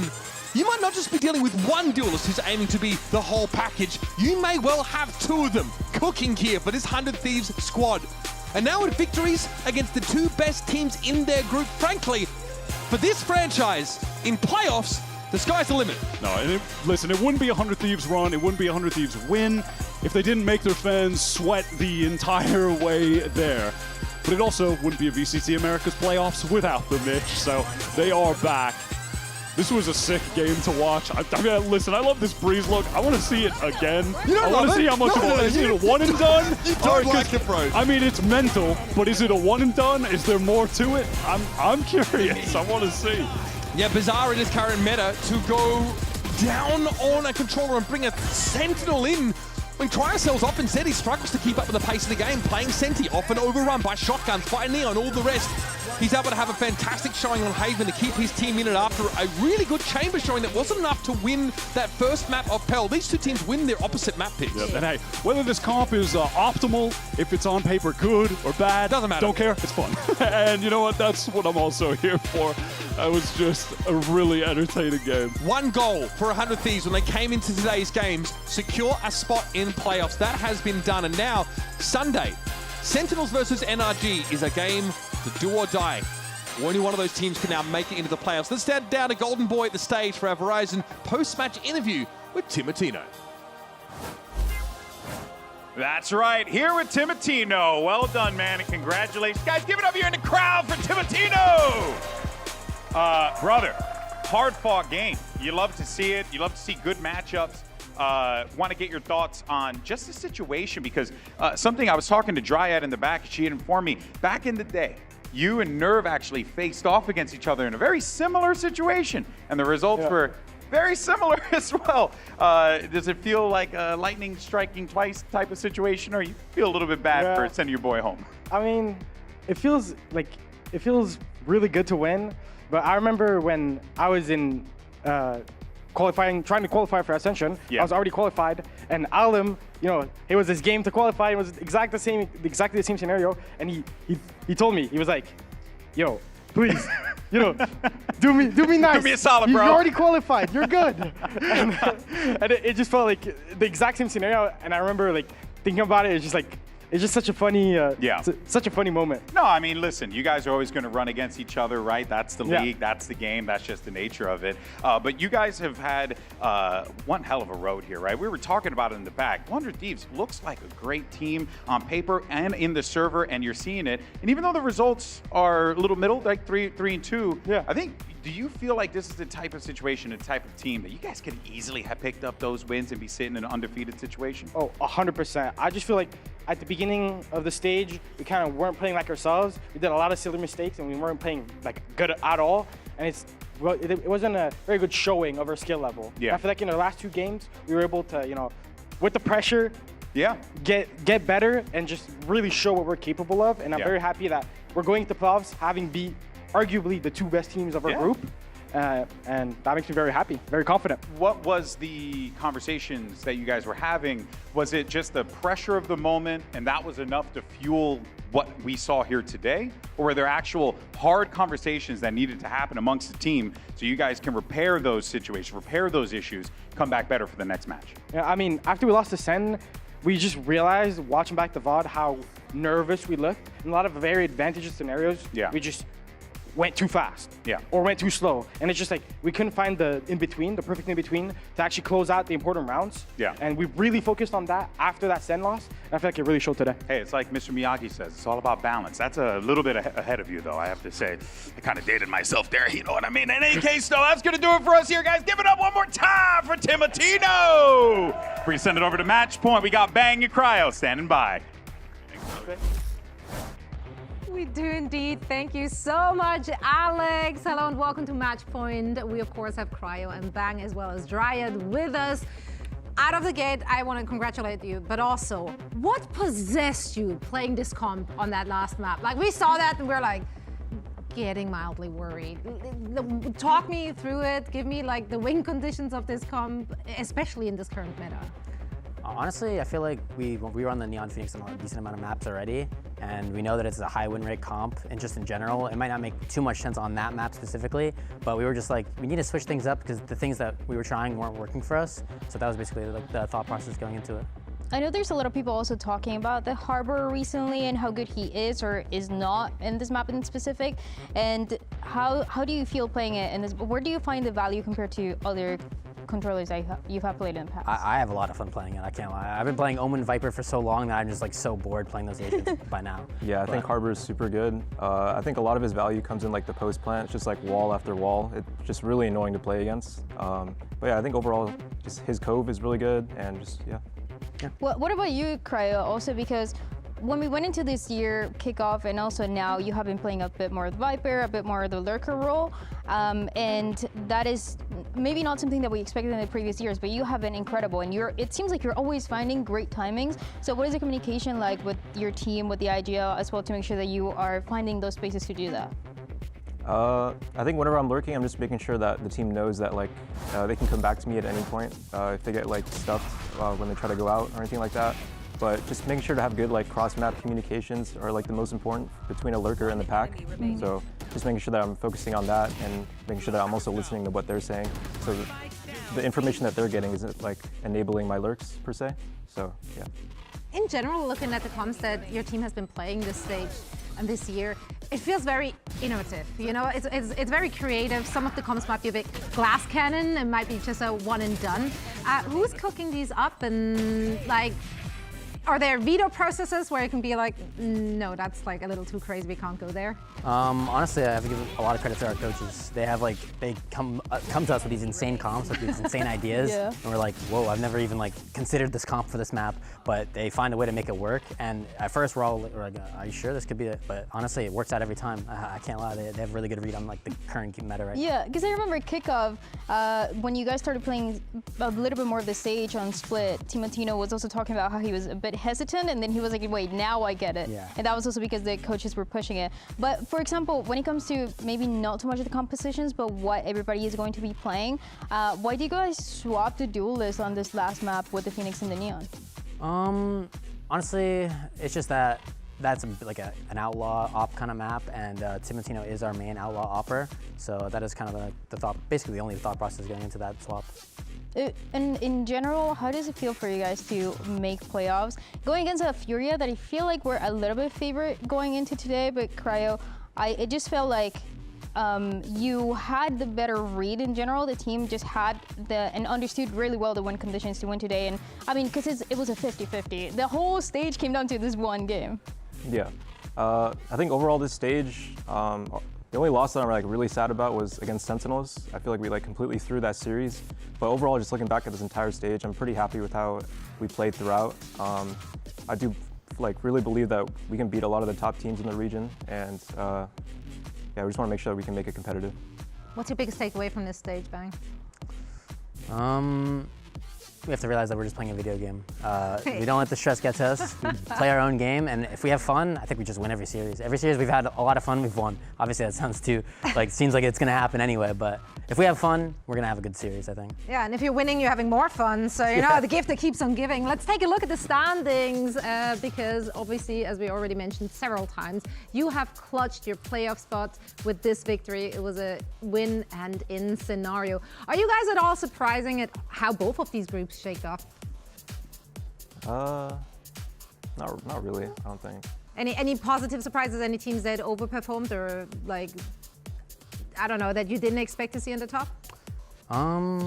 I mean, for me, I'm glad that Loud has kind of shown a little bit of a resurgence. I think that they have a lot of really good players, and they played pretty well in their last match, so I'm excited to see more out of them and if they can make it to playoffs. Also, because you guys won, you made the last match of the stage so interesting because it's Sentinels, Energy, and whoever wins is the last spot. Who do you think is going to make it? Sean? The better team will win. I don't know. I have to go with energy. I'm sorry. Sorry, Sen. Sorry, Sen fans. I'm going to go with energy. Yeah, I was going to go with energy as well. Yeah. Okay, fair. Right. Well, the proof's in the pudding, right? The teams have to show up. But yeah, again, like you made it really interesting. So script writers are eating good right now. We do have, of course, more matches this very weekend. We have a G2 versus Cloud9 tomorrow, as well as Envy and MIBR. Give us some predictions here. G2 Cloud9, I'm going to go with G2 for sure. And then, what was the other one, Envy and MIBR? Yep. Let's go with MIBR. Not Envy. Not everyone is as crazy in their predictions as you are. She was, in fact, I do want to give her the credit. You are, in fact, the biggest 100 Thief fan in the building. She was the only one. Thank you. Going 100 Thieves. Yeah. There, credit you where know, credit is it really she was happened. A true believer. We had a little social media thing where last time nobody predicted you guys against Crew and you won. And then when they were asking you, Cry, you were kind of explaining like, yeah, I mean, I guess it kind of makes sense that nobody like, you know, you kind of saw the vision. And I was like, you know what? And now I see the vision. I understand what you guys are doing, so I feel great. I feel great. The vision is seen, and we're going to see more of it in the playoffs. So once again, congratulations. Thank you guys so much for taking the time for a quick chat. And that's it for us today. Thank you all so much for watching. We'll see you again tomorrow. And last thing, but not the least thing, here's the Samsung OLED fast replay for all of you.